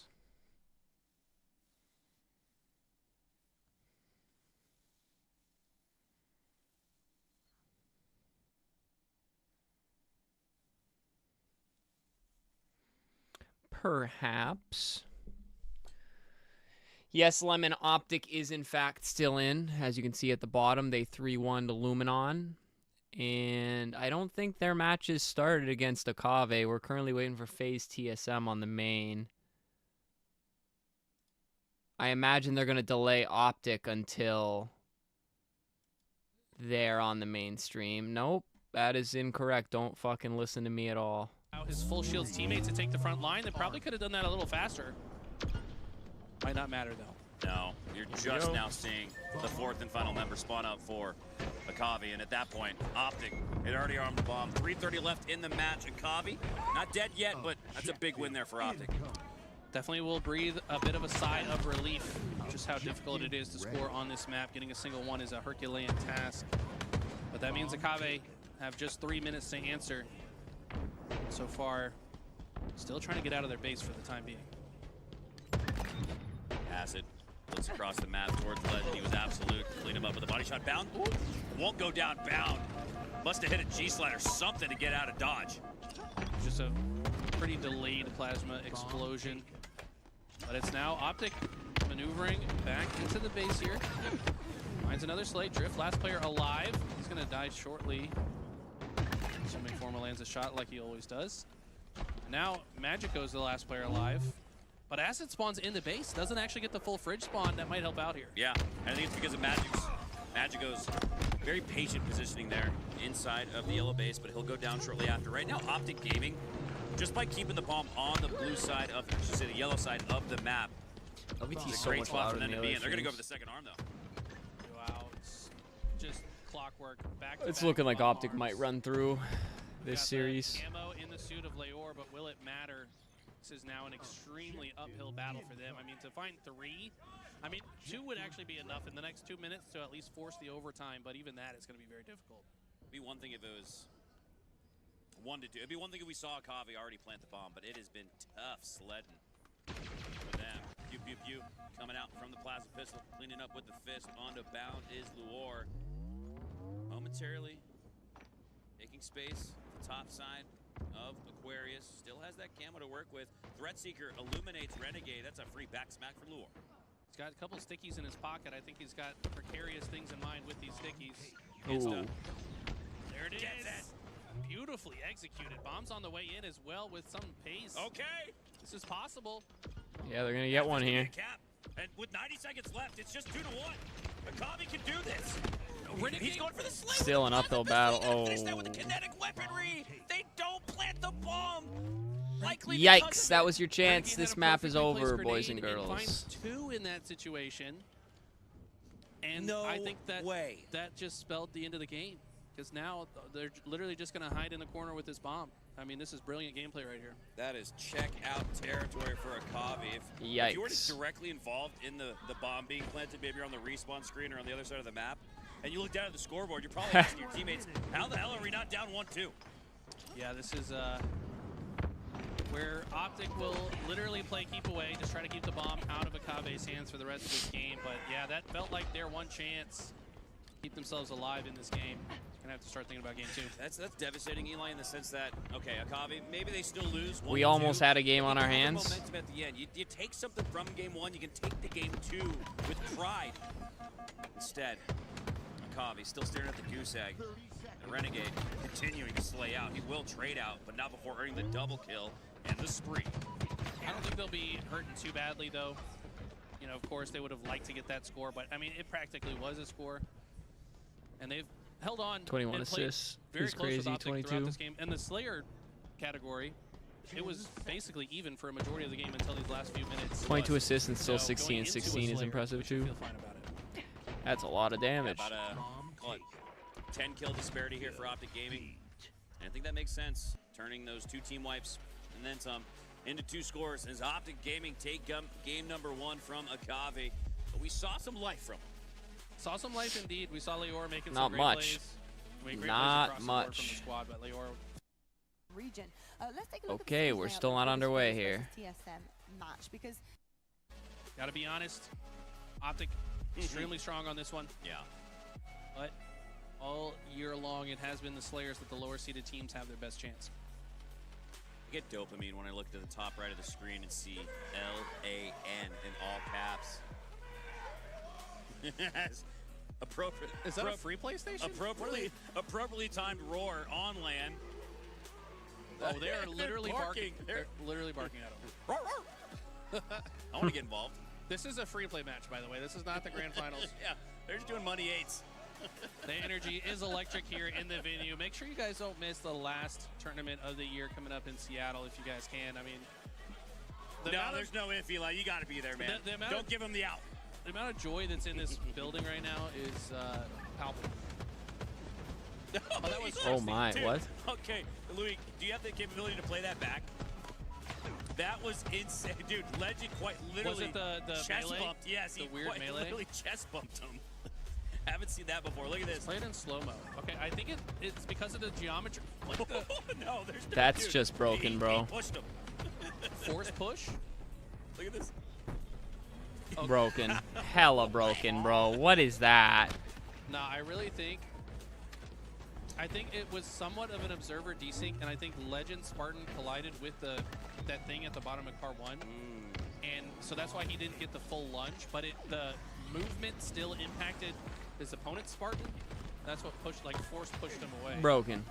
Can we give some props real quick to the production team? It's a 2-man crew out here. Louis V. Titan himself and Callus. Louis V. Titan on the 1s and 2s, twisting and tweaking as the producer.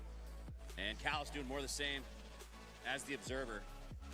I mean, to just every time you ask, hey, can you do this? Okay, can you do that? Whether it's in-game or out, Louis comes through for us, man. He's a wizard. I know there's a lot of love for LVT, but I don't think there's enough. Yeah, I mean, there can never be enough. Infinite amount, no pun intended. Play the sad violin music. I see what you did there. Is that? Yeah, it was close. Yeah. You nailed it. Okay, You nailed it. All right. Live Fire Slayer. Akave need to hold these snipers, keep them out of Renegade's hands, but I tell you what, Renegade has... I feel like I'm expecting a Renegade, 19 kill game here. Eli, how many times on Live Fire do we see Renegade? His opening strat is written. All right, that main stage match it's has to have dried started, for right? They years were showing now. the maps. The TSM boys is they lack no They must be having experience issues. whatsoever on The other team can't even stop him. It's crazy how proficient they are at getting the snipe in his hands off the rip of this map. It's like, I would love to see the stats on it. If we could somehow rip every Optic live fire game that's ever happened and see how frequently Renegade starts with the sniper and then also gets the camo. 80%. It's probably up there. It's 80%. It's extremely high. It's 80%. I mean, And that's why they're so good at live fire, is because they're starting in such a massive advantage state that the other team is just playing catch up for the rest of the game. Yeah. Well, I do hope that the Observer locks in on Renegade. Oh, LVT I is think the that's best, most bro. intriguing The opening best. of this. And again, not intriguing Hands in the down. sense that, oh, what's he going to do? We know what he's going to do, but we want to know if Akavi can stop it. That's I what want I'm to looking know. out for. I want to know how he does it as well. Like, I know that he's gonna do it, but his route. But how? Yeah. Yeah. What, Does he what's hit a his route? G-slide? Where are the grenades going? Where are Yeah. how are his teammates positioning themselves? Yeah. To guarantee it.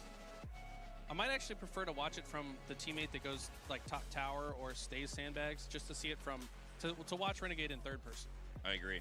I'm asking a lot from our observer here. He's thinking to himself, how do I even do what the hell they're saying to me right now? You'll figure it out, man. You're the GOAT observer. Just do it, Callus. You got this, man. Here we go. Loading in to a game number 2. All right, Live Fire Slayer. Finally, some gameplay. Some more We gameplay. know their opening strat. Can Akavi counter?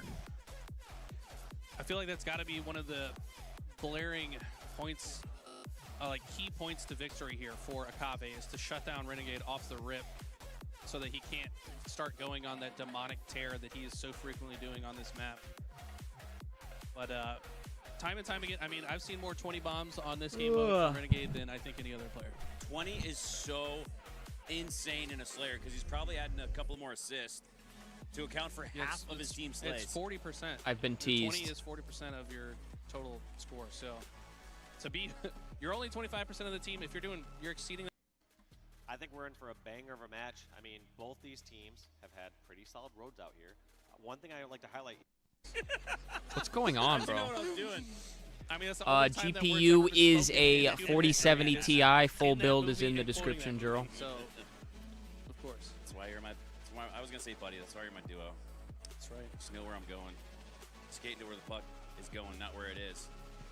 It looks like we did have Optic and Akave loaded in to game number 2, but it looks like Magico lagged out. Now he is back into the lobby. He's on Optic's side, so he's still gathering himself before loading into this game 2. Down 1-0, but again, gotta be happy to be where you're at. Gotta be happy to have secured that top 8. Were you watching the camera point of view we had from James? When I was sitting right over there. You saw Akave? Yeah. You know why they're having issues? It wasn't like it was a hype It's win, because it was emotional. It was, I said that I was going to do one more series, and then I was going to go get some stuff done so I don't have to do it on Sunday. And now here we are. Of time that these players No have put into this gameplay. game, and for some of them, And I'm itching to go get stuff done. coming true. I mean, same with Mindfreak. It Oh was, my God, it was LVT. very- Ugh. Okay. Both of these two teams, it gives you such an advantage Okay. going into that Street Slayers game 2. Phase 3-0. I will be a man of my this word, though, season. and watch TSM this series rewrite the before I history wrap books up. Later as the season comes to a close. This is the last major before the World Championship in Seattle, and we need to see the best of these two teams. TSM are no strangers to going through winner semifinals and getting into a winner's bracket finals. It's usually there they slip up. So they have won this spot in the bracket several times. Obviously, FaZe has been here, done that, had the bag of chips while doing so. So I expect this to be a banger. Both these two teams playing at such a high level. And as we kick off game 1, I want to start off with my player to watch for TSM, and that's a beautiful job. Aries carries in the back. Druck has got to be an X factor for TSM, but he's immediately removed from the map. It's trades with Druck and Trippy to start off. Not sure if you meant X Factor by that being above his Spartan at the end as he just got picked off instantly towards those rocks. Uh-oh, 4 dead, all the weapons. Snakebite. Moving on in over towards the elbow. Uh-oh. Rockets, and that's a quick flag grab by FaZe. They get 4 kills and 1 flagpole, and they're across the map. Yeah, just 4 kills for FaZe Clan, similar to what we saw from Shopify. Are they able to punch this flag, and the flag carrier actually goes down. Snakebite still at the other team's elbow, not really able to dictate what's going on in his own elbow. No player from TSM able to hop on that return, and Snakebite's opting to still stay on this elbow. One player, Manny, has made it to that flag return, and if he's able to get that return, maybe a mistake. Ooh, unfortunate. But Manny gets taken down. Trippy. Damn, I thought for a second they might end up stopping now, but I guess not. Turns and punch it in. It's a 1-0 lead for FaZe, but here comes a potential counter cap opportunity, you would think, but it's actually Druck, the only player alive on the map right now. He's going to create some space and reset the map in TSM's favor, but FaZe come out swinging fast. That's a full sniper he's got right there. 5 bullets in the chamber, ready to go here for Druck. they're in a comfortable spot, even though they both have 4 alive. Now only 3 down actually for FaZe. As you blink, they all go down. It's gonna be 2 alive for FaZe as it's unfortunate. Okay, that's not. Position here, going towards back flag, trying to avoid these elbow and cave spawn damagers. You really want Druk to be able to pull this flag, or someone on TSM to be able to pull this flag, because they have slayed a few rounds of FaZe. Damn, bro. I think it's a matter of time before they get on their own feet right here. Druk gets taken down. Tomahawk with perfect shots on the snake bite. Still no flag to be bro. pulled. Great defense from FaZe Clan, and maybe if you're Druk there, after you hit that beautiful shot in cave, you think about running that flag, because right now, you kind of get a reset of the map, and all of that's a wash. I'm actually really surprised there wasn't the pull there, because sometimes when you're in doubt, especially if you pull off a kill like that, you don't just assume the team has the perfect setup as they're coming off spawn. You don't think they always have the guaranteed angle, but it felt like he gave them more credit than they deserved. Yeah. He just instantly went towards the back of the base and is trying to wait for his teammates to come in for the next pull. Tall is going to be overextending towards the flag. Trippy finds him, knocks him down in a shield. Easy kill for Penguin to pick up. Unfortunately, Trippy's going down. In the meantime, though, it's another what do you mean, Dino? on the elbow side. That snake bite, amongst all the chaos, has been running the flag, and now FaZe find themselves up 2-0. The second pair of rockets. But also, that's crazy just to have cards laying around. Almost in a must-have situation to get these rockets, because they find themselves in a deep hole here already in game 1. This is frustrating for TSM because they're not getting outslayed. They're even in slays here. It's just perfect pulls every single time from FaZe, and they escort it along the runway every single time. This. Penguin jumping and jiving, pushing this all the way back towards his elbow. Trippy's the one that got those rockets. Penguin with the flag in hand, already back to his flag, and FaZe giving you the best Shopify Rebellion impression in this game so fast. You blink, you go to the bathroom, you go get your popcorn from the microwave. The game 1 is over. FaZe Clan. Oh, dude, popcorn sounds so good right now, low-key. Clinical. Do not keep popcorn stocked at the house, though. I will say that. Any kills they got, any opportunity they got, pulling that flag. 3 for 3 on flag pulls and captures. And you got to credit the rocket. He still has to live more often than not, because as like that, if you go in as the entry fragger and you just die without a kill or enough damage that's able to be followed up on, now your team's at a disadvantage. And I feel like that's what's been happening to Optic quite a bit, is he's just dying. But now, playing his life a bit better, I think that this team will be an extremely dangerous force in this lower bracket. Did he just get a dead back smack there? Nice sequence there. What the hell was that? Only results in a 2-2 split, but still nice nonetheless. Easy melee. Goes through for Drift, down by 9 though. I'm gonna try to bring this back to within 5 before 30. So far, Leor struggling a bit, 1-7 in the stat line. Bound has the next sniper as well, but he gets double beat down. That sniper falls off the map, so Magico unable to even look at it. He shed a single tear as he looked off the map. 2 NV and 2 AMD. I don't use it all. Damn, bro, he's got it like that. Kabe not out of this, but without that sniper staying on the map, you gotta feel like that was one of their tokens to get back into this. I'm tempted to pick another upgrade, bro, honestly. Though. I don't have too many complaints with the 4070. Probably one of the most impressive sequences we've seen yet from Akavi, and especially Lore. And money-wise, I really got to buy a vehicle, so. In this lobby, now he's back online. The triple brings them back to within 6. This is exactly what we said they needed to do. I called him out. He said, all right, Eli, I got you. Goes on a killing spree. And I liked that the kill for the triple as he curb sliped toward the jump up. That's because someone on his team was feeding him death cam information. So I'd love to see that as well. Yeah, that reticle was ready for Bound to peer over the edge. As Magico has a QT to work with. Just a few seconds left though, so might not make much out of it. Actually, oh boy. I think he forced it there, Eli, because he saw that bar getting redder and redder and lower and lower. 97 XT is so good for the price. And he used it. Yeah. With 50-80 mini games. Damn, really? Yeah, I think a lot of players can fall into that. I'd probably still spend less on it than I did on this sucker. Like, I gotta get some Bought it value, at a bad time, to be honest, but I needed it, so it is what it is. You're already in a good spot. It don't keep me up at night. Well, Kavi in a great spot. All things considered, down by just 4. And we said if they could get to within 5 into the 30s, they'd be in an approachable spot where they could bring this back. Yeah, they're kind of starting to catch some fire, and this is a team that we know plays well with momentum. That's how they've been able to defeat just about all of their opponents so far this weekend, is just riding that momentum. Whoa. I don't know how he threw that grenade because we tuned in a little bit late, but 4 kills, not an insurmountable deficit at this point. It's doable, man. Kavi are right where they want to be. And they have, outside of Renegade grabbing that camo off the start, it's been all the Kavi looking like Halo Elites from Halo CE. As Magico, no one to spot. But here comes the fight onto the screen door. 2 players down. Bottom mid. Oh boy. Oh, that's tough to not clean up on that. 3 go down for a Kavi. Well, they should have taken down at least 2 or 3 for Optic. They didn't get 2. But yeah, I agree. This eye is how I feel as well. Both of the deaths were like millimeter differences behind walls, right? Like it could have gone either way. Playing a very tight game here. Bound with the sniper in his hands for the 3rd time this game. He's picked up 3 hours of sleep is starting to kick in. And for good You reason. saying That you was waking about as up? Or you clean as saying a you quick falling scope asleep? could get. I'm definitely getting tired. Halo 3 style. What that looked like. Dead. And I got to get to bed early tonight, so I got to be up early, which sucks. But yeah, I think I'm going to go grocery shopping after this, so that'll be a blast. On top of Snipe, with the Snipe. Optic has regrown the lead, back up to 6. Normal goes down, though. Back to 5, Bound. But I'll be so glad I did it tomorrow. So left glad. side, now through the middle of the map. Lure goes down to 1 HP. Bound drops down to Snipe 1, now gets back up to Snipe 2.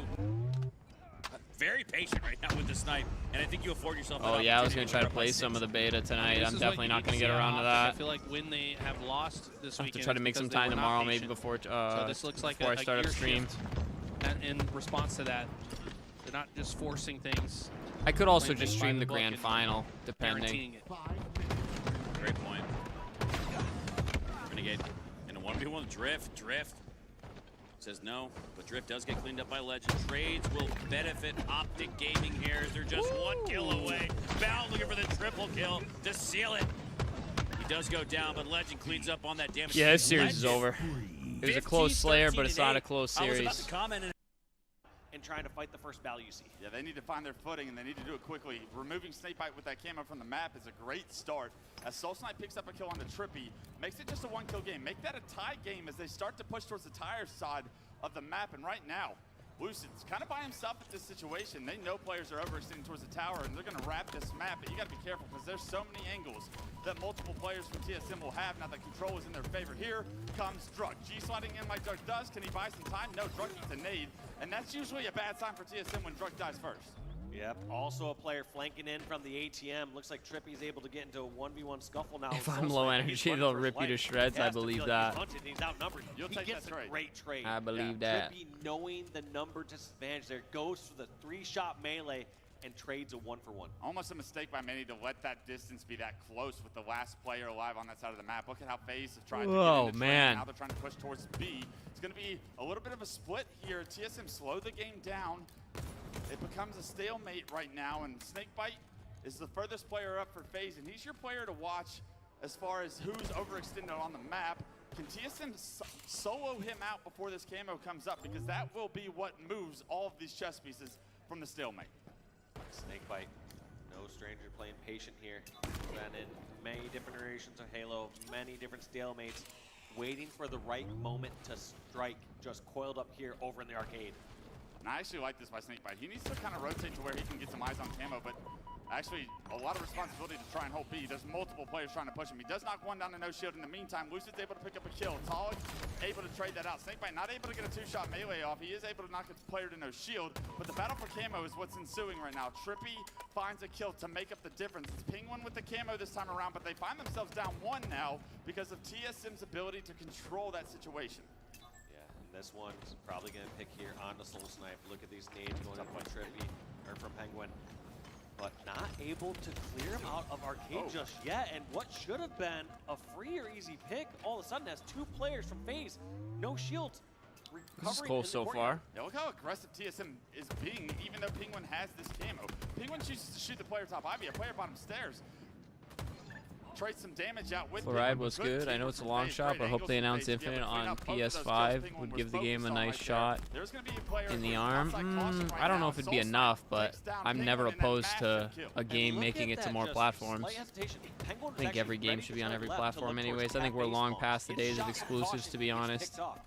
Great heads-up play, but just goes to show those minor errors. Turning the incorrect way for a split second costs these players their lives. Trouble. Left, right, center, everyone's surrounding him. He gets a stick off, but a 3-kill lead for TSM. The pressure from TSM is clearly a strategy that they're trying to implement. They are trying to swarm these players before they can really get on their feet. FaZe Clan having a tough time so far, dealing with the amount of pressure so far. A 4-kill lead is extended for TSM. And I love this play by Soulstar. Yeah, it's just, And you dude, see the this console battle time and is time not again much of a from TSM console where battle they'll anymore. dive in, Like, I they'll understood create some action, exclusives they'll back in the day, go, obviously, but relocate over at Tram. you know, In a things case are like very this, different you have now, members so of I FaZe don't just I don't sticking think out, exclusives Neon's, make a big over at difference. Where? And all of a It sudden, just makes some people he's now upset. Anchor. He's now over at Stalker.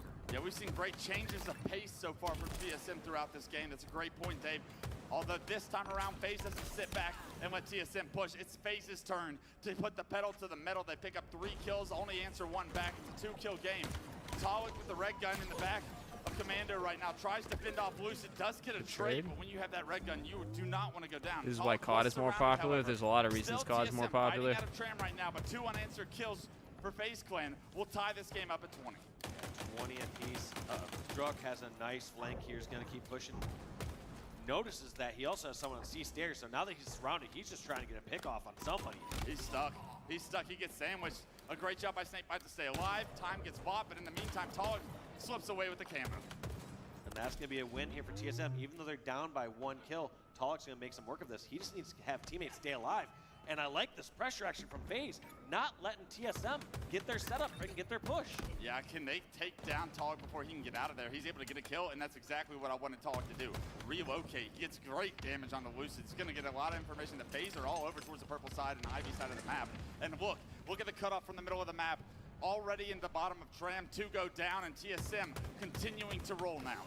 That's got to be such a comforting feeling, playing on TSM, and as you get damage, just knowing how quick your teammates are going to fly and pick off those kills before the shields regenerate. Oh, no. We see 1 player missing from the scoreboard, and that's usually not a good sign. Audio books. It was a little bit of control. Reading is something I've always wanted to do more, but I don't. We're going to get a little bit of a reset. We'll figure out what the score was. It was oh, no.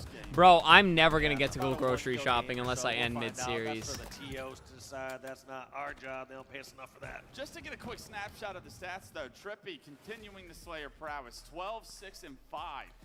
As they were just oh man, if this takes a bit, I might just end and go do it. Honestly. As we get a reset of this lobby, a player did lag out, but that's right. Yeah, it's the good stuff. I got an 8.5. I got Eli. Same wavelength. With each dude. 8.5 pizza. Delicious. 20 out of 10 Halo this weekend. Here we go. Hold on, guys. The pizza down, bit locked me back Enjoy in. the pizza. Take a sip of some Coke, maybe a little bit of rum if you're above the age of 21, and enjoy your Saturday Dude, they're night vibing, here bro. with LVT, Eli, and myself. As here we go. LCQ is live. Legion Gaming versus Kraken. I was so focused on the pizza, I didn't know we were into it. Here we go. This is hype. This is exactly the match that I was looking most forward to. You know that Legion Gaming wholly unsatisfied with their pool play performance, going 0-3 after not I don't know dropping a if I'll single have the map in gameplay open on bracket. stream. I might just get a They recording were so against that some very I and difficult obviously teams, play FaZe, some Cloud9, so that I can and Luminon. So it's understandable, but What they is want to right Optic those having wrongs issues here too, or against was the Kraken. break just not that long? Lido. Enemy lines as soon as they have that damage. yeah, it's so impressive and untraditional is what I call their play style. When you watch Yeah, the that'd rest be of the nuts, teams honestly. in the league, TSM had this uniqueness to create chaos in what feels like a very stable situation up until it's not. And when you learn that it's not, it's already too late. TSM are in your face and in positions that make it just so difficult to have success. When they're in their flow state, they are so difficult to take down. And we have seen them create the biggest of upsets throughout even this year, taking down the likes of Optic Gaming in a Game 5. So I'm excited to see if this reset benefits them or honestly brings some negative effect. I don't feel like they were on a roll. Not on stream, that's a crime. Well, I mean, it's hard to start a stream with COD and then shift into a watch party. If I get home early enough, maybe I'll throw up a short stream of COD, end it, you know, go eat, have some caffeine, maybe even catch a nap, and then I'll get back on and do the watch party for Sunday. Everybody on that stage has competed for long enough to have gone through some kind of technical error similar to this, so they have been through these storms. They know how to rebound and how to regroup throughout this process. I'm not worried about anybody up there with that. I do want to talk about one of the points we were making about TSM's success so far in this. Man, it's already 7 o'clock. And you made such a great point throughout the start of that game. I think I might chalk it here, guys. I apologize, but I want to go get that stuff done so tomorrow's a little bit smoother. Because I'm not sure how long I'm working tomorrow, but I got to be there for 6 a.m., and that's going to be brutal. And, at some point you might just say, oh, yeah, he's kind of dipping over here. And then all of a sudden, like, wait, no, two or three actually charged me at arcade. What's going on here? Right. We've made it 4 hours and 7 minutes, bros. Every player on TSM, and I think that's probably I'd say that's a pretty decent stream compared to what we've been doing. But you guys know I show up for a good watch party. So, we're going to chalk it there. Optic's obviously going to win that match 3-0. I really think FaZe is probably winning this one 3-0, if not 3-1, but I want TSM to win. And then everything else, we'll see what happens. I'll definitely be following along. And then I will be live tomorrow. Worst case scenario, it will only be for the grand final tomorrow. So hope to see y'all here. Thank you everybody who hung out today. Hit the thumbs up on the YouTube stream. Don't have to follow us on Twitch. And yeah, appreciate y'all. Love y'all. And I'll see you guys on Sunday.